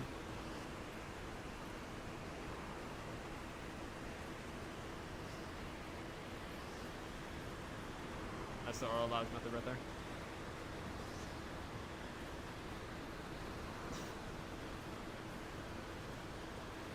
Oh shit. Oh, I didn't get it. You clean up nice. Always. Need a hand? I'm good. Looks like our job here is done. Choice is the ultimate luxury, and now it's yours. Taco Bell's $5 box, $7 box, and $9 box. Now featuring the cheesy street chalupas. That's Lux. For less, the $5, $7, and $9 Lux Cravings boxes only at Taco Bell.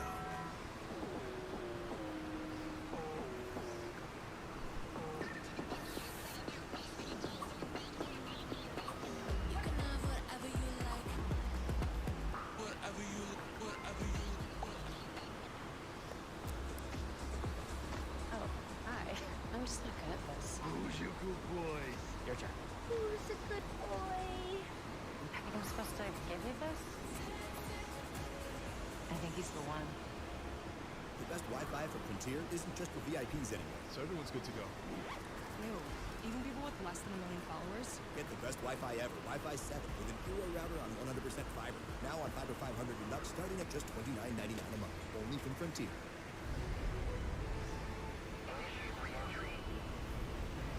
Life's better when you're under our roof, because you'll feel protected. Good thing we're covered. And safe drivers can save too. Also, your family's free too. And you can get a personalized rate based on how you drive. So while they're dreaming, you're saving. Customize what you pay with Drive My Way. American Family Insurance. Get a quote and find an agent at amfam.com. I can turn anyone into a beach bum. I bring families together for a living. I make memories for people I don't know yet. I know this view is too good not to be shared. I am a verbal host.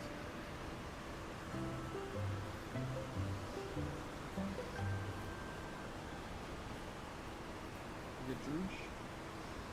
How you doing, bro? Yeah, we gotta recruit one more person to the clan.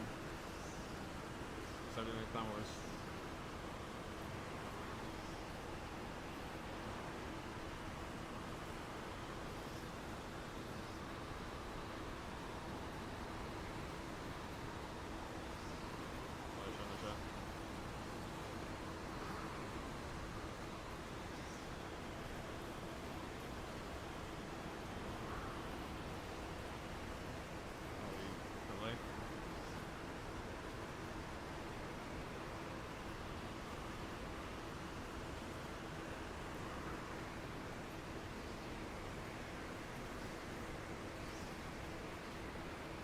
Yeah, sorry, Clan Warrior not bro, man.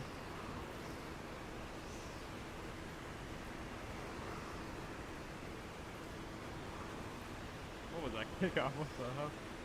I didn't miss the ball.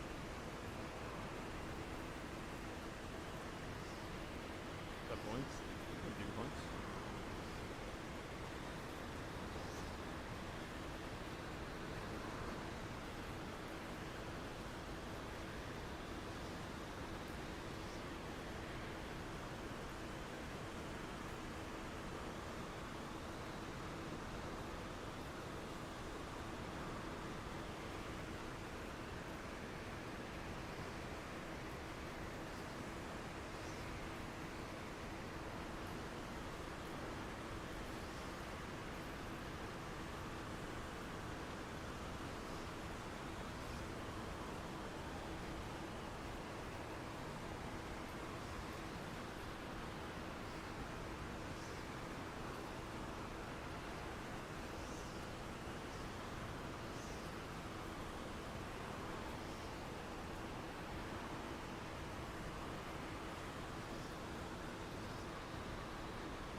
Raw, dude.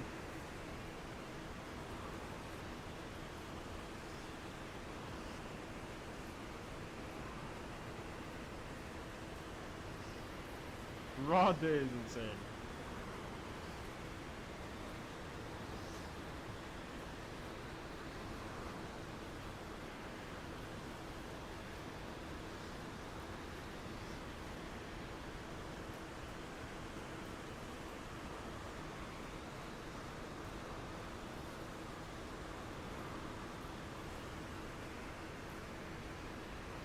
Greg did not say that.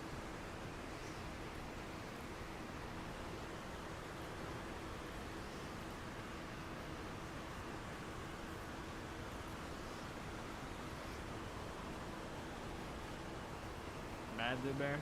Wait, you might be on to something.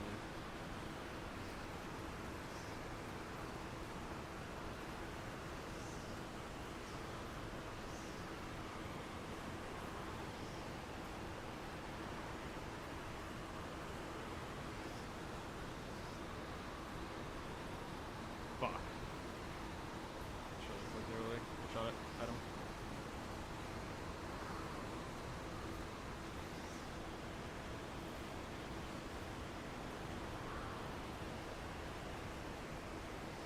Damn it, bro.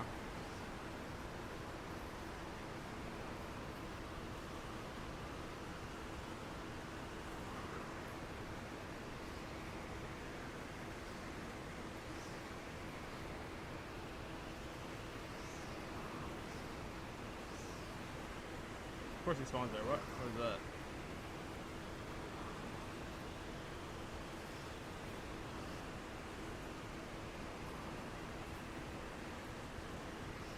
Okay.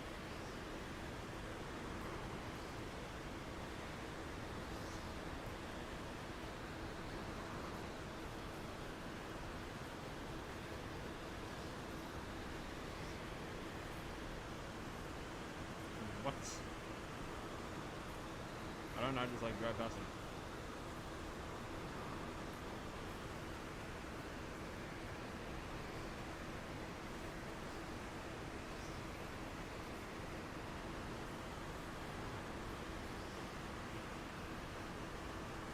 What is that?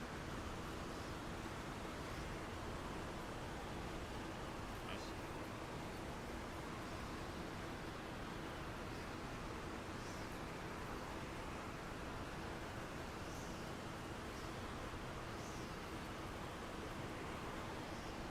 Seems to light. Okay. Who went over there, bro?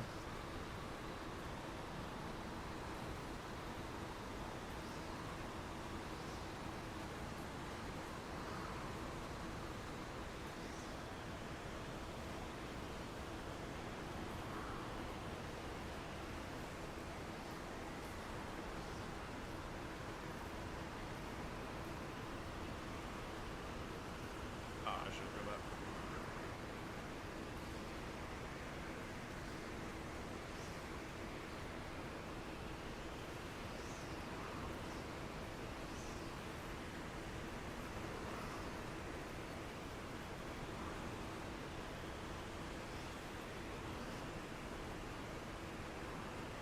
Mad Dude Bear.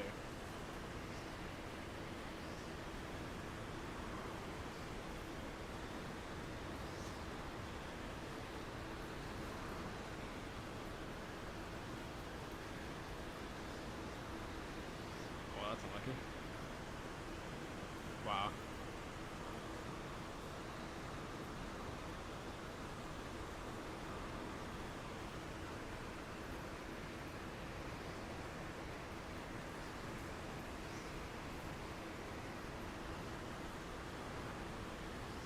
Nice open. Nice.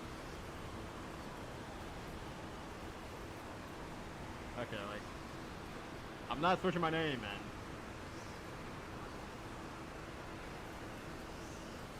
Bro.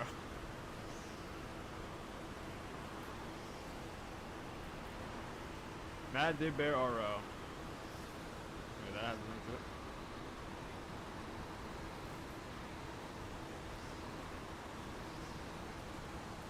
Oh,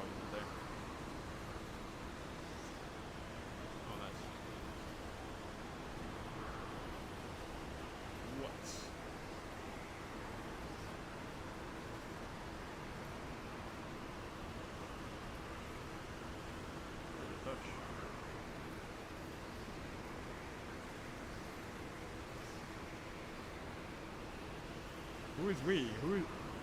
Who decided?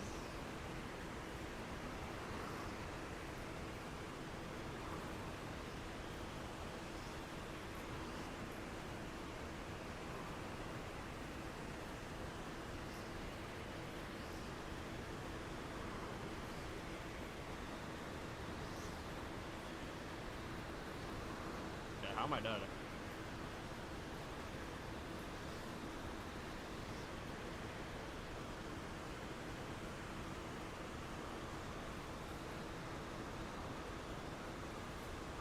Sure.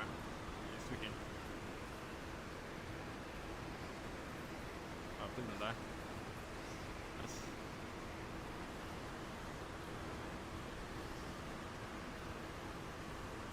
Living chase. You had to pick one to switch your name. Which one you pick?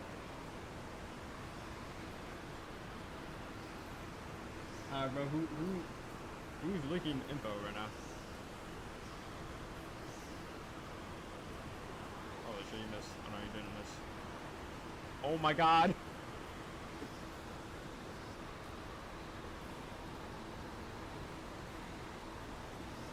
Oh wow, that was into.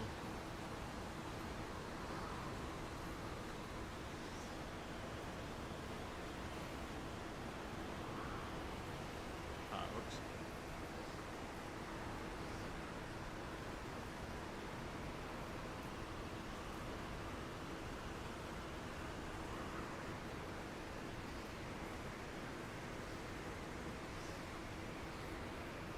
Well, that's not good. Never mind, good.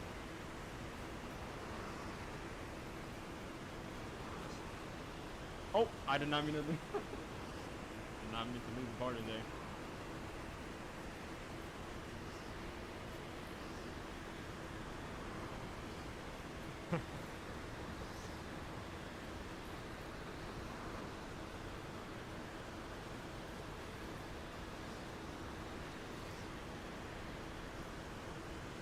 Council hasn't spied on this one thing.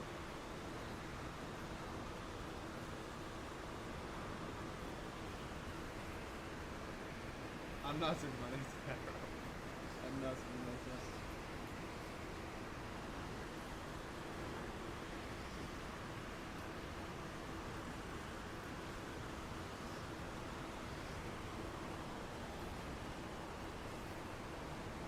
It was good banana. He was working. Right. Right.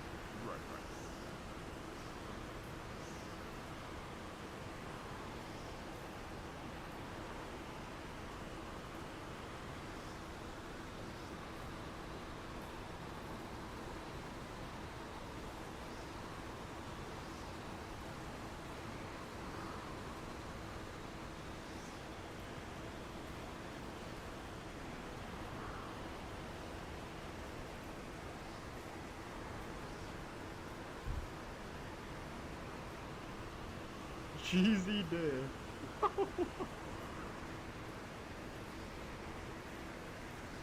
Cheesy DRL.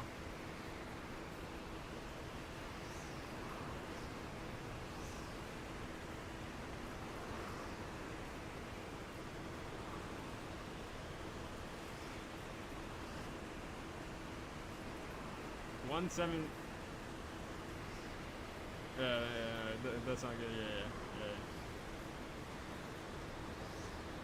It's not good. Majority vote 178 to 1. That did better go as fast. I'm guessing I'm the one. Like, who voted yes? Bitches.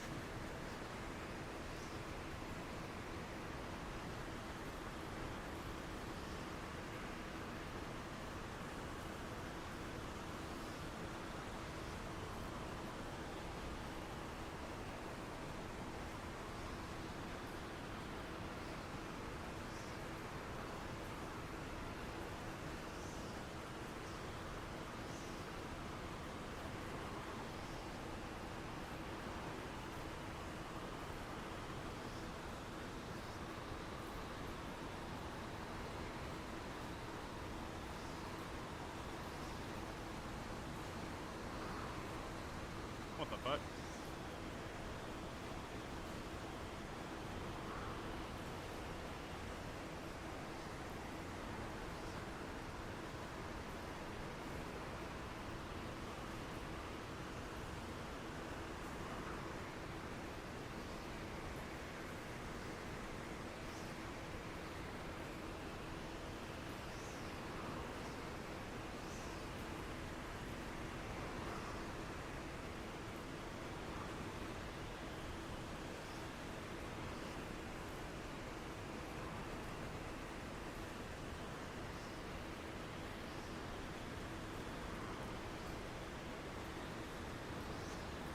Okay.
Alright, it's over.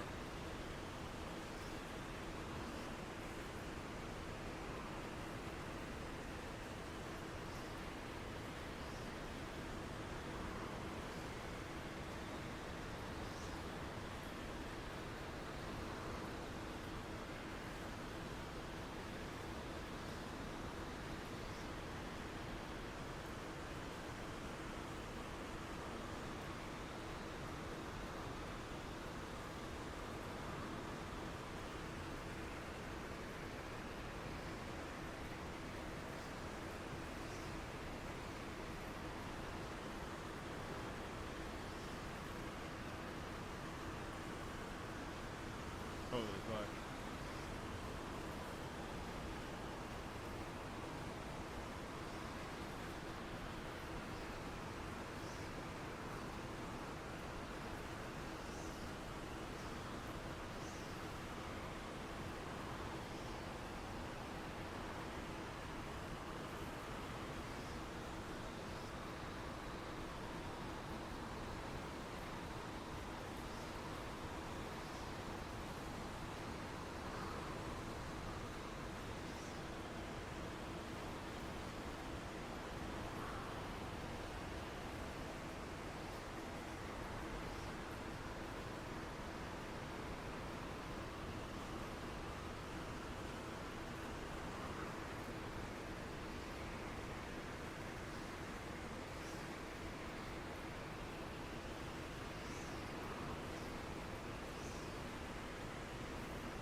Unless covered far off you've ever seen.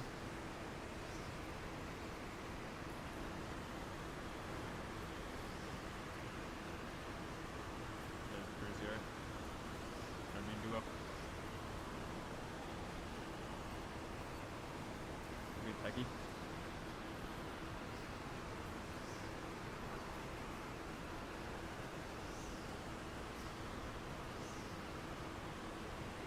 always fucking die on the kickoff, man. I don't know.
Wait, what the? Oh my god.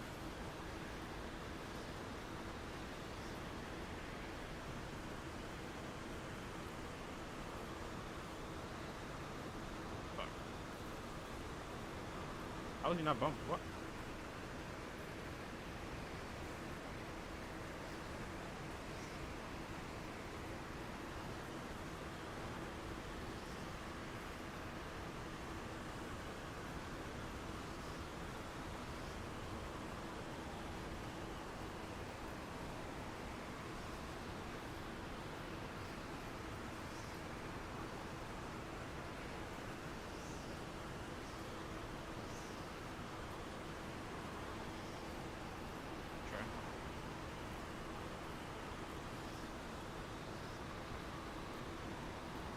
Dude, just go in, bro. Just go in.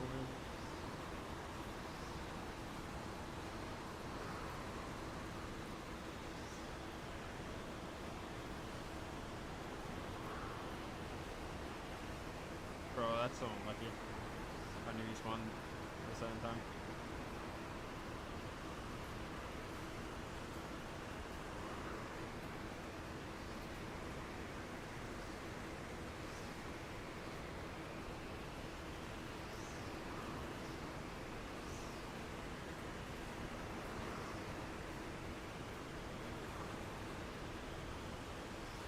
What a touch. Wait, what?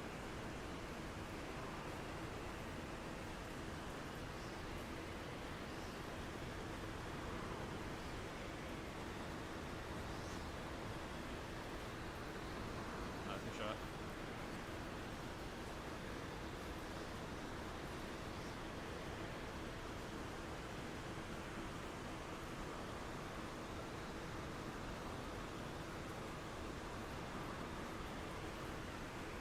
We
What is that, bro?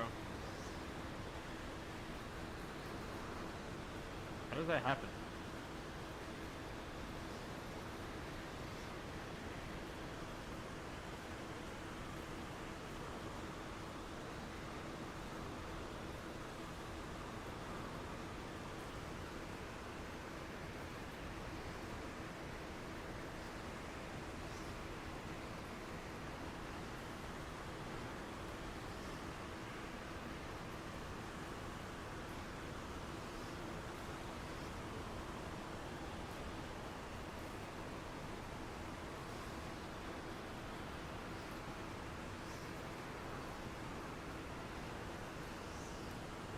Okay, bro. This guy is just heart beating, man.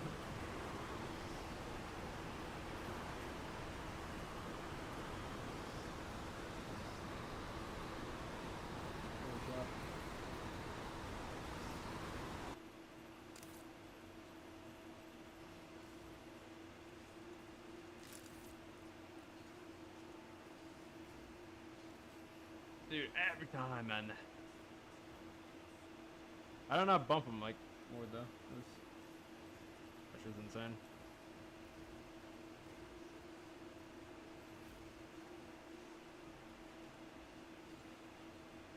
He has boost?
What is that bounce, bro? Oh my god. Okay.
Wow. Try. I should not have jumped for that.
try using that beast.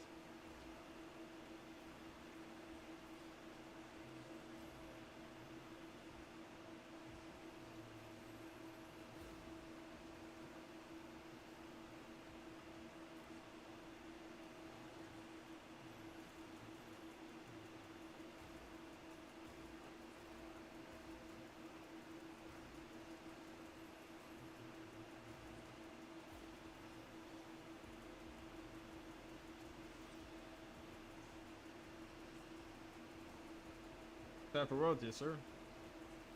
For Sam.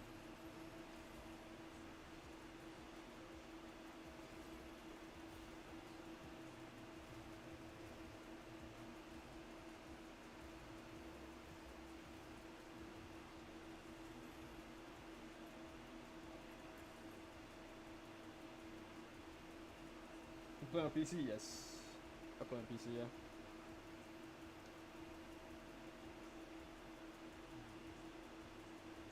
So Livio. Livio.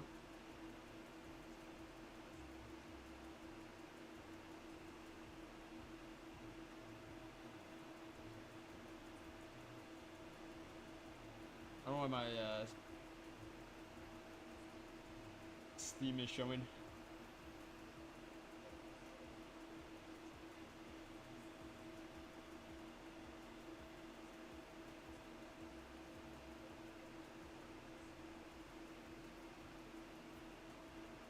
Quite a long question.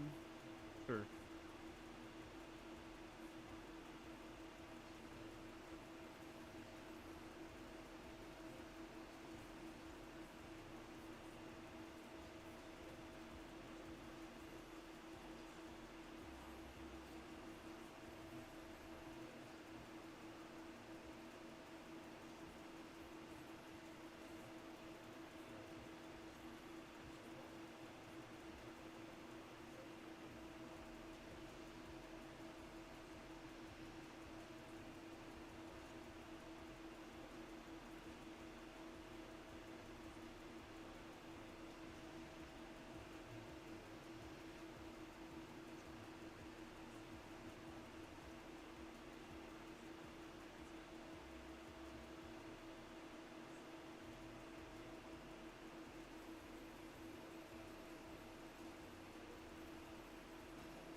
Nice. I'm playing on Xbox One, Christmas and getting an Xbox Series X, but I want to play on PC instead because I'm rocking Roblox and I have the game already around me.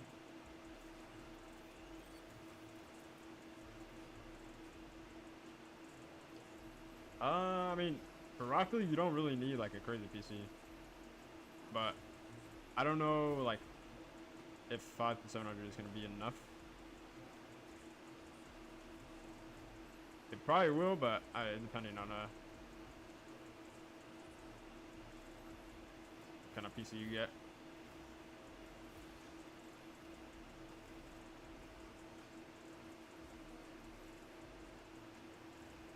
I mean, you could like just ask for like money for like Christmas instead of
Bro, there's a vending machine here.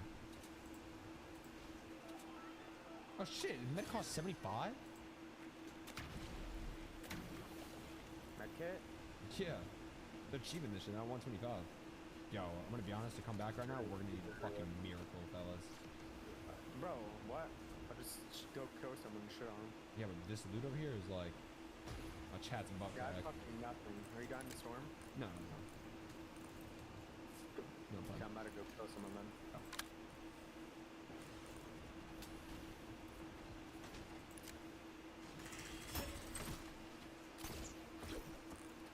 I'm gonna come to you in a second. Maybe we should fight together. Oh, I'm stacked, I'm coming. Shot drift. Trip. Full box. 200. Nice. Get nothing though, I think. Getting worked on, I hear it. Oh my god, it's the same fucking ugly retards. Are you dead? Probably. I can come. Rocket hard. Shocker. I'm alive, but like, not for long. I might just jump him. It's like, I'm full box. I'm gonna die. 100? Bro, I'm coming. 30 light! Oh my god! Nothing. I'm medic here. Fuck yourself, Come. dude. I have a big pot. Badass, man. I'm dropping. You kissed your mom with that mouth? Oh, fuck. Holy fuck, dude. That is it. That pissing me Yeah, we should jump these kids in front of us. To our right, bro. We should kill the fucking weirdos. We should just fucking kill these kids in front of me. I'm shocking. Okay.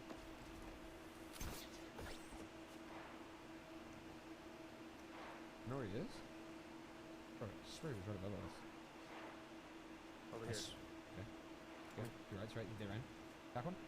Good jump one. 14. 14 white. 14 white. 12 white. You have anything? Nice. What? Hit to my bottom left, too.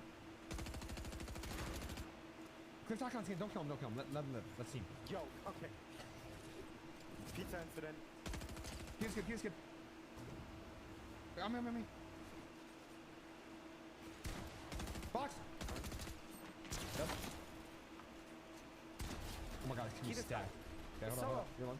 Click icon. Yep. You're 5 seconds. 5 seconds. Kim. Broke it. What a smart gentleman. Hey, you see him? 9 ads, W ads in the motherfucking chat. Yo, that kid was stacked on his boat. Let me go get his shit. This is a fight over there. You have any mobility? Gone. I'm shocking over. Yeah. Wait, zone's low too far. What's fine? Oh, no, it's not. We should look at- Kill back one. Kill back one. I don't. Yeah. Shoot this way so I think we got our direction No. off. Yeah, it's working. They're gonna hit it now. Okay, now I'm gonna go in front of them. There's a launch pad on me. Back one. Crack. This kid's on me. This kid's on me. This kid's on me. Good one. Soul on me. Soul on me. Okay, I'm getting my flipping body cut.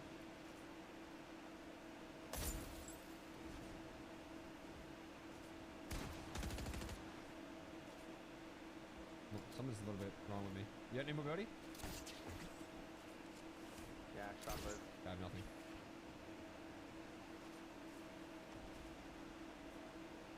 Oh, fuck. In the air. Above us. Bro, there's so many kids in front of us, though. Kid right here. Like, kid right here. Wait, above you? I'm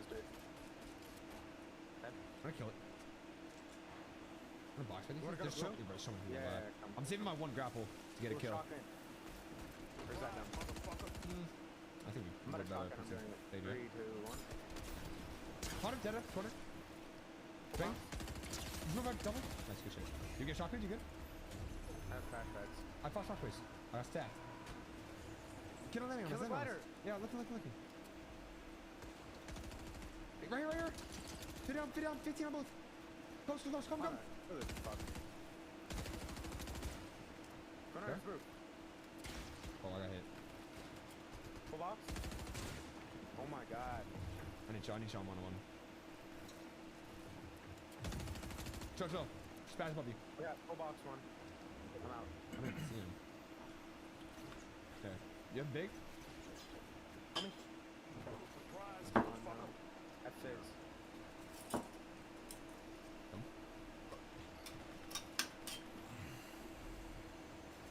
Hit on, next to us. Yeah, no. Shotgun. You go as the solo and I'll piece him. Going.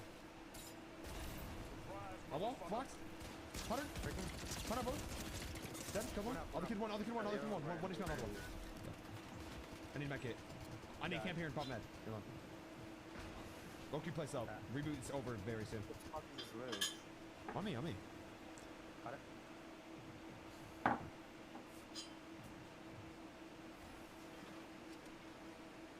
I'm popping phase. We're going tight. Yeah, I'm down. Shock up. Let me know. You know where he is? Like, is there someone up? I have Yeah. Wait, where? I'm gonna shock people out. Ready? Shocking now. Go.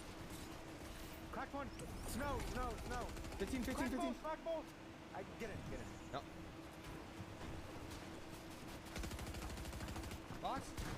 They're both white. Oh, yeah, I lost him. White again. Yeah, On me. cool. Shocking bin.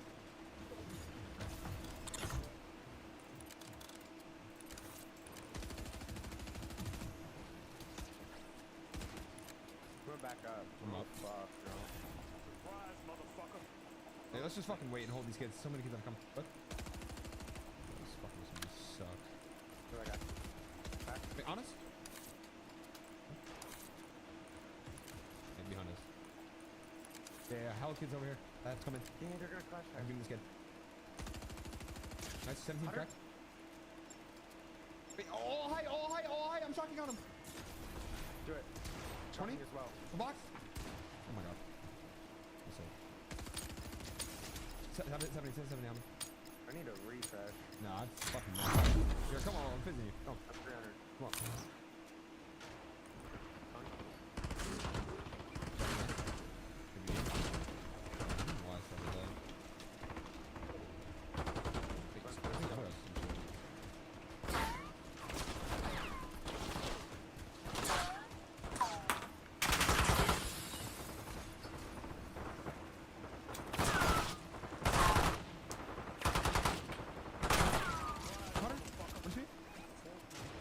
Ready.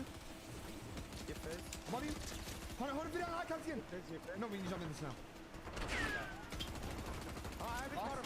Dead. Come. Shotgun. Get shotgun. Come. Come up. Okay. Get on my box. Danny, ready. 60. 99. 100. I'm one. What? I traded. Max. Oh my god. I think you stick res. I didn't know trading was still in the game. How much is your shot check? 30.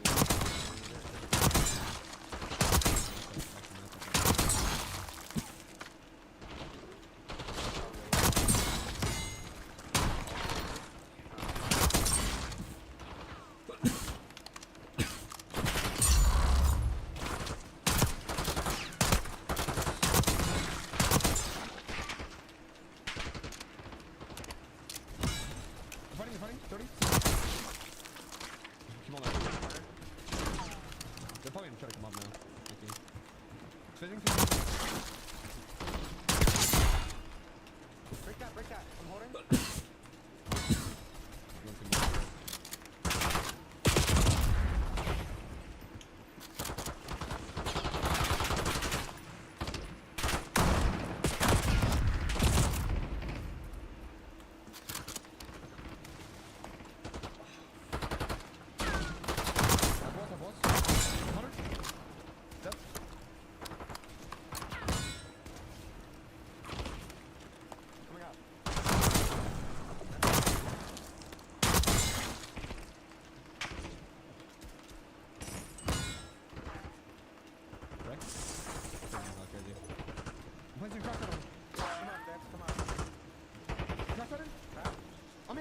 Above me. Chopping.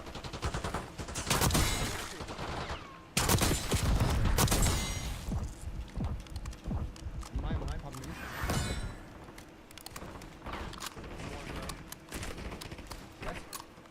take edit. Edit.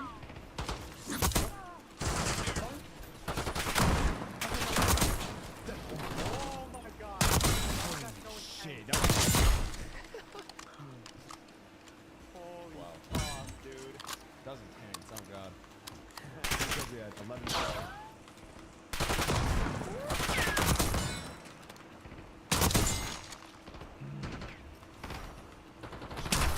This shit is actually intense, bro. Why is this so intense? Like, what the fuck? Triggered this month. Stacked ass. No, but I don't know. I read a chat. Some dude said Muzz in my game. Oh my god.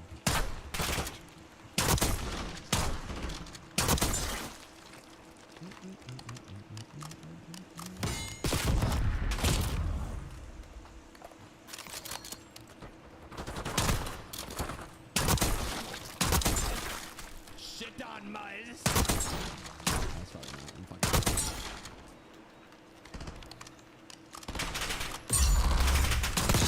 Fuck, you need to be. Wait, is there a reason, by the way?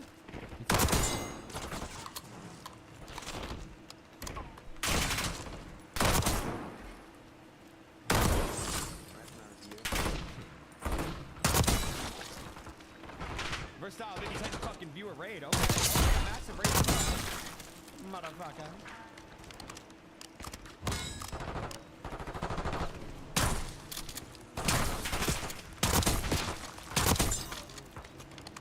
Wait, so what's the point cap? Crap, I mean, it's basically 45, right, chat? Yeah. We need 45 to win. 45 to win. There's gonna be hella people that have 45. Probably.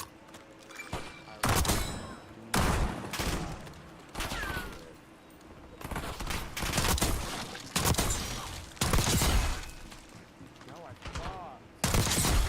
Sorry, my girlfriend is texting me. I had to respond.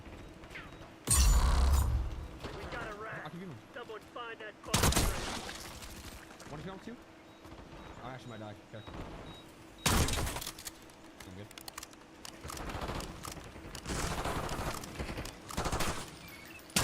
Yep. It's going. Long ride. Aww. Thief daddy. I got it, sir. Come.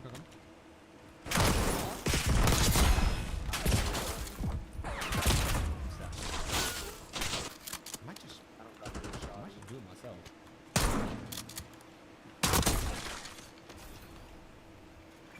Alright, on you.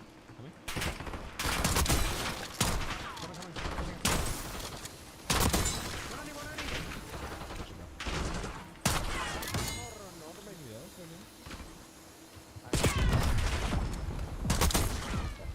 Yo!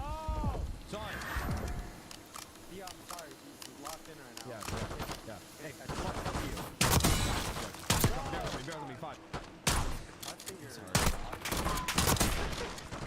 Shoddy? You're like shotgun shoddy. I don't have a shotgun. I don't have a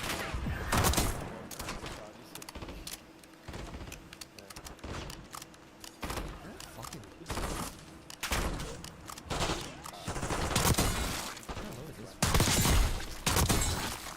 Coming.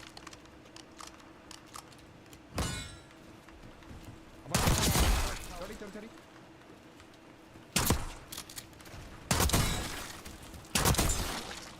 Hunter?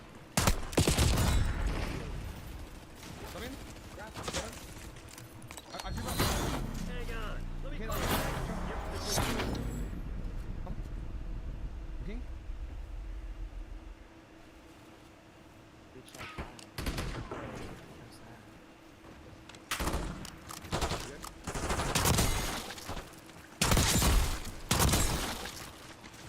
Come on. 24.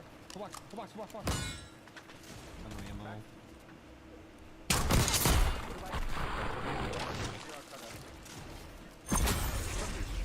Of course, you fucking piece of shit. You're a joke. I need it more than you. Don't pop it. You pop that, I'll kill you.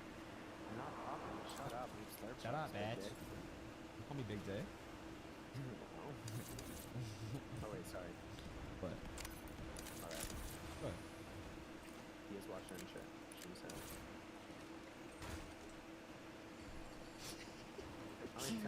I need to respond to this. I'm sorry. Bro! Lock in, dude. Here, I'm king. I'm full king of team as a solo all my life. Click.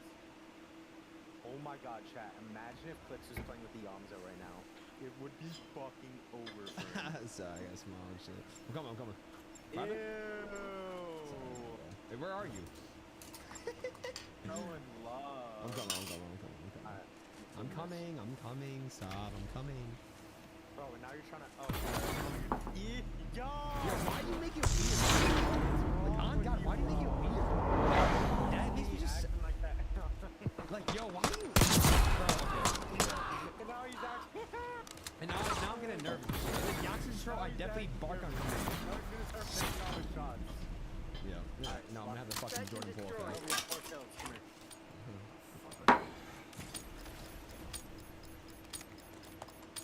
Where the fuck are the kids at, bro? I'm actually mad. No, let me get a kid meter out. Yeah.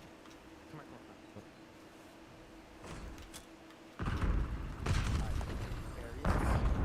Barry? 3, 2, 1. Oh, bottom. 100 on the weekend. What about the weekday? Full box! I'm above you. 100 dead. Weekend. Swifty. Bitch. What is you literally 90 swear to God. Let's go. Come here, I have chugs. Chugs. On her back, by the way. Yeah, I just couldn't come out. Alright, congrats. You're so smart. This way. I have 10 builds. I have infinite. I have such good movement. Such good fucking movement. Alright, There you well, go, Justin. There you go, man. I have 2 slurps to chug just. I have none of those. You think we're fucking him. Enemy Wait, charges okay, there. Okay. Okay. Come in. You would. Wait for double it. I'm behind him. Box. Bro, what the fuck is going on? Bro did not box him. That's supposed to be blocked. I'm slurping, dude. I'm slurping, Chase. 150? Full box? Fucking murdered. I got murder on my mind. Dude, this kid is the most luckiest kid in the world. 2. On me.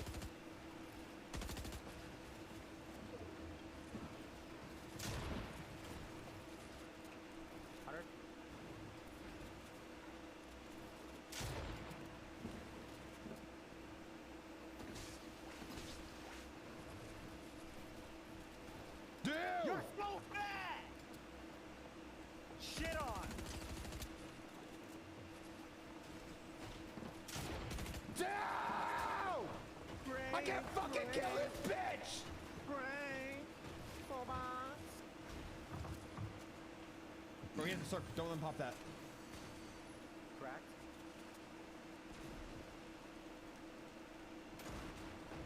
Dude. Such a fucking fat dick. That shit took me so long to kill. Where's my mother? Whoa. Is that worth your mother? That's where's my mother? How many builds do you have? Look how many kills we both had, by the way. 4. I need builds. I have 10. Alright, boo-hoo. I have 600. Fucking fun. Ah! Full box! Nope, you deserve it. 160. Hope you die. I hope you die. Why would you ever wish death upon someone? Right? Wish death upon someone. I'm ready. Come. I'm gonna fizz us, and then hit me with one. Right here. I don't have it. Here, come. Go to. Joe. Oh my god. Perfect. I'm not on it. 120. What are they on? 200. Daddy. Pop Joe. Get 6 berries. 6 berries. Popping the plants. Pop the juice. Popping the jewels. On me, Malabota. What? Where? Where, mates? Where? I swear he's in this box. We're about to find out. Yep. Full box. Box it. I'm shocking on him. Brother, you can't run from the fucking king. Flapjack is so good. Why are you running? Box. Dude.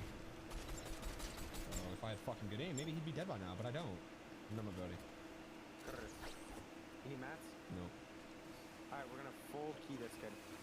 Okie dokie, pokey.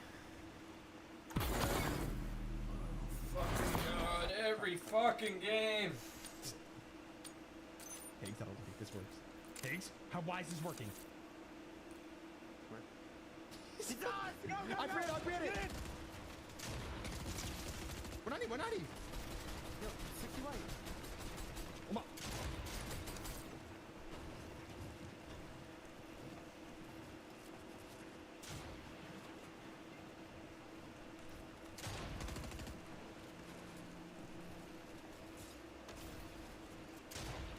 Put it white.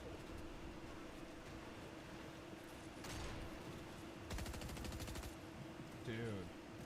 They're such vaginas. I'm gonna say something really naughty. I'll film us. I'm gonna be a nerd. What? Princess, edit. Come. He's gonna edit this wall. I pre-edit. Finish. Ready? Metal G. Here. Oh my god, back up. Oh my god. Look, you have to respawn. What the fucking drunk? Sorry. I don't know what the fuck that play was. They had me in a pinch. And I'll be there in 5 seconds, okay? Fuck. How's it going? Do you want me to land on you or do you want me to land somewhere else? I think you land in the storm. I'm landing on you. There's 0 risk back. No, there's kids on me. I'm already on you.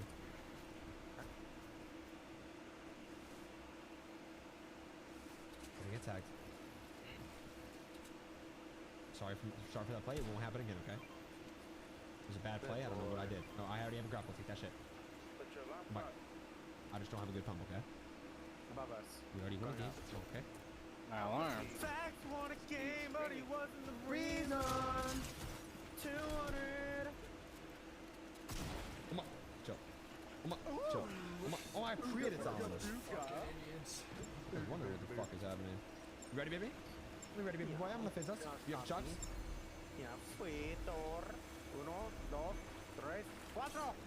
Wait, you said black kids right? Come on. Stop. Don't make that work, bro. I can't focus. So watch. What the fuck? Get out. Come. So why you make that weird, bro? Capital be pulling. Pop minions. Defend the objective. Come through the hole. Okay. What happened Good to job. your fucking PR? Guys, I'm saying. PR fell off. Stop making it weird. I mean, come. Okay. There's a crap better. Alright, popping a fucking. Popping a perk. Well, like ain't shit. Oh my god. My asshole. Box. Popping a perk. 36 on him.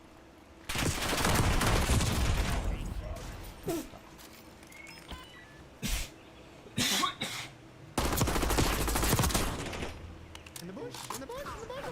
Down here. On my head, bro. On my head. I'm on. I'll take it. Let's drop a fucking. When you get to zone. MTC's nearly dry. Get serious, Crimson. All this. Alright, try masterclass IGL starting now. Masterclass starts now. Straight it. 100 builds. I have 700 builds. 20, 30 alive. 30 people alive. I have 30 fish. Now, get them again. IGL. Alright, patch your IGL. Didn't even leave. Mom, my boy. The whole map. On you, bro. Back shot it. This way.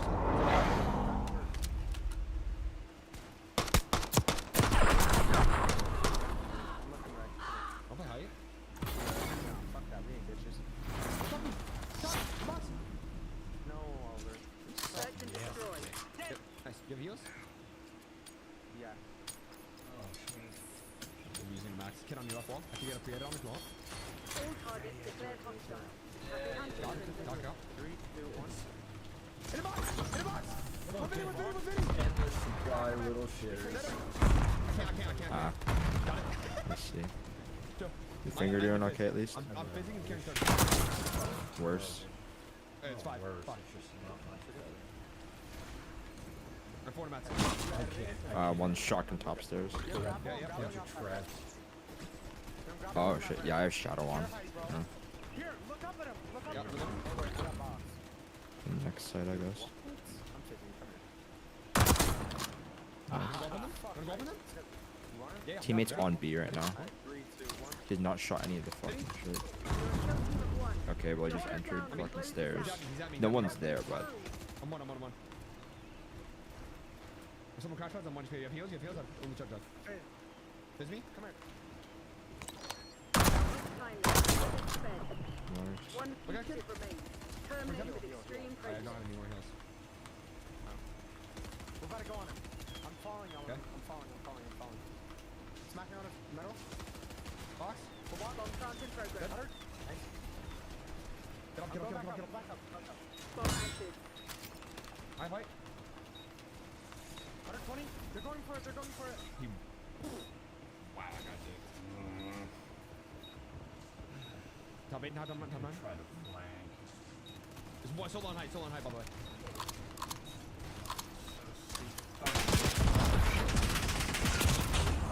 that's annoying. You win this game? Timing, rip. On my knees. Like next level, not the normal one. Timing is rough, oh dude. No time for motion. 15, 7, nice! You could if you wanted, Loki. Nice. Oh my god. You have height. Wait, what did you just say? Search and destroy. I have an idea. You gotta kill it as well. That was the kid on height, by the way. You see him front side. Pacify the AO, kill team. Oh my.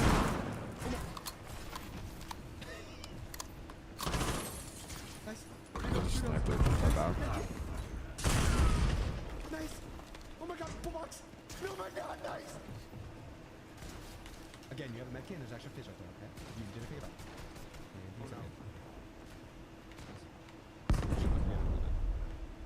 I'm behind you. Oh, fucking news van. I'm out there. I don't think your shit's reloaded. That's really concerned. Yeah. 0 bolts in your class. That's 2-0. One stairs. There's 2 on B, 1 stairs. You can play zone if you wanted. Nice. No! Enemy device is set. Stand still, you can pump him. God damn. Hold back.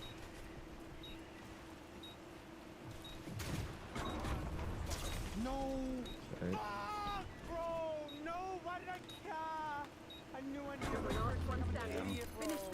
Absolute tiny shitter. But we got full. That Rudolph guy did not know how to play the game.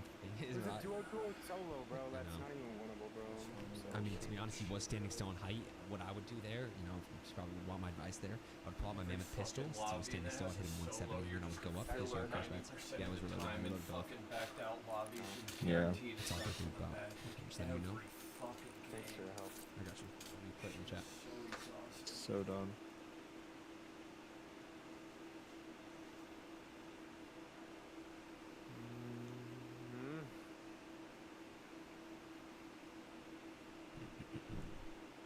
Hi, Clicks from France. Hey, dude. Hey, Dad. Fuck, we were 3 points off, by the way.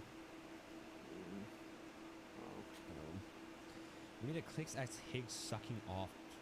Okay. What the fuck? I just read. Sending hate from Australia. Okay. Oh, we're playing with Trump. Oh god. Fent Floyd. More Qdoba. Know what that is? No. I'm ordering it. It's like Chipotle. But for healthy people. For healthy people. What should I eat? I don't even know if I watch this. Is there toast tonight, you think? No. Well.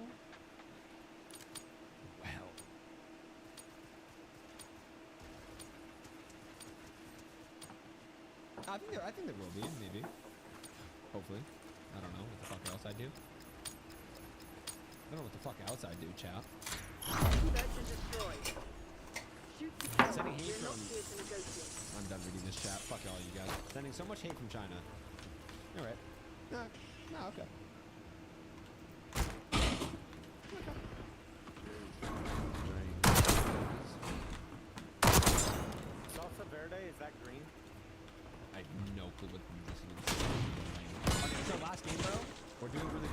probably in the top, like, you know, top of the tops, but I'm gonna need to fucking step it up. I'm not gonna. One jumps off the top. Oh, it's gonna be a fucking good hit. What else? No. I don't fucking know. I don't know. I'm fine. I'm gonna do you a favor. I'm good, handsome. Are you good? Yeah, Daddy. Go.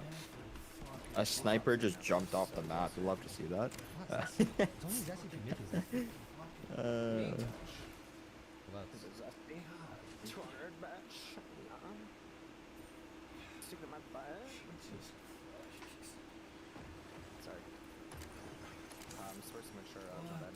Fuck, man, what the fuck?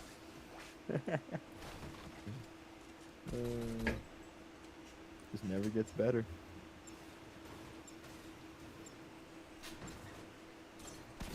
Never gets better. What are people at, dude? Good? You know, are you? I'm really low. I'm dead. Cheese. Actually? Yeah. I come. No, I'm dead. So, you sure? Yeah. Holy fucking loser, bro.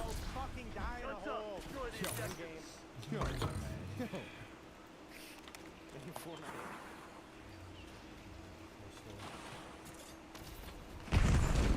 Aura.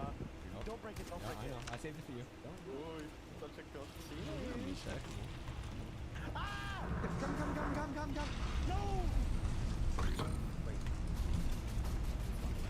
Bro, that was close, by the way.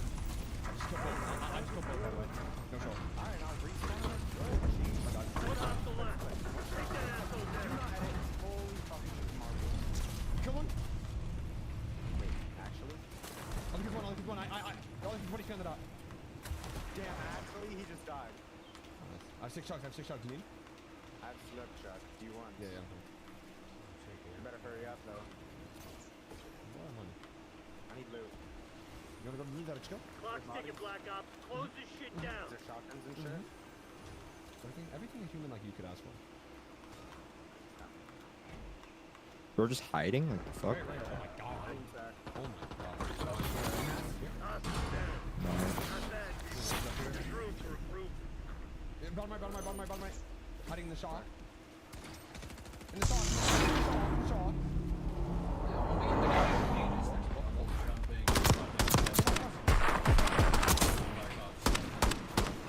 Yeah, fun. And there's no You mean tax big? for it. Search and destroy. No opening doors. But it wasn't That's a kind of reason. fucking stupid. Doors are cool the way you can open them quietly. Close Right? your eyes, have no No more of that? That sucks.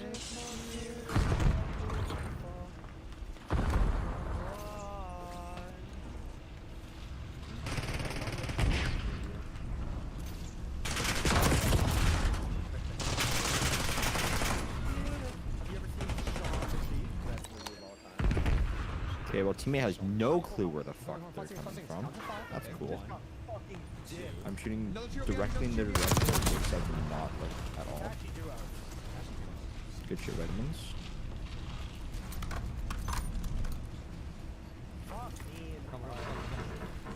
Aim more at the floor, will you? Like, bro. How many do you have? How many? 6.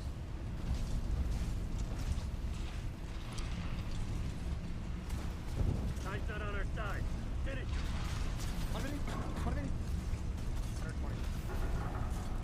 In there? Fucking sun. I got fucking sunlight. I know. You saw that, see? Oh my God, Kevin, he's going. 140. I'm Oh my god. no bad. Yeah, Not good enough, Black Ops. Find another way. You're right. Bottom right. I'm in. Oh my God, bad fucking. I need a bed, chill. I'm dead.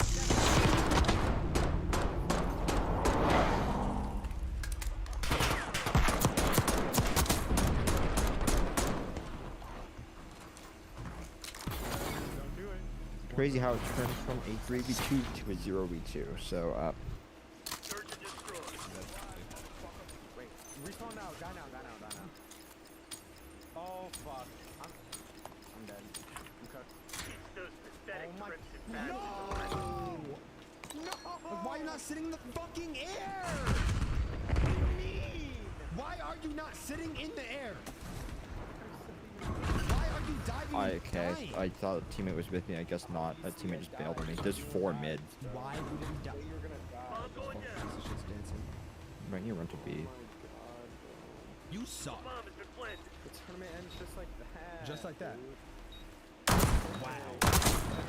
Nice. You're a fucking joke, man. There's probably more coming from middle, We I would still say. get the pickaxe though, I think. Wait. Please tell me we did. Top 750. We're top 5. We got it. Oh my gosh, we're top 5. It's so good. 32? Oh, we could have Aw.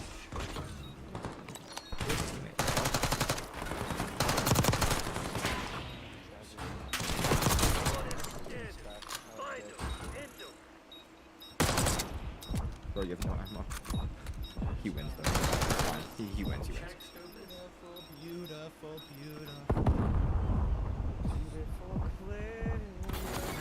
Yeah, good shit. Now get out there and finish it. What now, Ben? Ben, what now? So bad. What? Search and destroy. Wait, do you get the pickaxe right away, Chad? Is that why you did the game? Or no? No, Ben, you don't get it right away. Playtime's over. Let's see what you're made of. Toads? Is anybody on for toads?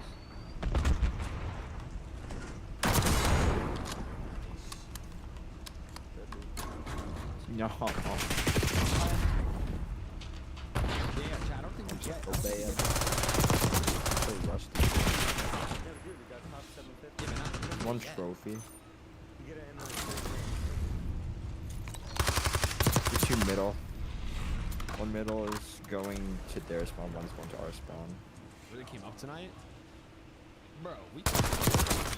Their spawn dead. Oh, you're dead, never mind. Yamzo's playing Yamzo. Nice. Jump into the open and reload. Nice. W strat. 17,000 people playing.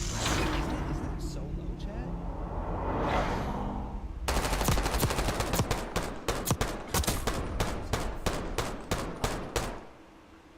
Wait, when's my icon coming out? I think my icon is coming out in a couple days. Right? Wait, why am I asking you more on the video? It should be a couple days.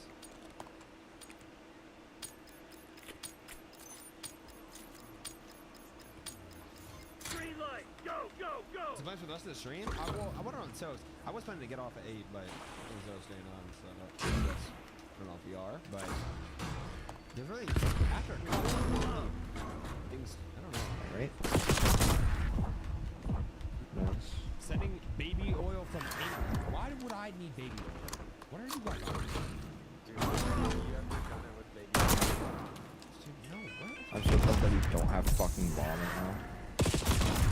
Have a whale toast? Yeah, I'm down. I'm down. Yeah, he's laying down the room.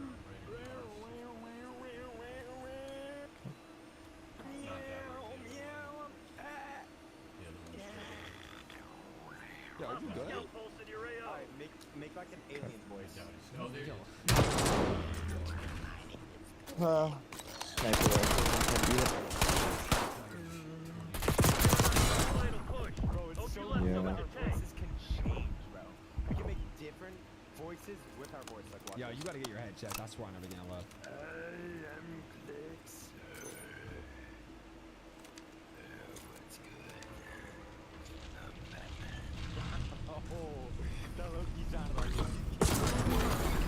Okay, not gonna lie, he blended in a little bit. I can, yeah, I can vouch for everything. He did blend in quite a bit.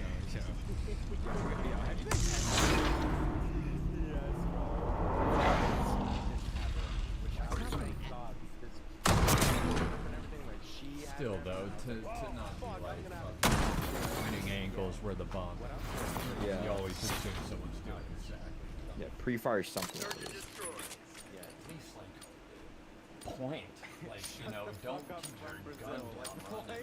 No, retweet. Don't be full sprinting. At least have it up and ready to shoot your gun. What? He has an Olympia, but like, it still takes time to shoot.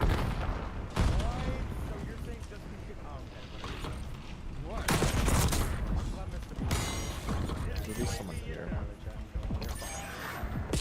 Nope, in that room like always. Yeah.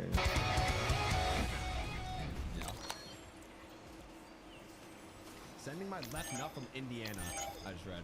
Ew. Sending diarrhea from Pennsylvania. One off the left. Take that asshole down. But like, imagine opening a package. Dude, It's always this fucking sniper, bro. I swear to fuck. I was just info, so I'm fine with that. I'm just info for this. Think about how gross that is. that would be fucking gross. Right? They camp those. They're good at it. Not even that. They're good at it. But like, holy shit.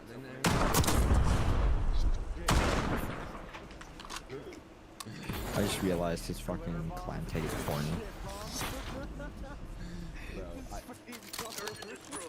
Dude, how are you laughing this hard at this? Oh, someone just bought Dream in Order. W. 6 Audi, 39 months. See rating, 10 14 months. Like, bro, it's not that funny, Jagans. Okay, wait. Alright. Chat, whoever gets this guy's name, you got to get this up. He just bought Dreamin'. He bought a mission. Name starts with A. A.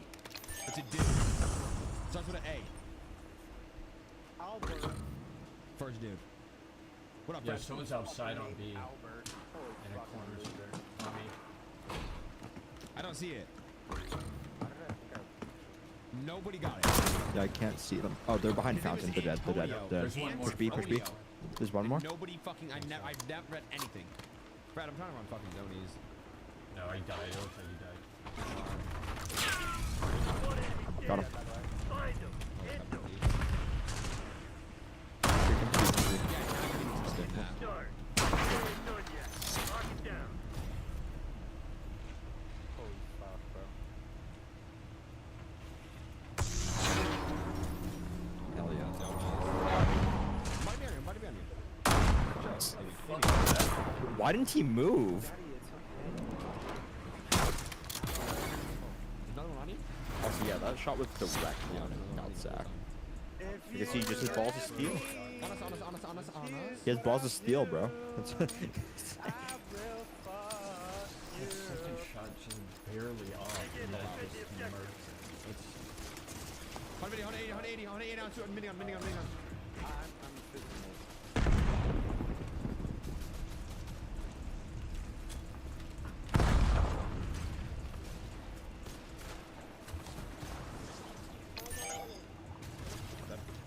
That was Aura. We both killed him at the same time. We both killed him at the same exact fucking time. I gave up fire. Come. Flashes, come.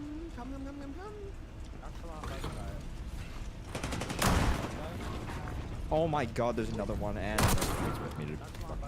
Great, wonderful. Finally got that. Hell yeah. 3 concussions is actually crazy, though. Why are you peeking? You have 1 HP. Buddy, are you okay? Bro was 1 shot to blowing on him. Like, that's not bad. Whatever. You can throw wind in his direction and he'll die. Like, $36. Nobody got the Antonio one. They bought a that's Clicks probably icon change. Didn't even know that your was a last, thing. by the way. Starts with an E and Oh. it's a girl. Rip. Get this out. One saw you, one didn't. That sucks. Really? The fuck?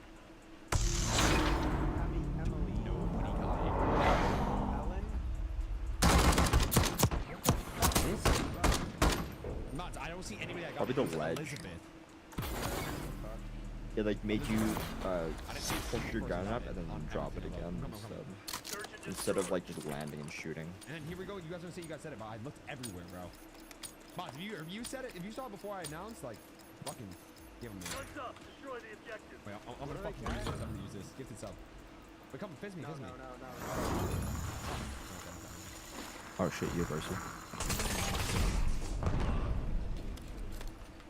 That's why I dropped. Okay, where are we going? Scroll the medallion, realistically. No, we need to be synchronized, big boy. No! What the fuck? I thought this was a purple thing. How did the trophy can get you? Oh, did it like explode and hit in your hand? It like shot me. Bro! What? The trophy systems can do that? You're a joke. What the fuck is that? I don't know, your timeline. I'm just gonna stop doing that. Holy shit. What the fuck is going on? They're gearing up for a final push. Hope you left some in the 3, tank. 2, 1.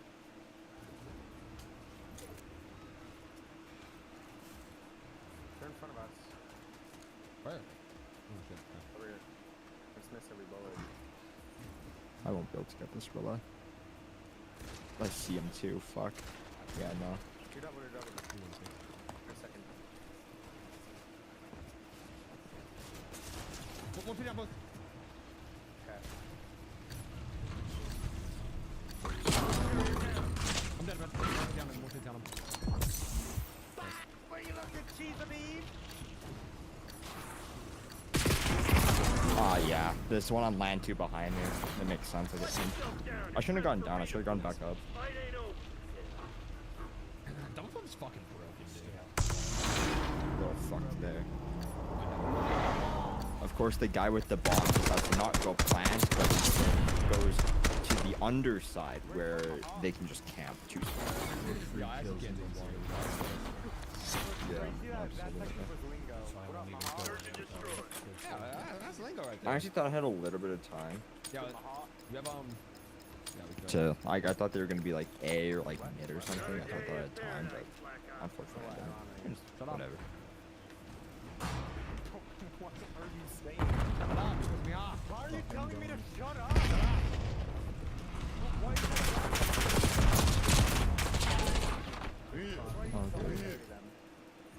Shoot the person on blue, Mark. Shut up. I need to look at the name. What up? Ma? I'm no crash mat. Do you have crash mats? No. Oh, teammate has him. I see.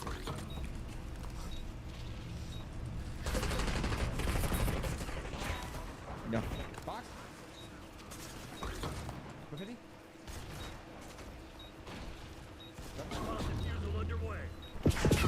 Yeah.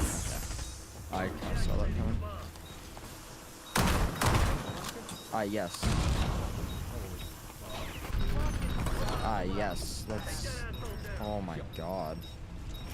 Okay. Yeah, you're guessing the name before I even said it. I start defusing so you guys can know where they are, and you decide to still not shoot. Nice. I'm on. Help! Like brother, what the fuck? That's crazy, dude. No one swept that house. It's fucking insane. Of course, you always gotta sweep that house. It also makes sense to look at it. That's the thing. It makes sense to look Yeah. at it because the bomb is planted on that side. I'm On that side of the site. Capital D, I'm here. They're not gonna plant it somewhere where you can Capital D, prone I'm it and they here. can't see. Capital D. You're just overusing capital D, bro. Fuck.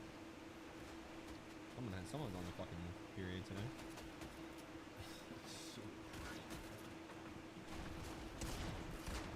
You suck. Shit on you, fat ass. Whoa.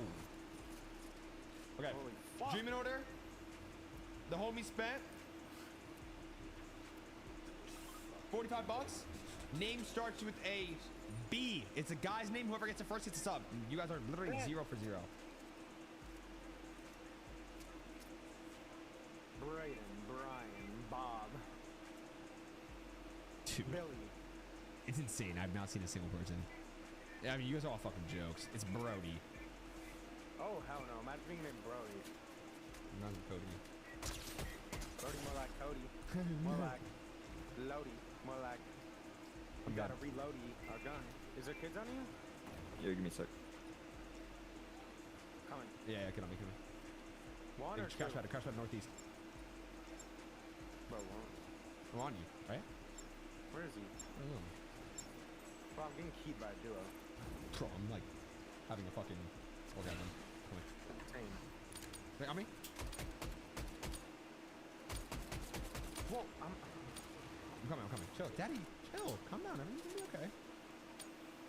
I'm up there just. I'm gonna go up. Okay, come take me. Hot ready? Search and destroy. CIA, you're cleared hot. Work your frag link. Done.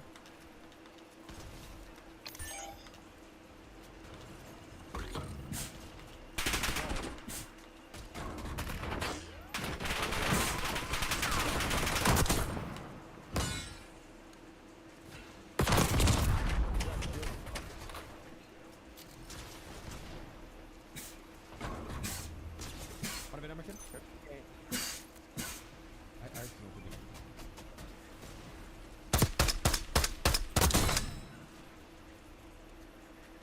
I'm coming to you.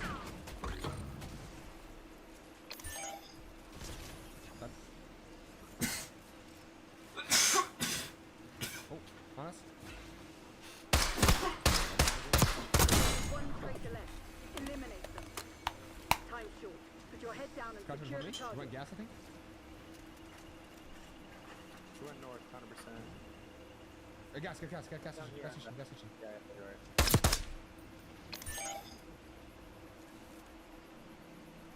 Pop the container. Box. Yep. Where the fuck is that dude looking?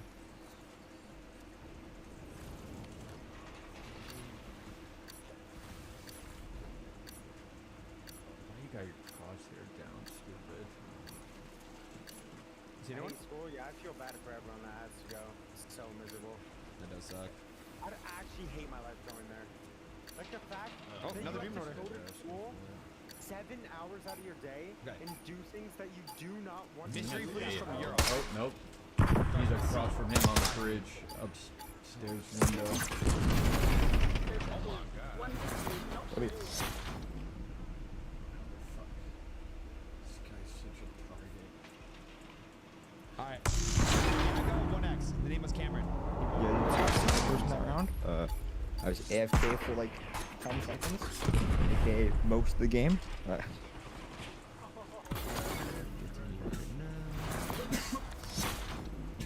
Yo, 2B Mike, give me $10. Destroy. From Europe, right? Okay, I just gifted it to you. Should pop up in a second. Coming next. Coming. Oh my god. Work quick and clean. No withholding. Ted, did it come up or no? I'm gonna reboot you. That's what happens when you have ego, Higgs, by the way. Hey, Higgs, that's what happens when you have ego. Hey, Ben? Yo, Ben. Yo, Ben, you here? Planting the bomb. Yeah. Bomb is armed.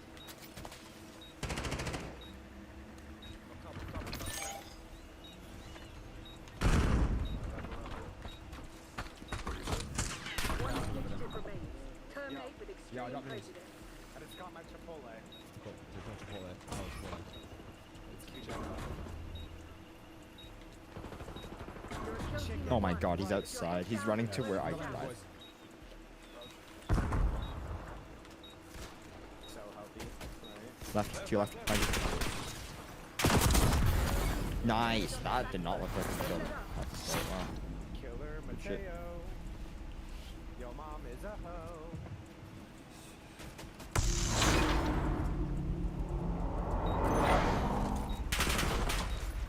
Come at me. Zooey mama. Give me that. Nope. That's what happens when you fucking die, kid. Give me slide. Nope. Search and destroy. Joke. Don't die next time. Don't die next time. Killing my vibe, bro. Engagement windows open. Slow Go, poke. go, go. Weirdo. Slow Oh, it's 'cause you poke. want all the kills, because you only have 6. I see what you're doing. You only have 7. 12.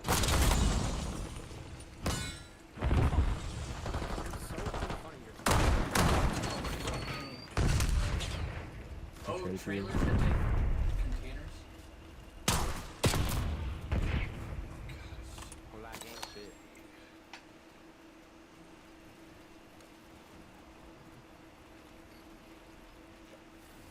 Me?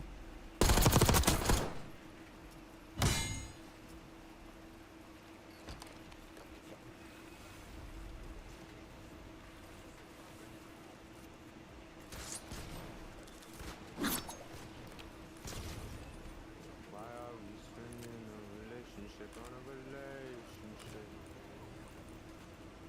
Time's nearly up. Close it down. I just cracked a 3 fucking. D's nuts. Not even nuts. 2v2.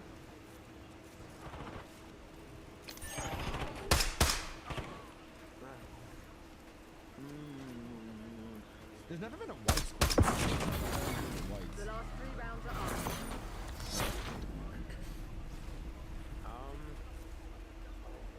Did Lavish Yeah. Coin do whites too? That's crazy. Alright, another demon order. He spent 7. Yeah, he's right where he belongs, in the trash can.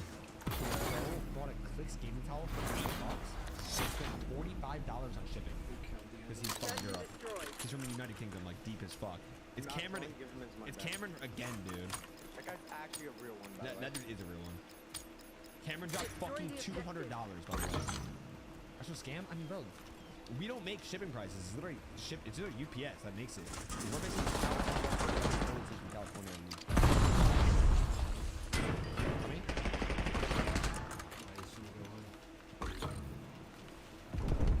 Joe, these boys building the castle.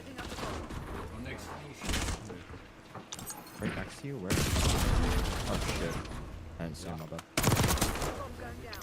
Don't tell him. You want to stall the game out until a heal off? I want to see if we can do it. I'm down, Let's I'm see down. how long we can stall the game out. I'm down, I'm down. Alright. That's not a teammate. Do you have heals? Like whites? There's an imposter. I just Because counted. I noticed. I saw there's 3 people, but there's 4 people on the map. The fuck? Oh my god. No, it's full kill this guy. No, I'm not.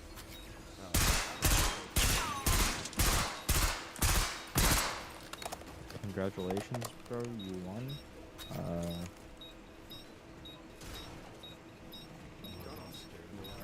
The enemy's defused our bomb. Oh shit, the homie Squealo rated me, bruh. 30 viewers? I'm on my phone, nothing. Run. How much was it? Let me see what I got. 150 members. That's it? Yeah. Search and destroy.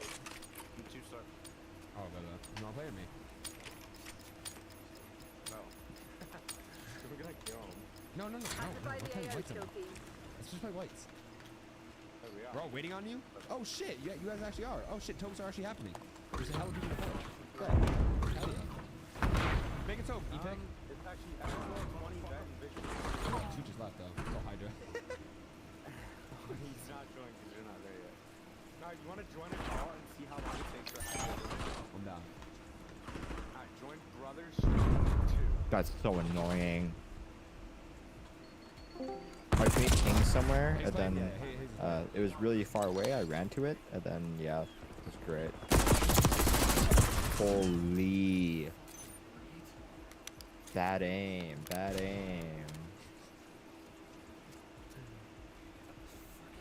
just running around. How do you not crawl up there, you fucking retard? Holy shit. The enemy's planted the bomb.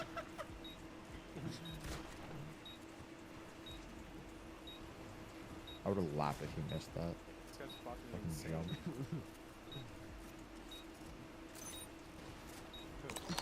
Run. I'm good. Good aim. I'm good. Chill. Give me a sec. Hold me.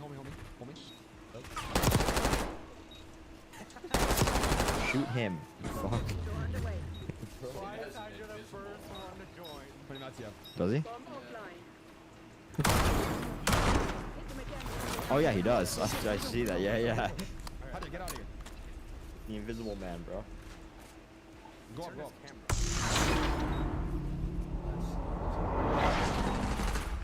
Now we're trying to make it a heal off with this kid. We're playing.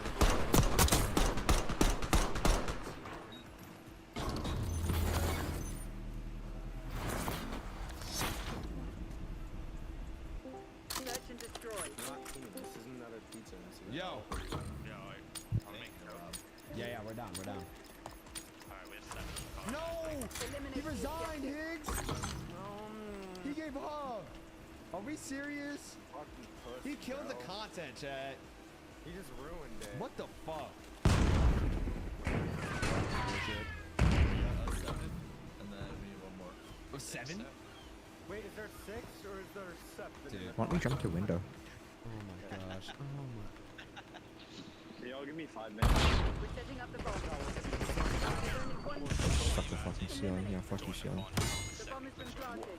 Because I'm on my whole. I got it! Wait! Hold up. Higgs!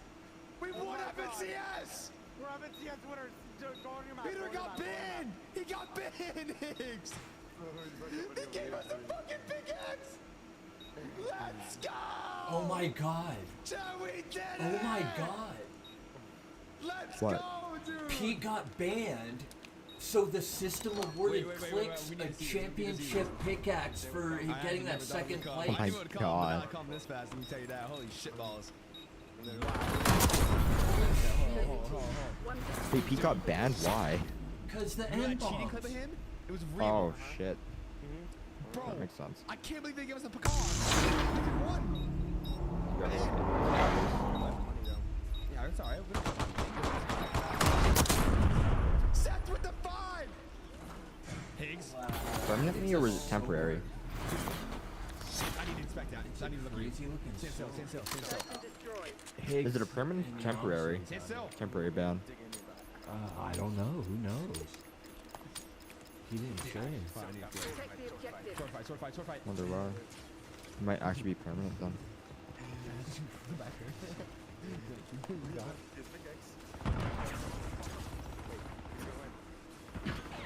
That is why you can't let your emotions get the best of you. Wait, apparently you can make it like 2 pickaxes. I mean, you just swords, you just don't go for Yeah, it's Oh my genuinely. god, Seth! But you can make it 2. reason you sound like He's probably window. I think he's window. Yeah, you can. No? Okay, cool. Okay, stick together. Okay, well. I was just waiting for him, so it's like. Yo. That's why sometimes people do this next to their equipment a lot. Why? 6-7. I just hit 6-7 on you. No joke. Wait, that's kind of hard. Let's always glance at Wait, chat. Double or equipment. single? Double or single? It's like Vanta Black on the mask and shit for that shadow effect. When you like, when I'm in light and you can see the mask, it looks like fucking Super Nintendo. It's like super square, like a giant pixelated. You know, they didn't even try because you're not meant to ever really see the face. That's kind of cool with the skin. That shit is like Vanta Black. I'm done. You're down, Click? Yeah. Alright, then we'll play. Wait, we should make it a 4. They're bringing Raid back. It's just like this 7. Chad, do we want Hydra in the tote? Yes or no? It's that house with the pool, and there's upstairs on one side of the map, and there's that outside. There's a fountain. You can like circle around the fountain.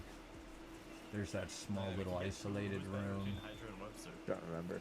Bro, E-pick, run the 3 and then we'll run a 4, dude. Come on, Shane. I don't even think this is fair. For us, I don't think it's fair. I think I need on God, on handle.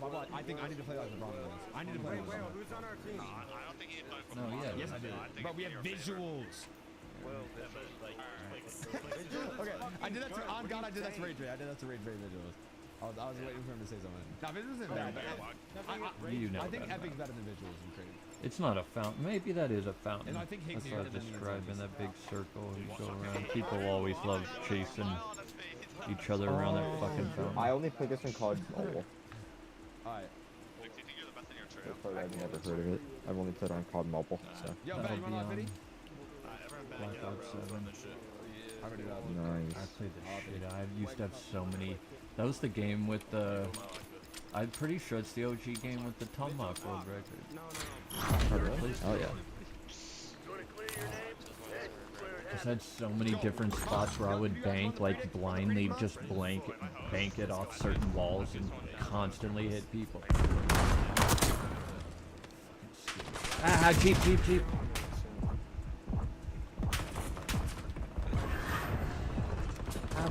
It's Spoon got. Oh my god, they're already behind us. Fucking hell.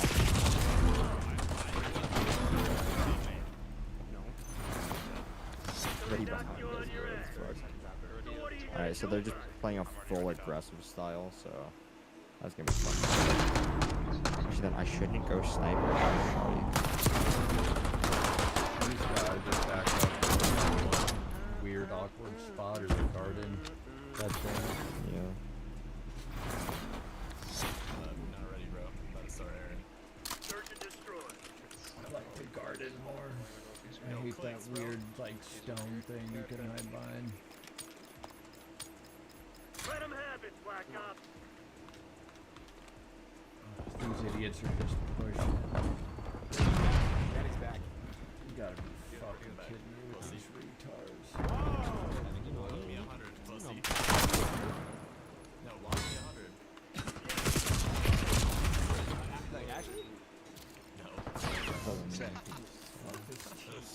How are you in the other end and not gonna shoot like? I mean, since you got aura and shit, like, bruh. My god. That fucking Asian team's about to whoop you in levels. Holy shit. Bro, they're about to go fucking crazy. Mm-hmm. Yeah, that one. Yo, Pete think the 5, AJ think the motherfucking 9, Redot think 34, Childs, everyone Sunday on.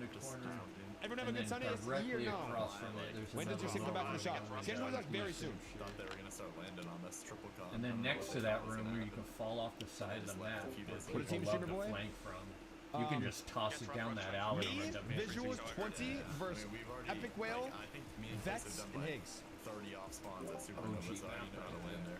The pool will look bigger and shit I've seen. So like, Victor V's first land, that little kid's be fucking shaking. No, it's the second land. kind of like high rise. How? Did he qual? Wow. He qual last year or? They had that camp last year.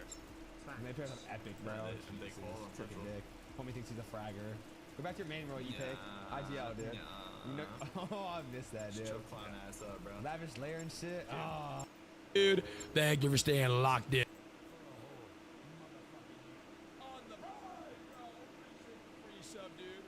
Appreciate the free sub. Happy anniversary on the free sub, resub, baby. I appreciate that shit. I appreciate that shit. Bro's falling so far. Thank you, dude. All right, chat. I'm ready to motherfucking. Like whenever he doesn't play with a friend. Search and destroy. But that's just. Defend the objective. I can't even blame him much anymore because he is like a solid C2, maybe even a C3 player. Like C2. He right? doesn't use the brain enough for C3. Right? Like he has his C3 peaks, like days where he's like, oh, maybe C3, but He usually could probably be C3. right? But like the way he likes to initiate plays and play off his teammate, he plays a very blame-heavy style. That's not how The enemy's on their for starters. Right. I was playing with my friend today. We went up like 3 or 4 games. We literally were not talking. We just got on and played. You don't need to be talking. You just need to know how to trust your team. That's the problem. Your lobbies is different because no one actually knows how to play. My lobbies is everyone knows how to play. You just gotta play good and play consistently. Search and destroy. That's the problem with Bryce. He plays good, not consistent though. Not consistent enough. His mechs are consistent, his brain isn't. So that's why it's so hard for him to reach a new peak and shit like that. Crazy, because he's like a fairly talented gamer, but he's just like a brain dead beathead, which is an insane combo. Meatheads are never good gamers like that. Like to get all mechy and shit. Yep. Like he's genuinely like the most talented fucking idiot I've ever seen in gaming. Right? What do you have? Okay, he's planting B. Planting B.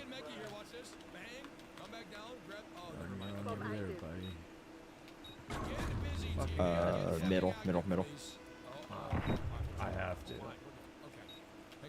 I'm not turning back. Because they're gonna kill you the second they peek over the rock. There's two of them, so you might actually just need to... Oh, neither of them. Okay, well, they just both ran out of the corner. Okay. Yeah, just gotta wait. Yeah, that's triggered it. As soon as you kill that first guy, that's like where you are. So if you wait for both of them to be there, which you got really lucky because he's about to shoot you, but you're already scoped in. So easy.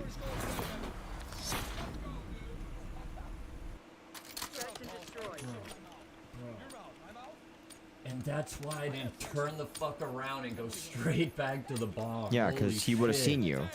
He would have seen you. Oh, that was fucking disgusting. Right? Everybody will be like a panic turn around because like, oh my god, they're just gonna defuse him. You gotta take that risk, dude. You can't be just a free kill. Oh, that's sick. Damn, that one fell. The entire team's over here. Love to see that. We all have to push A now.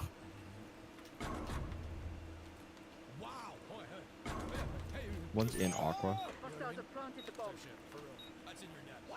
I had to leave Aqua, guy.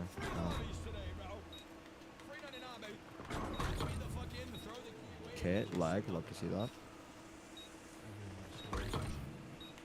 One's in our spawn. I'm actually popping off right now.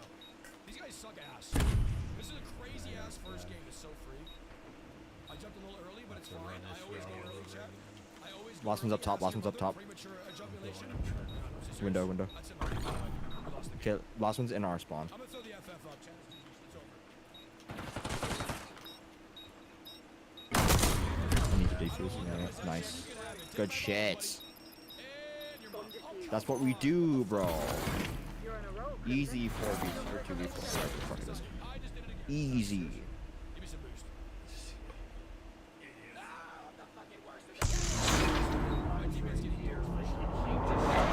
He knows like you're not really engaging, so I knew he's gonna like back up, do exactly that, like throw something, like have his guard down. I knew he's gonna do anything but be scoped in because he already saw. He doesn't know where you are. Right? He doesn't know where you are, so he thinks you're gonna be flanked or you're gonna be late of some sort. Doesn't think you're gonna be right in front of him the next second he turns the corner. Like. Say hi to TikTok. Say hi to YouTube Shorts.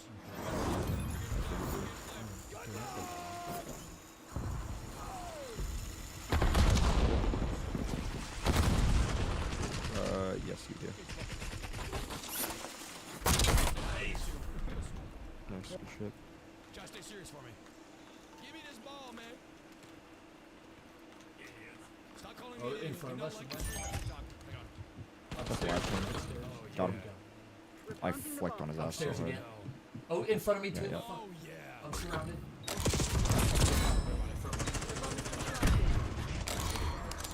Yeah. That's a good kill by him, fuck. Yo, can you go? Where are you looking, bro? Oh my god. He doesn't know bomb is down, right? They know where both you are, they're gonna just go defuse the fuck. Bro. How are they not? Yeah. This other guy just wants kills. Where are you going?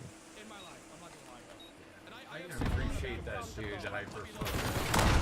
He ignored two enemies to try to see the guy. He got bullets. I'll give him that. But you're dog shit. Didn't even kill Christ, imagine. big brain, no talent. That's Yeah, exact exactly. way you need to run. You just gotta be good. Yeah, he needed to be Bryce in that situation. Yo, shout out to bro running that though. I never see anyone do that. They always will take the time to engage with every person that they run into. Also, most of the reason why he left that fight to go to the bomb was because the bomb had more people on it, and the other guy was also running towards the bomb anyways. So. Okay, so one's on. Oh, he's around the corner. Oh, he ran. Yeah, he ran all the way back. Yeah.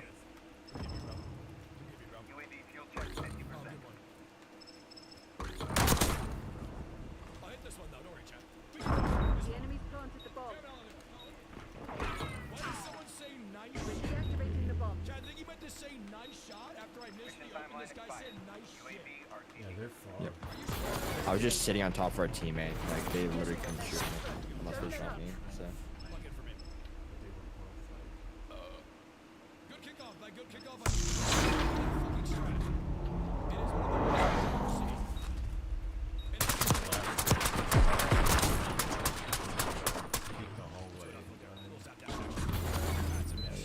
Oh, it's open. Let's just do a little dribble of fun. Search and destroy. Yo, I got 5 goals. These guys are just getting embarrassed at this spot. Great, my dude, bro. Hi, Spoon, This go. is actually really sad. Hi, Spoonie. Hi, Spoonie. Woony. You don't have to do him like that? Yes, I do. Give me the opportunity to embarrass you the while fuck I'm on? clapping them cheeks up. Where is he on Discord? Yeah, Discord. This guy's AFK. Let's hit another clip. Let's look at this guy again. This guy again. There's one there. There's one. Watch it. Dead. What a first game! Hopefully this is how the whole fucking game. That guy rage quit. Chad, it said lost connection. Charges set. PS3 off and he's studying for his test tomorrow. One fugitive remains. Turn. Nice. Good one. One victory is not the war. Do you know it says plug when you follow on TikTok and YouTube? Follow or you're a bitch. Oh, poor guy looked away. Oh, as soon as he turned the corner. 44 follows on Twitch to hit our Search and quarterfinal. destroy. I will read each and every single new follow on Twitch, but only if you follow on Twitch at this exact moment in time. Or you're a bitch. Protect the objective. Follow you up, you're on Twitch, dude. I'm gonna try At least you're having fun with the streams again? Yeah, I'm sitting on one right now. It's about 10 inches into my prostate. And it's got me feeling really loose. In game, of course. By sitting on one, I mean, Someone B? I had a beer and I feel good because alcohol makes me feel better. Because I have used substances to deal with the problems that I can't handle on my own. Okay. Fuck it, I'm going. I got away. Holy shit! Don't worry, I'll get him too. Fuck! I hit him. Dude was in this room somewhere. One's in our spawn. One's in our spawn. I missed the boost. Sorry, teammate. If that's it, it's just I because hear I suck. someone. He's probably barn now. I think he's above me. Teammate out of nowhere, bro. Oh, Time short. Teammates getting body shielded and fucking B. One's up top, outside of Hostiles have planted the bomb. Astra or Aqua. I shot that one in. Oh, hey, teammate. Why are you doing that? Just as serious. Is that not it? Bro, fuck my life. Hang on. Not your best. Clean it up. I don't know how you fucked that up that bad, but I'm kind of impressed. Get that downfield, baby. Slam it centered.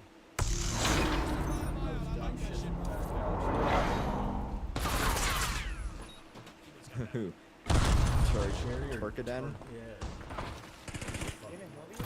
Hey, give it to Jerry. He has a kill. Okay. Man, I respect the other little shitter more for only dying twice and maybe 7 rounds. 3 times he missed. Use of deadly Right in front force of the has net, been he's missing approved. still, right? Of course, of course. Hang on, Chad. Hang on. Okay, try to do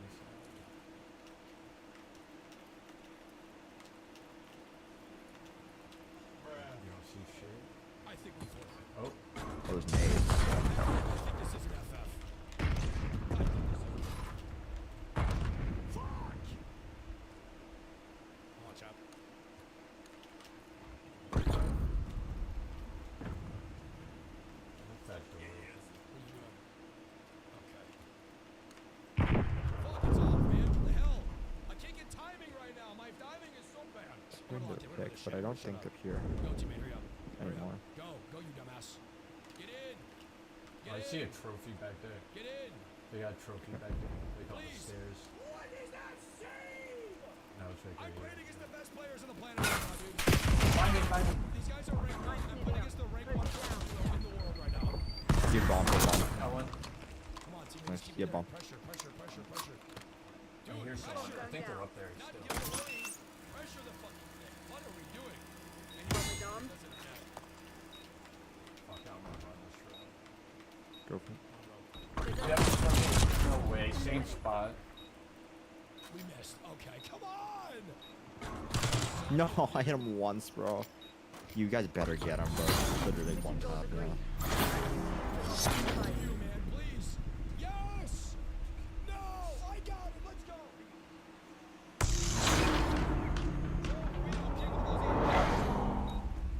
I should have used this, probably. Why was he shooting the fucking trophy system, bro? I was really busy shooting that trophy system, goddamn. Yes. No, why is he right there, dude? I even got the demo and everything. I got everything I wanted there, bro. Fuck my life.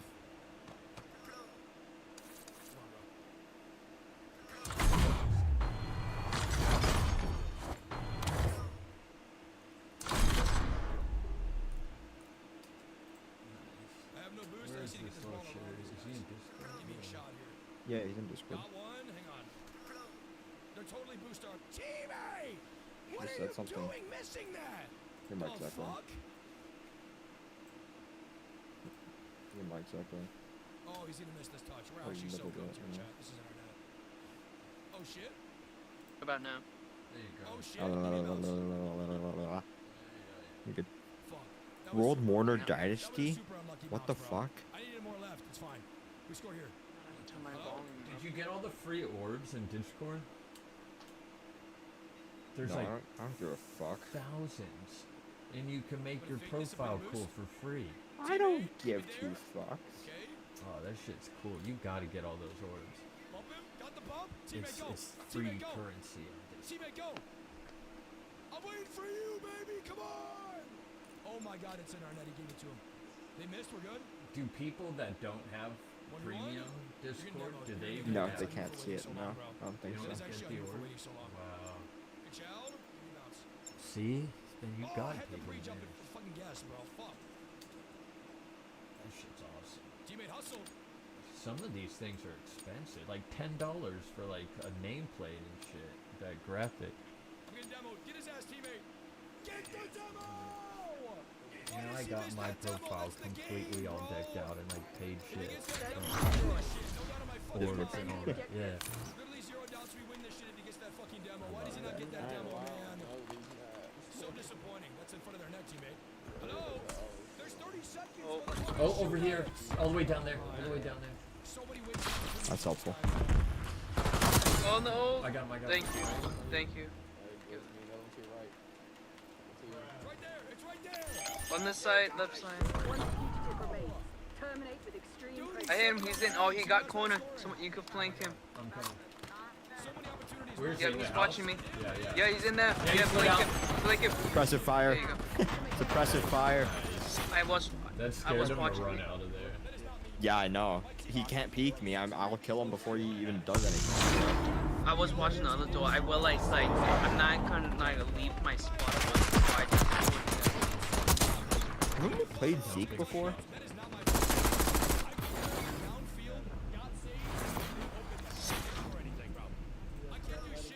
Search and destroy.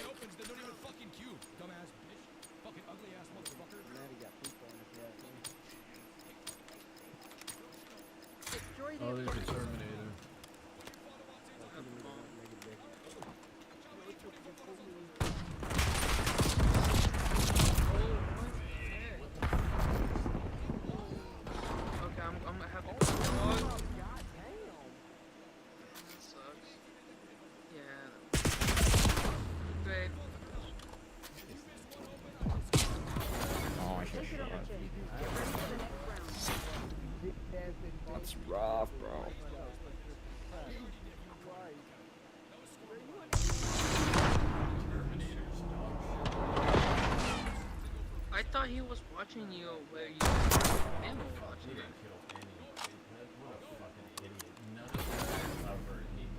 So that's how you guys did. I died by that guy. I died right there. Because I couldn't pull out my shotgun in time, so I had to run back, and then I got killed because I didn't stim. Protect the objective.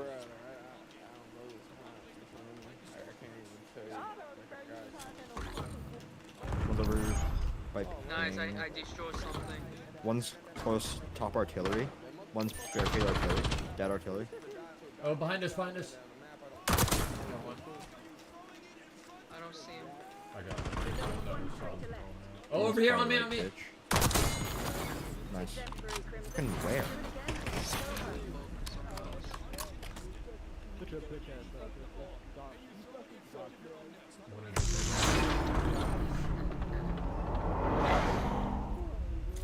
Oh, there.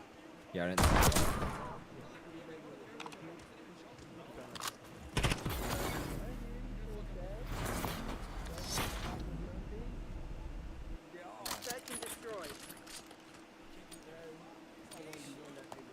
My people, I should just go right side because I told artillery B. Eliminate the objective. Sure, it's long range, but if you can cut the distance fast, one's artillery, one's artillery. I'm pinned. Fuck. I'm pinned. In front of me. He's flanking. Oh, I see. Spoon goes with you, Spoon goes Oh, with you. behind me. I'm out of there. I'm leaving. No way. Why did I do that? 2, 3 guys. There's like 2 guys. Watch out behind. Fuck. Nice. Teammate sitting in a corner. Wonderful. And we have someone sitting on our spawn still. Jesus.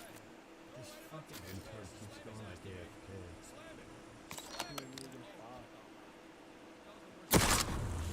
AFK. Bro. Bro's camping and still doesn't take a shot. Are you serious? Nah. Should you like watch that Conan and you just like... You fucking retarded, dude. Not much time left. Put this to bed. Want to take us out? Want to take us out? Are you blind, sir? Failure's not increasing. I was just staying inside. We're ahead in trading grounds. Oh my god. I think this guy's blind. Because there's 2 in front of him and he still decides to not take a shot until, like, he's 1 HP from Olympia. It's like, oh. And he still doesn't shoot a shot, basically.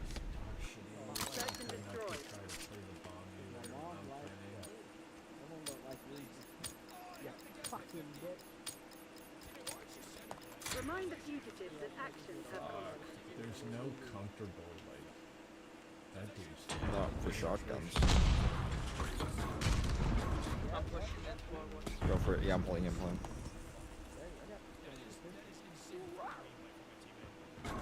Oh, I hit threw a Marco shock with charge him. up here. I hit Marco with him. I just saw someone last on fog. I think there was like 2 guys. There's 1 left. I don't hope. On me. Nice. Enemies on their back foot. Don't let up.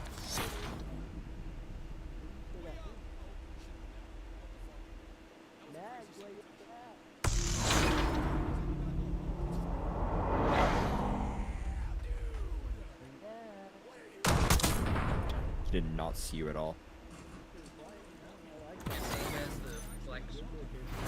Wow, that's racist. Wow. What? Wow, Spoonga. You know what? I can't say anything because you make it seem it's racist. And his stream is on, so I'm gonna get banned. Yeah, you're gonna get banned of all people. Yeah. What's your problem with Asians, Kim? The post. Okay. You would not feel it. On me! Fuck! There's 2 of them. There's 2 of them coming. Oh no, don't be that. Artillery's dead. What? How do I? That's a triple headshot, but okay, that doesn't need to kill. Cool. No one was watching that angle. Oh my fucking god. This guy's 604, really? Bipolar aim, never mind. Hey buddy, there's a blast mine. Buddy, there's a blast mine. Buddy, there's a blast mine. You just saw him. God, you retard. You just saw him. Damn, this was our round of steel. That sucks. No way. Okay, this guy makes sense to be a 604. He has some of the most bipolar aim I've ever seen. Like,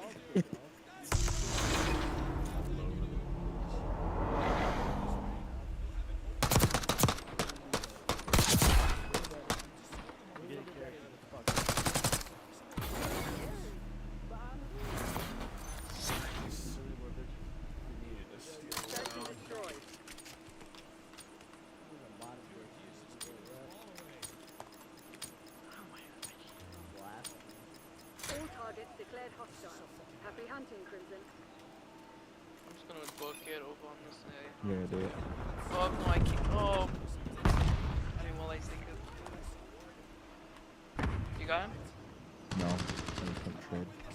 I'm in time. Go now. There's someone. I hear them. They're coming your way. One's my way. In the corner, on your right.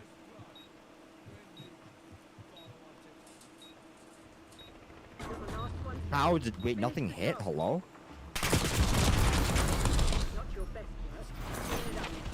Wait, why did nothing hit? The fuck?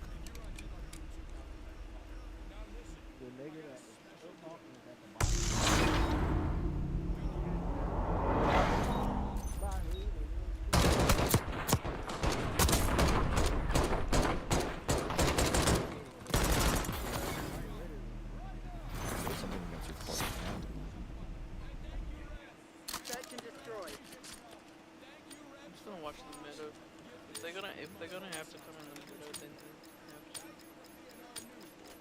Shoot to kill. We're not here to Let's try to negotiate. plan A eventually.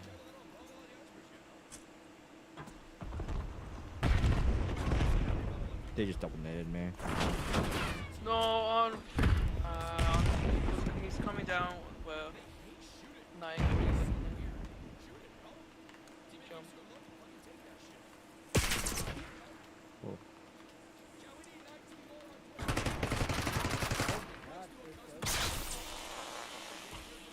Holy shit. Raw.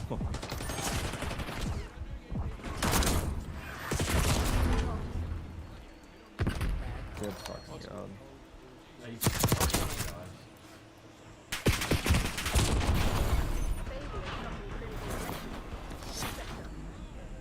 I was gonna say, look You behind. tanked like 4 shots because the game didn't want you to crouch.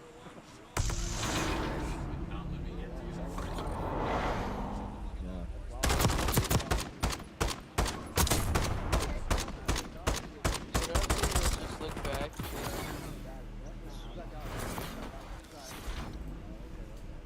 Nice, he put a blast mine right next to himself, so if the person was far away, they still would have killed him and not activated the blast mine. Nice. I'm gonna try a different spot.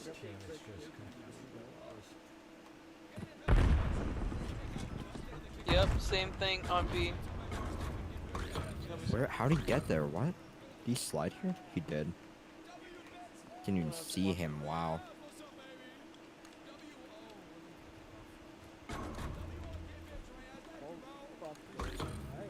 Nice. Oh, I saw you.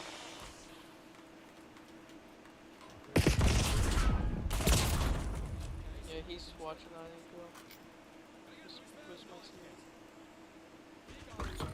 Nice. Get there, get to your team.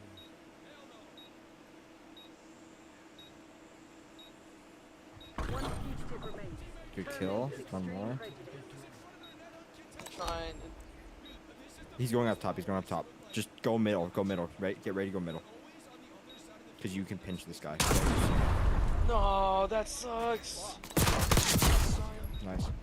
You gave our teammate info to where he was, so he was confident to jump down. So you don't need to be with your teammate. It's good to be with your teammates so you can trade. Yeah, You can but also, you need to, there's- you can't. it's different you can't be too variations. close. You basically just made a different variation of being with him, right? Yeah. He's So up he here, gets, like, you die, more- he knows. Then, if you pinch him, that's another thing, right? What you did is technically a pinch. Yes, and that's why I say what I did. Because you told me to go in the meta, and I realized he's gonna do this, so that's why I kind of just swooped him. Exactly. Even if you don't hit a shot, it's still information. Yeah. Eliminate the objective.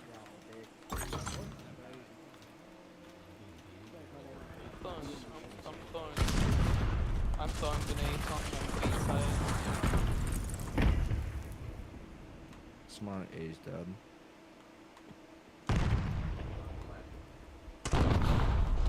Oh, on that spawn.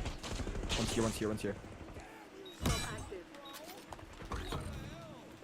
One's in building, barn. Okay. Fog, watch that. Oh, I see him. One's tower. No spawn. No. How are you not dead? Right, teammate got a gun. No, you're fine, you're fine, you're fine. You're fine, you're fine. There you go, run. Teammate has a gun and he knows how to use it. He's not watching bomb currently though, so. No. I didn't have time.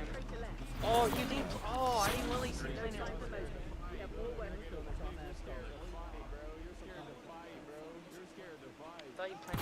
Our teammate should have kept watching the top. Because the way that guy was facing, he could have seen his leg. But I think he was too afraid of the other window. Even though you can peek that where he was without the other window seeing him. You could have made it if you ran straight to the bomb. You ran that long route. Yeah. I know I did. I realized that. It happens, unfortunately.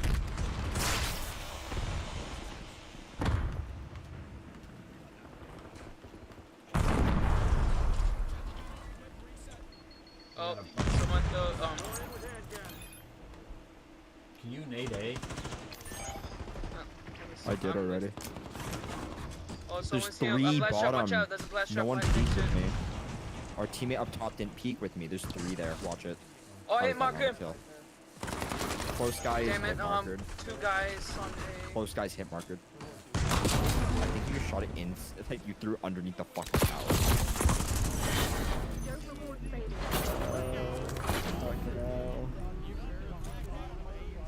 Teammates didn't do shit. I played not that great, but like, holy shit.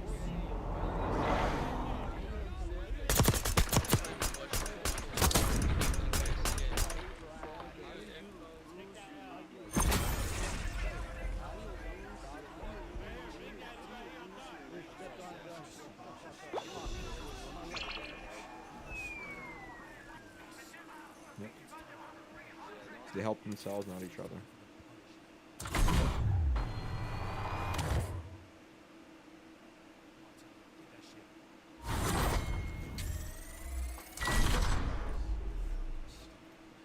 Who's in?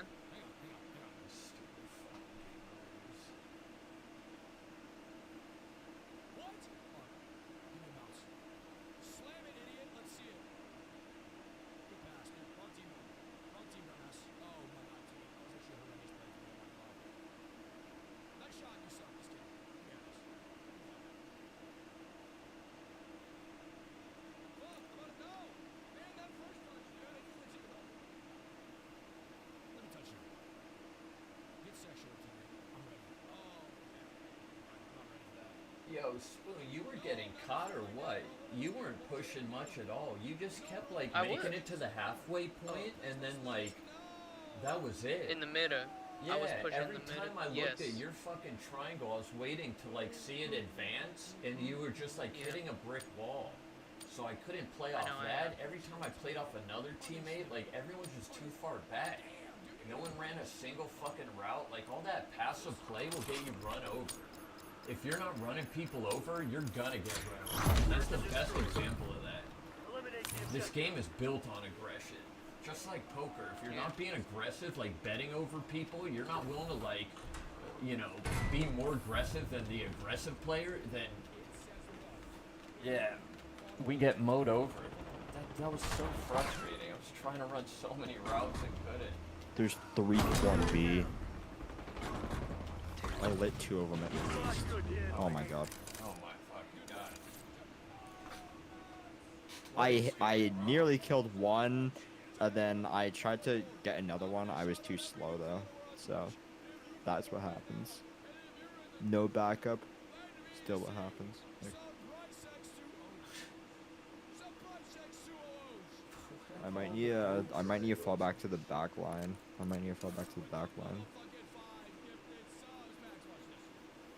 Play from there again.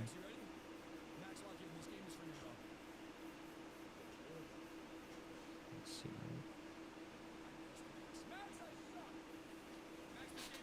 Oh, this is calm.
Defend the objective.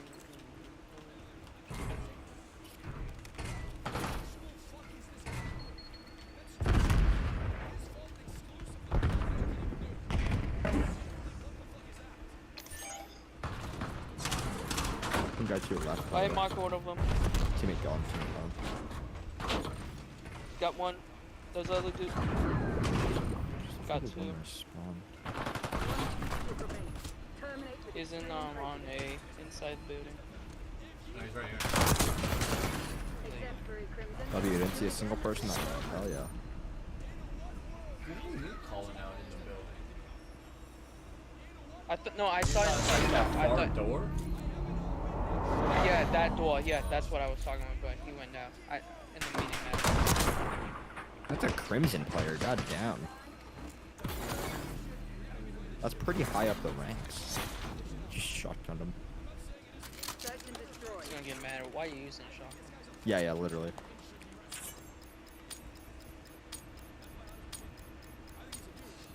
Eliminate the objective.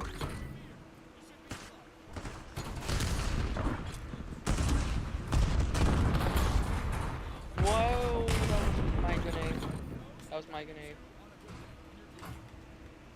Okay, I'm pushing. I'm checking I have B-side. the entire side B-side. locked down, so. He's in it. I marked him. Oh. That might be near you, Kendrick. Blackwood. He's on the only guy alive. Who the fuck is the box? He died. I'm gonna plant A. I'm planting A. He moved. I lost him. No, mine, he didn't move. Blackwood. I'm planting A, Kimchi. Come back, come to me. I'm gonna take these 3 rooms. Okay. Watch this side. Alright. I have the 1 room here, so. The doors are closed. Both doors are closed. Both big doors are closed. Far side, I think. Nope, I don't know. I heard it open. Might be towards you then.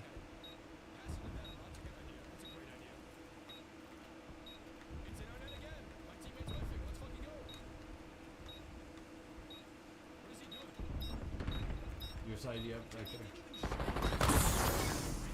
He missed his shot and then continued to throw something. Nice. There was smoke? What?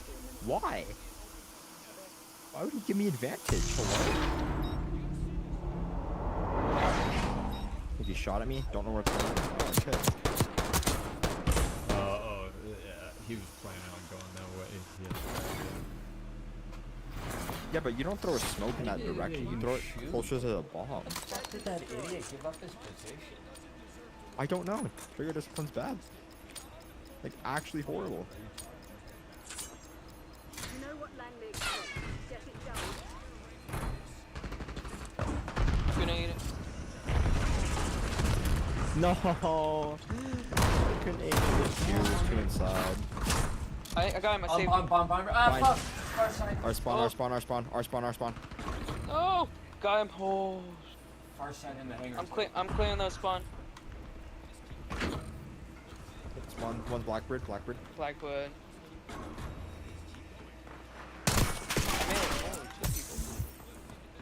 I'm chasing one. Okay, I'll take it behind you. Nice. Outside the doors, right here. Got one. Nice. Another one on me. Our spawn. No, it's our spawn. Our teammate missed both his shotgun shots. Let's see it. Holy shit. Is that a fucking dark matter? What the fuck did I hear? Yeah, you said on you as soon as the guy ran her. Sure. Oh, what? Something. It was definitely something. Search and destroy.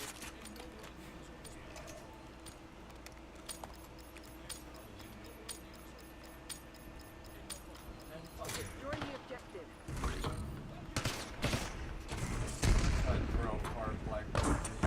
Look out,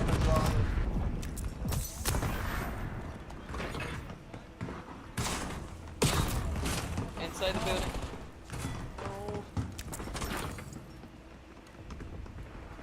No, I shouldn't have shot. Fuck. Man, I thought he Thank didn't. God. I traded you. Outside.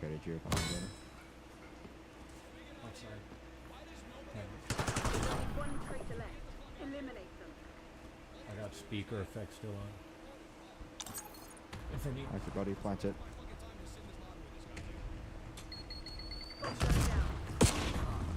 Jesus fuck.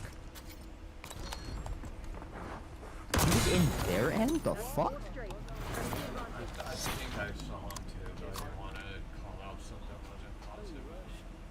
I think I saw him. I didn't see him at all. He was like outside, like against the hangar wall, right there, next to that cover. What is that? There's something like. Yeah, he was like crouched down next to that. I'm pretty sure. I wasn't Yeah, I didn't see positive, so I shit. couldn't- Took a really quick glance, so I wasn't really sure if there was anything. I was like, oh, he's probably mid somewhere. He just got shotgun. He threw a nade, I looked back with the nade and looked over towards him, and I was just dead, so. One play. I marked the Blackwood. We're gonna have to be in Blackwood. Oh, in that spawn. What?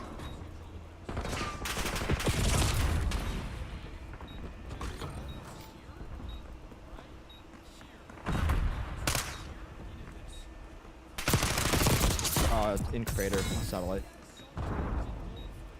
No. Oh, this guy's new. He's using a mouse ring. How did he let him kill? Okay, well, last one's gonna be on bomb, so good luck, buddy.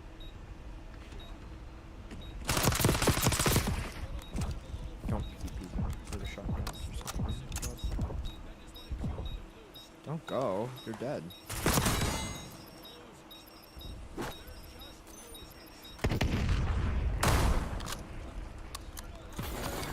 Take it on the chin. Get ready for the next round. Fucking idiot, just keep your gun from right there.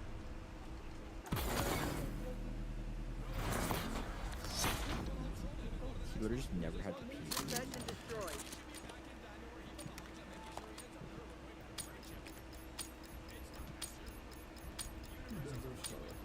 Classify the AO kill team. This is a bad spot to sit on. Oh, grenade. Plan Bomb plant in Okay. progress. Someone's gonna be in black. I am marked with one of them. 2 guys. One is coming inside the building. One's going mid. Yeah, one's going mid.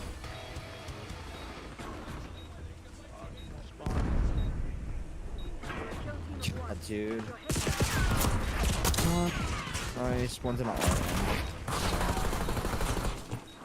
Teammates are really bad. Our teammates are so bad.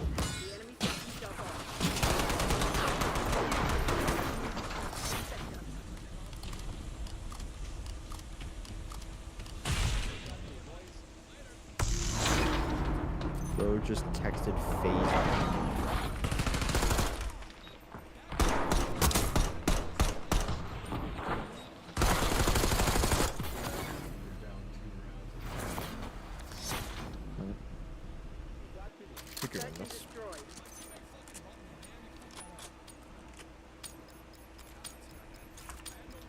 They're gonna plant B. They just take Blackbird.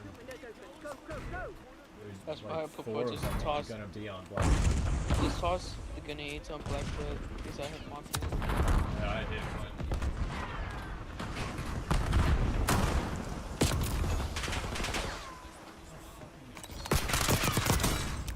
How did my gun not shoot, bro? To the right, he's by Blackbird again. Oh my god.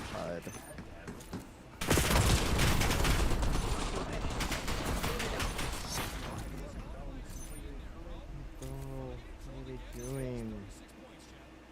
It's so...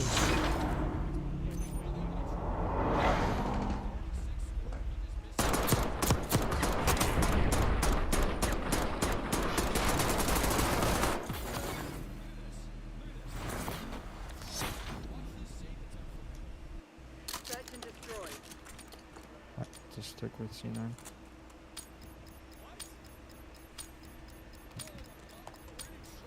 Eliminate the objective.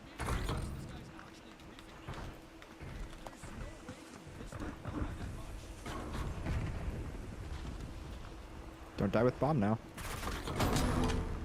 Oh, on Blackfoot. What the heck? Okay, well we know where one is, Kenshi.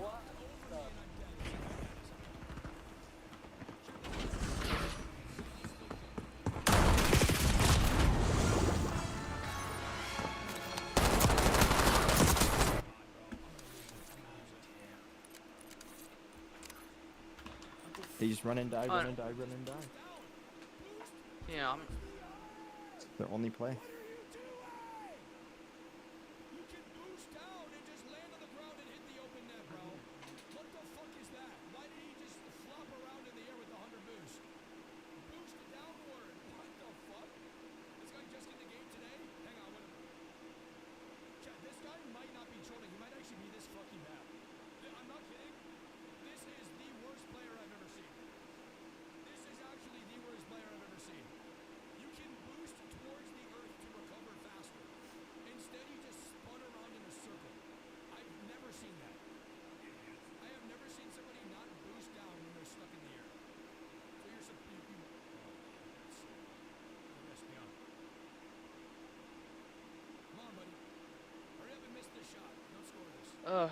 I'm back. Hello? No. Okay, that's good. Welcome.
Ooh, payback. Alright. Oh, I thought you were still here.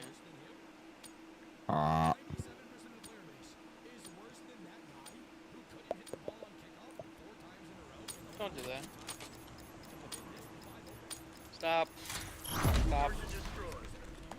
Time to get our heads dirty, Black Ops. Get to work.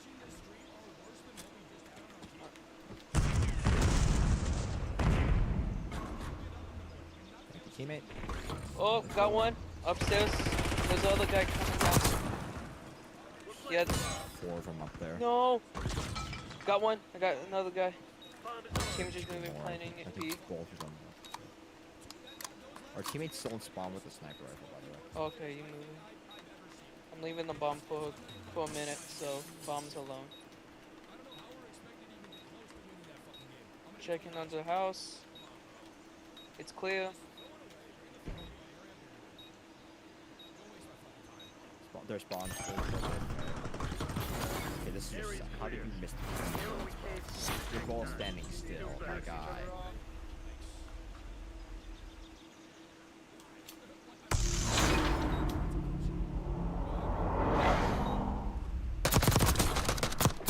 Ooh.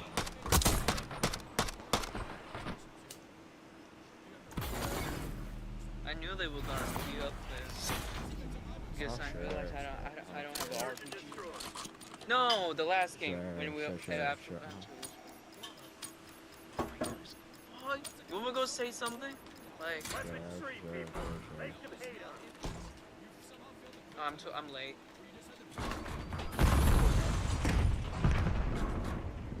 Bro, what? There's someone on the same. same. There's 2 people upstairs, I think. Oh, in the spawn, left side. Oh no, I didn't. Got one. Oh, bombs in here, bombs here.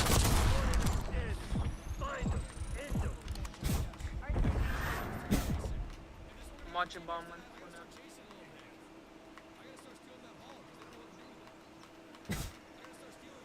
AFK. Oh, Got him. Oh, yeah, was he? He just asked. No, just kill him. I just don't. It's better than if they could be. Right?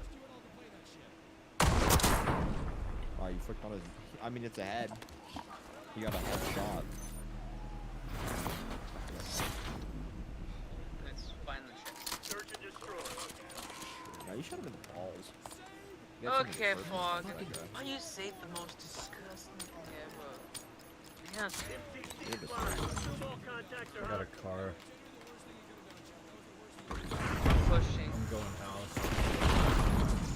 I'm clearing B. Nice. Come to Killed B. someone. I'm going. I'm planning A. B. Oh, it's 5v1. Oh, behind me, he saw me. He's behind us somewhere. Underground. We unload him. Hey, we all unload on him. You unload? I mean, how the fuck did you guys die? I wasn't even. I have an excuse. Neither. Look, I wasn't even in the back Frog too. barely just got there. He fucking Why they like?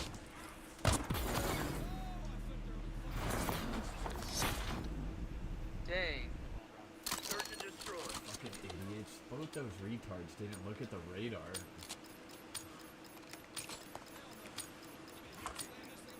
Remind those shitheads who they're dealing I have a car. I'm gonna use it. Yeah.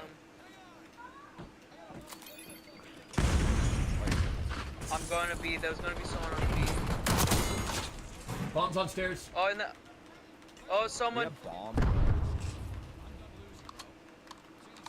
Oh, he's going. Yep, teammate got him. Oh, our spawn. Oh, someone in the truck. The Someone's in our truck. spawn. I was. Dang, you guys took my kill. I couldn't explode in him. Too slow. You're slow. Easy's playing. You're slow. He's not gonna get it. Wait, did I die? No, I didn't die. Really? Yeah. And he just bugged up repairing something. Nice. Stanley's game.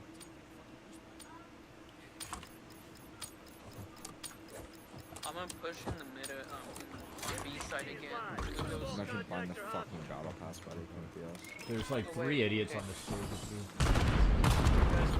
Oh, on A, far side, on A. Middle. I'm playing in A. Oh, in the kitchen, help! I hit Mark him. He's in the kitchen. Don't plant, don't Fuck, plant, help. I'm not. Yeah. Did you?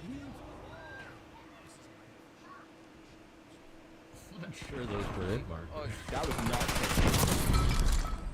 no, oh, there was someone on kitchen. There was no one kitchen. I got shot from behind. Yeah, he's behind the bomb. I would full flank. Our spot.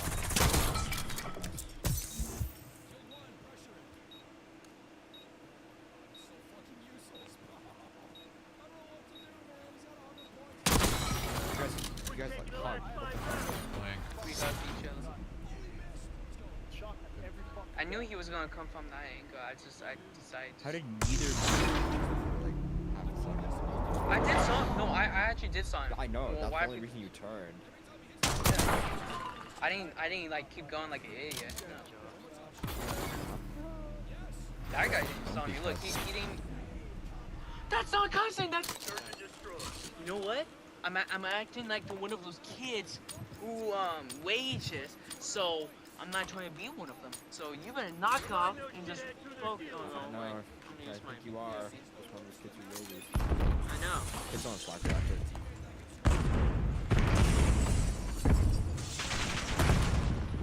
Far dirt side.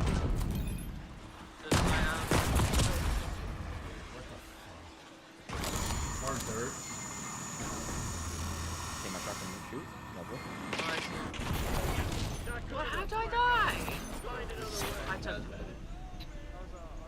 Who had that rocket? I did. That was me. That was me. Terrible with my. I know. I'm always. It's such a small map, and you always leave your body in the worst places. All that one car thing when I left my. That car. That's a deadly combination with leaving your body in dumbass places and then being too slow with rockets. With rockets, that's it. In the car. Just use the boost. Use the boost of the rocket and like you gotta commit. If it blows up and you don't hit shit, like so be it. But you gotta just like hurry up. Bomb going down. What the fuck? They're gonna play. Oh, and then on.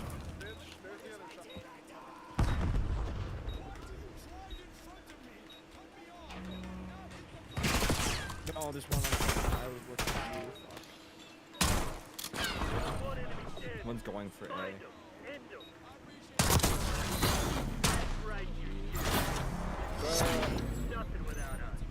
I was looking at you while that guy ran in. I'm like, oh no. I was just making sure.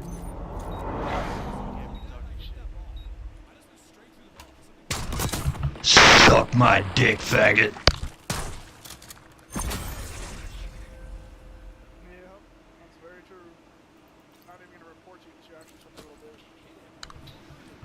Report me, retard, you faggot ass bitch, suck my dick, you rat.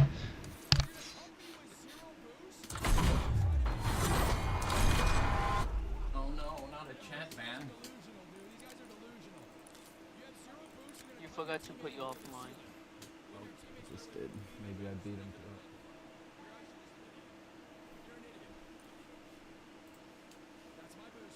I don't know why I keep always slow. You know, I think I'm just not using it watching most often. That's why. You're just committed to finding someone.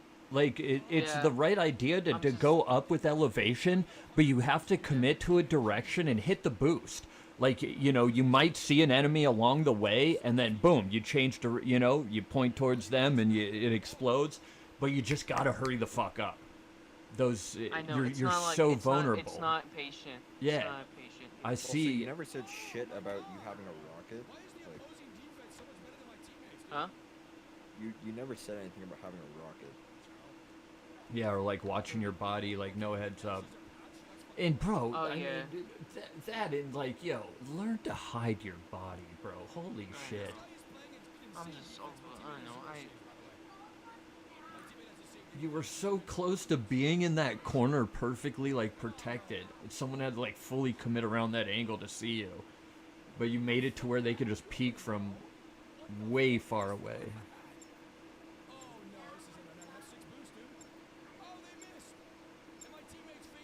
Spooky? It's spooky. Oh my god, your girl followed you. Oh my god, spooky. That's Spoonga's girlfriend. It's a girl on his friends list. Oh my god. Yeah, Timmy and I also. Are we doing payback again? Yeah, yeah, bro, your girlfriend's in here with you. It's spooky. Spooky. Spooky followed you. Yeah. Are you sure? Look, she's on the team. That's not spooky. Excuse? That's her alt account. That didn't count?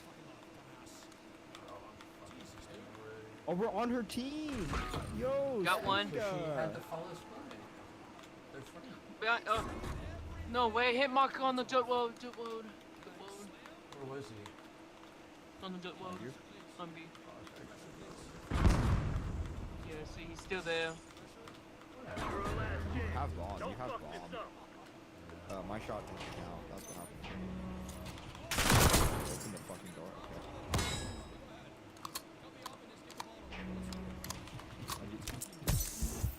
Oh no, the fat finger. What the fuck is that? The fat finger. Quit feeling sorry for yourself. We ain't done yet. Every fucking time, bro.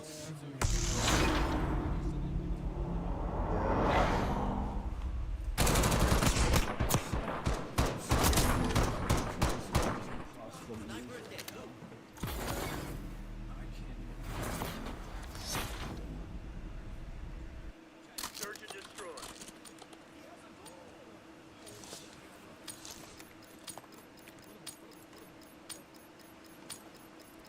Those pathetic crested bastards are left. I'm going through the window. No, too late. The shot didn't count. Oh, no, behind you. Watch out.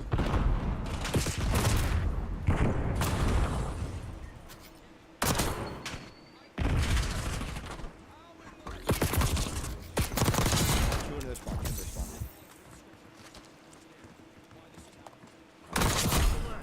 Take that asshole down.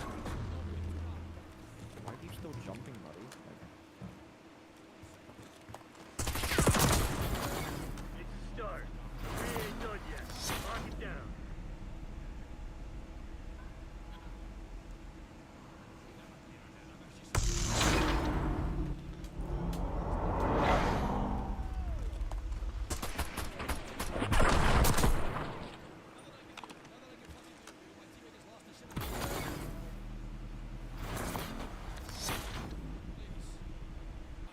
Search and destroy.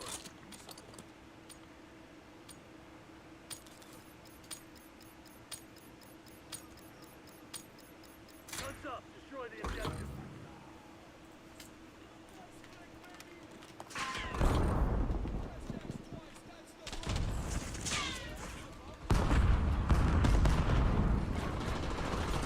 Oh, there's two top stairs. Got one. Teammate left the bomb. AFK too. I'm flanking them.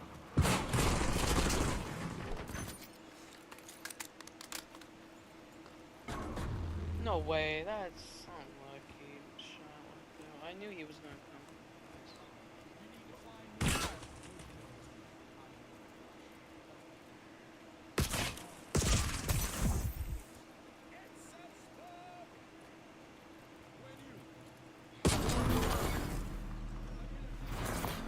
Not good enough, Black Ops. Find another way.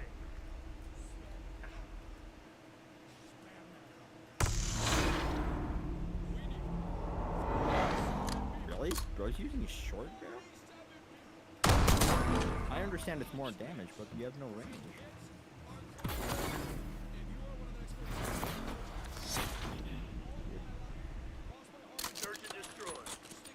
can't get shots off this game, bro. Like, holy shit. Playtime's over. Let's see what you're made of. Oh, watch out! Next to you, behind you. 2 guys.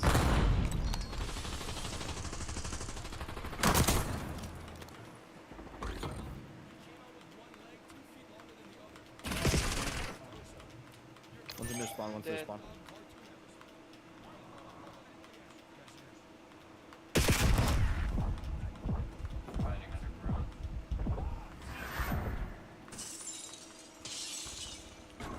Try and toss a grenade. One's still there. One's truck. He entered the truck.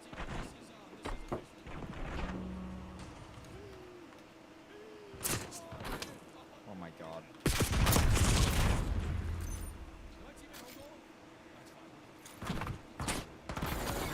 Watch yourself down. Fight ain't over.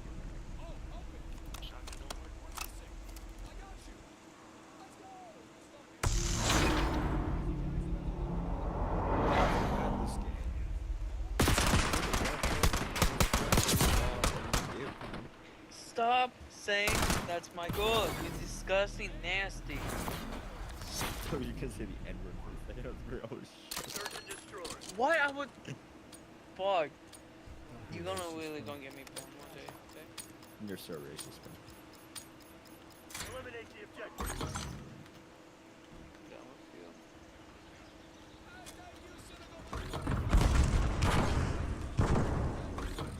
Got one.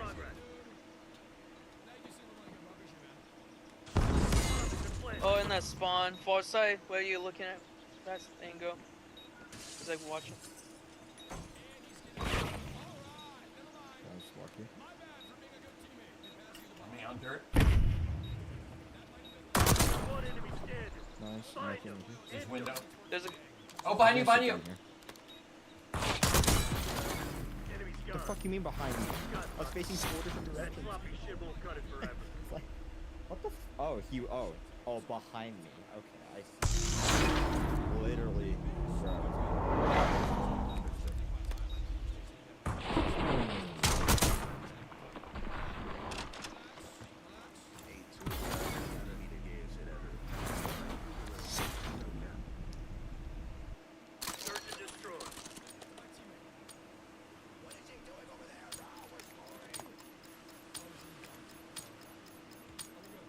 Green light. Go, go, go. Well, I'm going onto the house. They're gonna try and...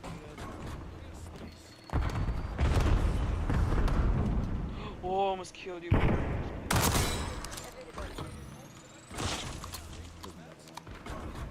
Oh man, I didn't know you.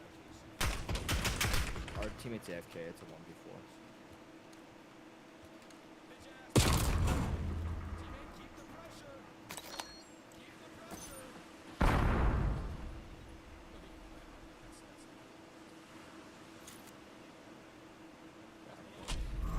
Get the fuck off me.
NPC's near the drive. Get serious, Crimson.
Defend the objective.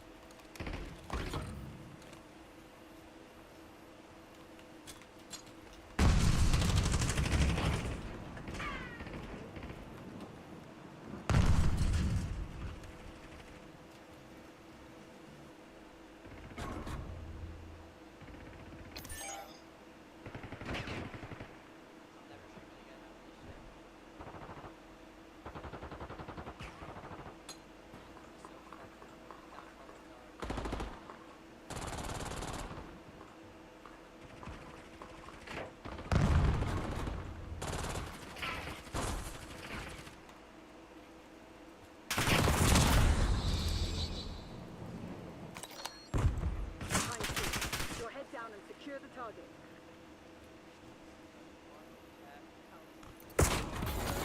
Take it on the chin.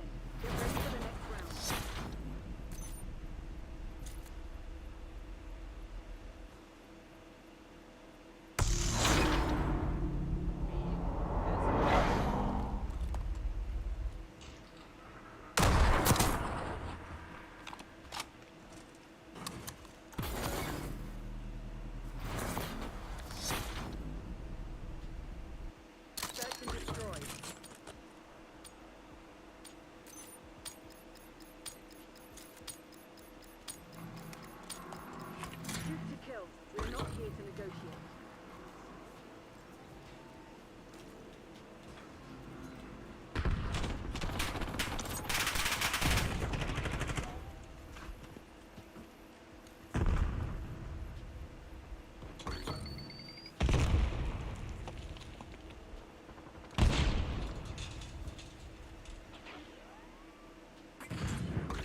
objectives.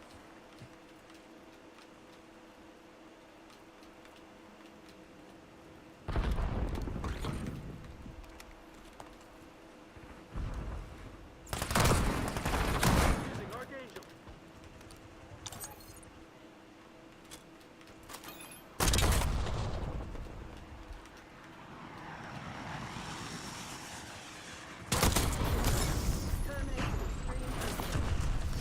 RCXD available. Don't be fooled. One victory is not the war.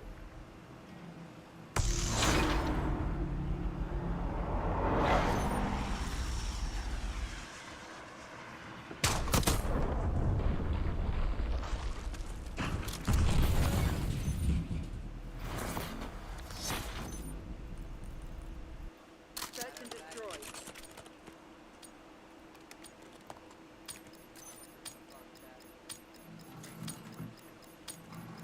All targets declared.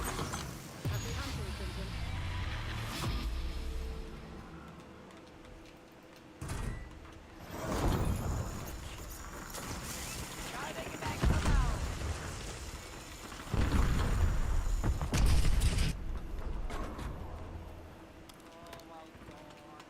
We're setting up the bomb. There's only one traitor left. You're on a roll, Crimson. Keep your foot on the accelerator.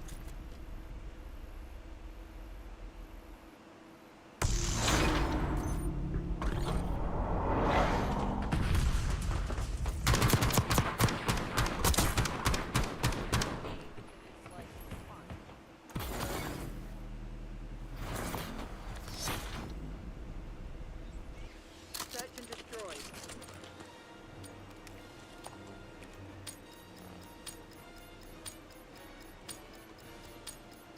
Remind the fugitives that actions have consequences.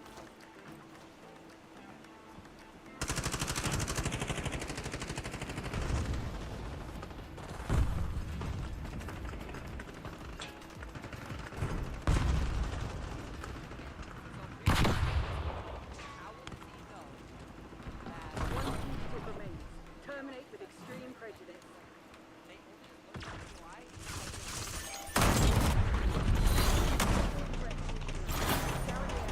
Whatever they're hiding.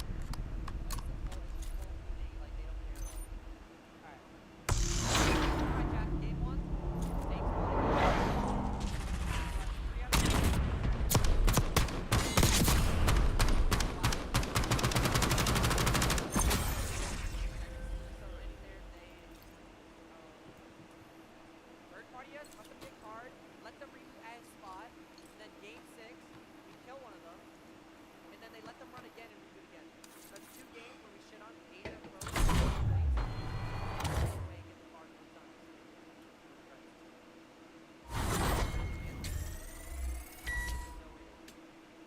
I'll be so shocked.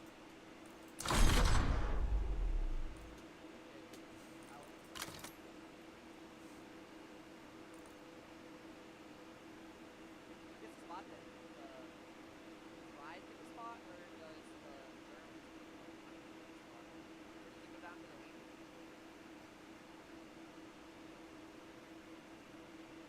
Wait, chat, did we condom game 4? Chat, this is game 4. Did we condom game 4, chat?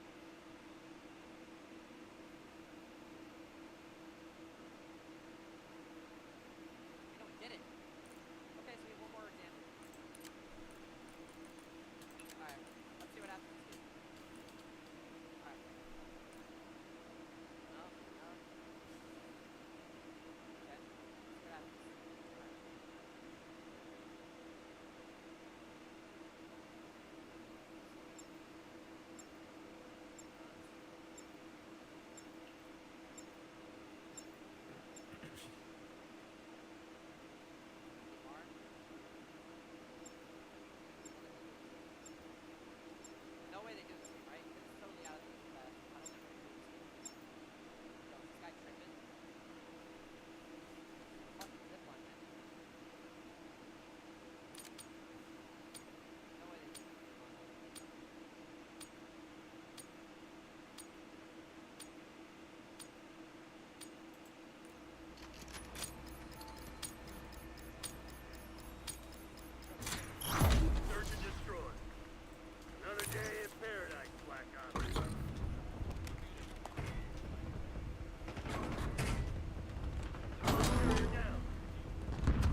Use your fucking radar more often, bro. I know, yeah. You run around like such an idiot sometimes, so fucking lost, because you just, like, aren't even acknowledging anything from your radar.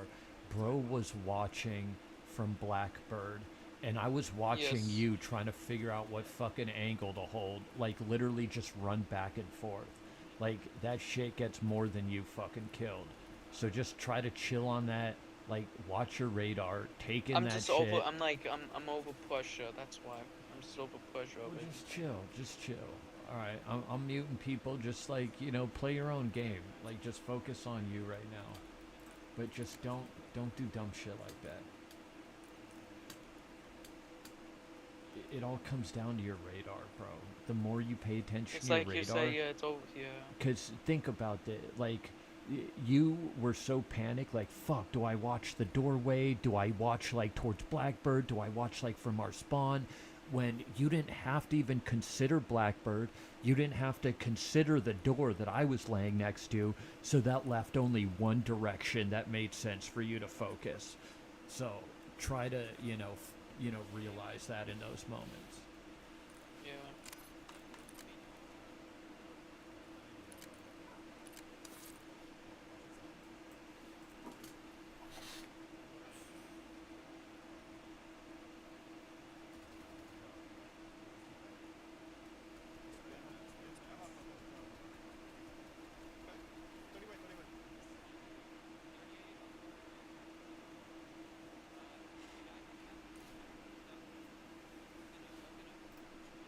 Like, right now, you gotta be willing to get killed because of your radar. Like, you need to train yourself to really pay attention to that fucking radar. Like, literally. But I thought like it, Like, but yeah, that's what gets me. No, wait, that gets me killed because every time I look at my radar, I always die from that. Just Right. that reason. Right. It's like you told me. It's like You your don't need to radar. it's you is glance your- at it. I treat it like you don't really know how to drive, but like when you're driving, it's your rear view mirror. Like you're constantly glancing at it. You're never staring at it. That's how you fucking crash and die. But you're always glancing at it. You're always taking in the information from your rear view mirror. Constantly. No matter what. So like treat it the same way. Your radar is like Your best friend. constantly, exactly. That all the information of what's going on in the game, it's on your radar. And in a lot of game modes, it doesn't matter nearly as much. But in this game mode, obviously it does, because no respawn. As soon as you see an enemy on your radar, like, use that info. And your teammates, most importantly, your teammates. Don't really what pay they're attention facing, to what- routes, like exactly. what they're facing at. Exactly. You cannot just face the same direction. Yes, I know. You told me this like 1,000 times, and I I'll never keep saying follow it. those. You'll get it. That you'll maybe another 1,000 I times know. and you'll get it. Yes, you have to tell me because I forget, like a forgetter guy. Yeah. Just try to stay calm, because that's where it goes wrong. It's easy to forget about strategy and a lot of things, like when you're all hyped up and nervous. I'm more like attacker, and you know, attacker. Yeah. Like moving around like crazy. Like being like a crackhead. Yeah. Yeah, it's a balance of all of that.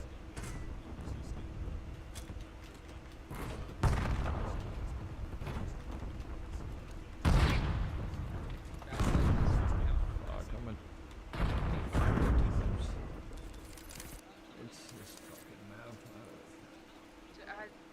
What's the name of the one when I actually do up there? Like, you guys were facing both other directions. You guys were facing. Yeah, that's what I'm saying. Different routes. So, yeah, so that's what I'm all like in the when you see me. See that one? Gets me not confused, but crazy. Yeah. See, yeah, that's the what I'm looking for. Yeah.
of them. There's two of them.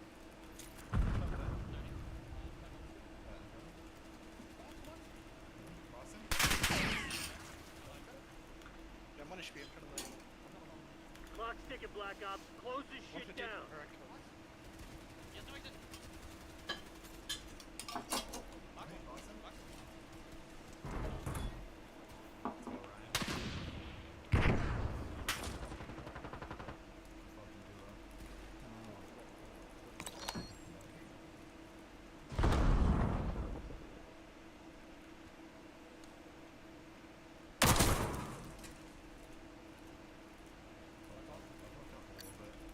On HP. I just got pumped in my back. I'm on HP.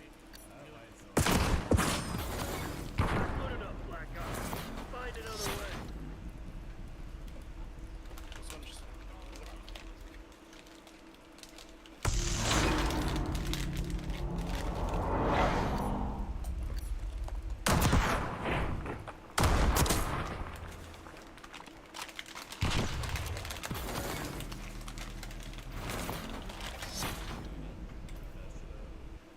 Search and destroy.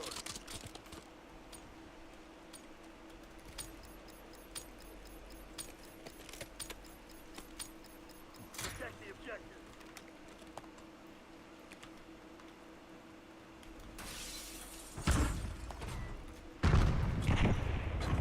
My back.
Wipe yourself down and press the redeploy. Fight ain't over.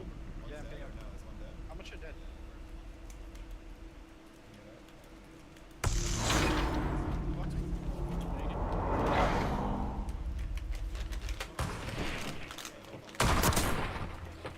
Boy, stay in there.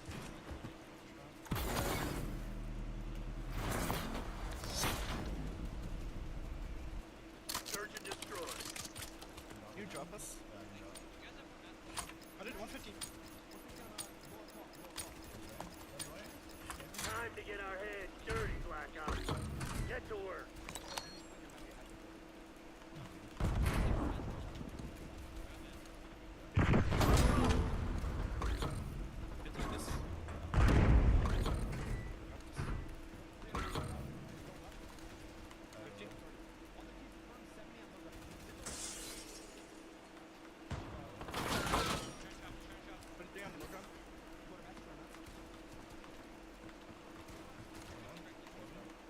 Top the left.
Hostile UAV established overhead.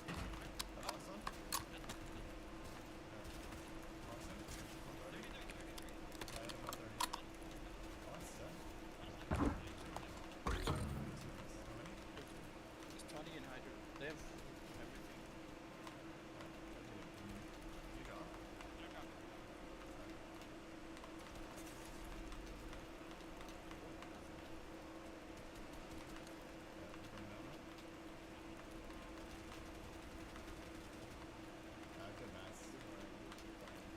MTC's in the red. It's now or never. I'm coming up. You might be able to quick that.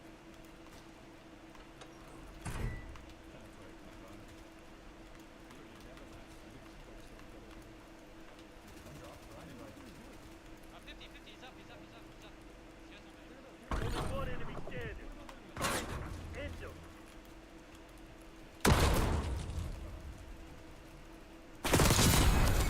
Yeah, good shit. Now get out there and finish this. Just come back. I got some notes. Nice.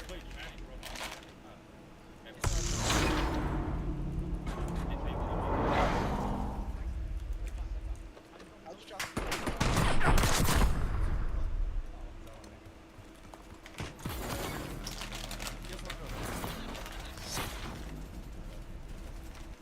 Search and destroy.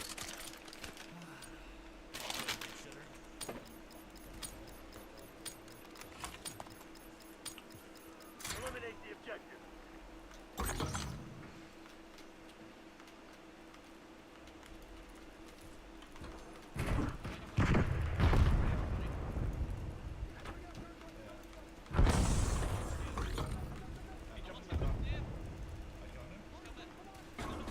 Be in my box, that's 3 and 130,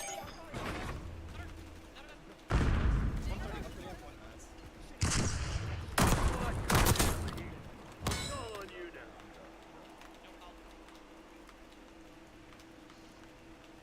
But he's trying to go from the back.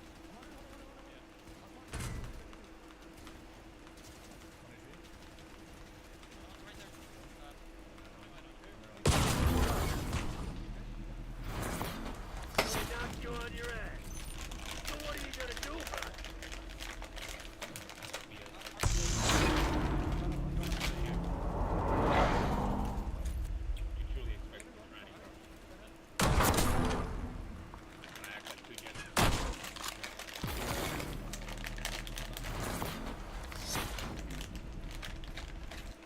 Search and destroy.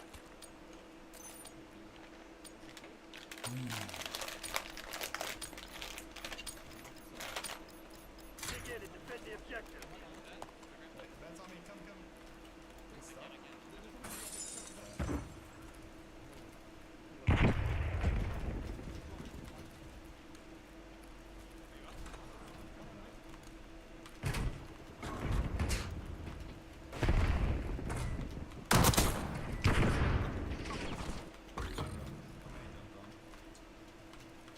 Wait. You're at 41.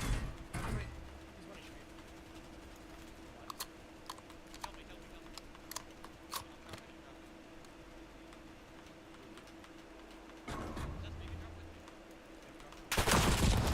Off the left. Take that asshole down. This bitch right.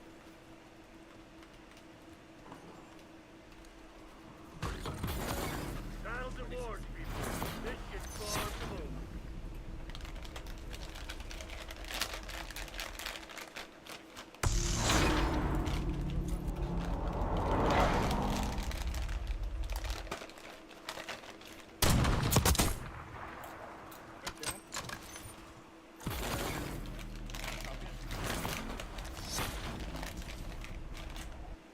Search and destroy.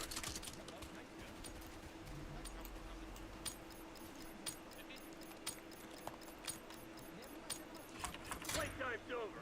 Let's see what you're made of. I have 10 notes. Check.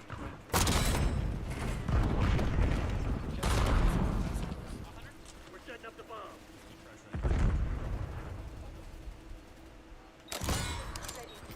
Bomb active.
bomb. Faggots. Enemy's gone. Got lucky. That sloppy shit won't cut it forever. Are you?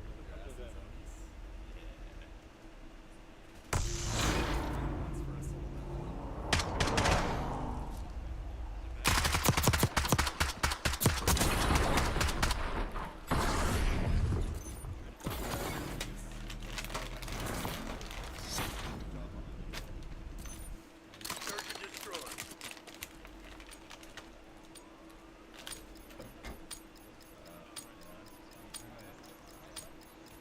Check the objective. Wow. Should I go up there?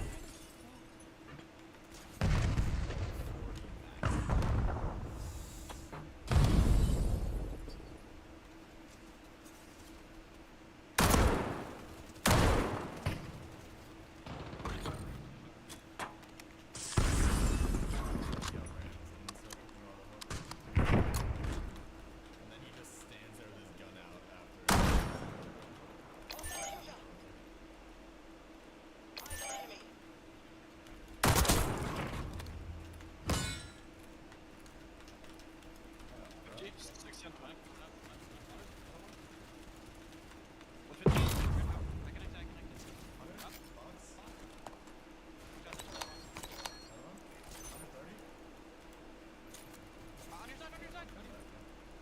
They're gearing up for a final push. Hope you left some in the tank. They're all one, bro. One's looking at me. One's out.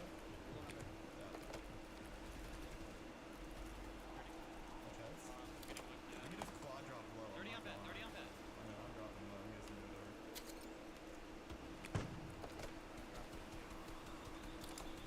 Yeah, I'm like one on low. Enemy charges back.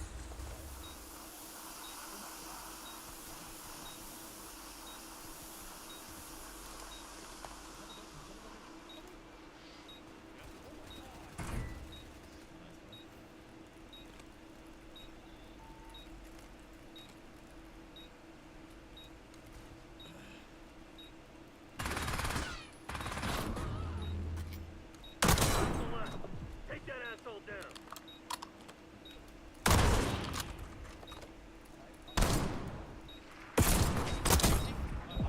Over to defuse the bomb.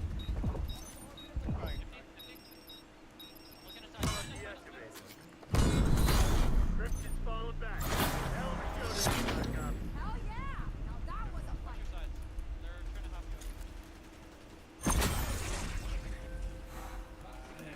Yeah, he's looking, he's looking.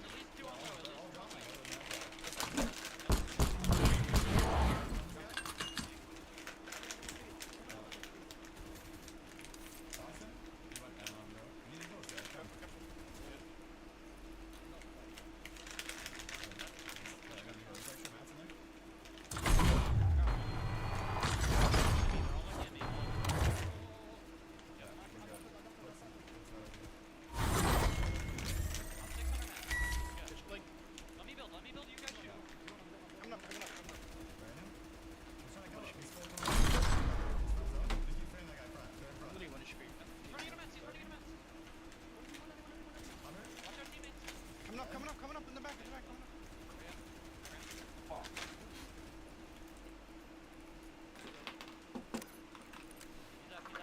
Punish me.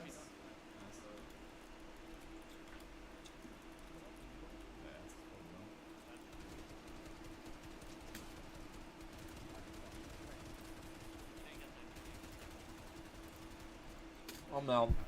Have fun. Huh? I'm out. Okay. Well, Yep. I'm glad. Well, I'm glad I saw you. Playing COD now. Yeah, barely. Good shit, dude. No, Bill. You too, man. Hey, yeah. Have a, Yeah, don't worry about it. Later, dude. Later, man. Take care.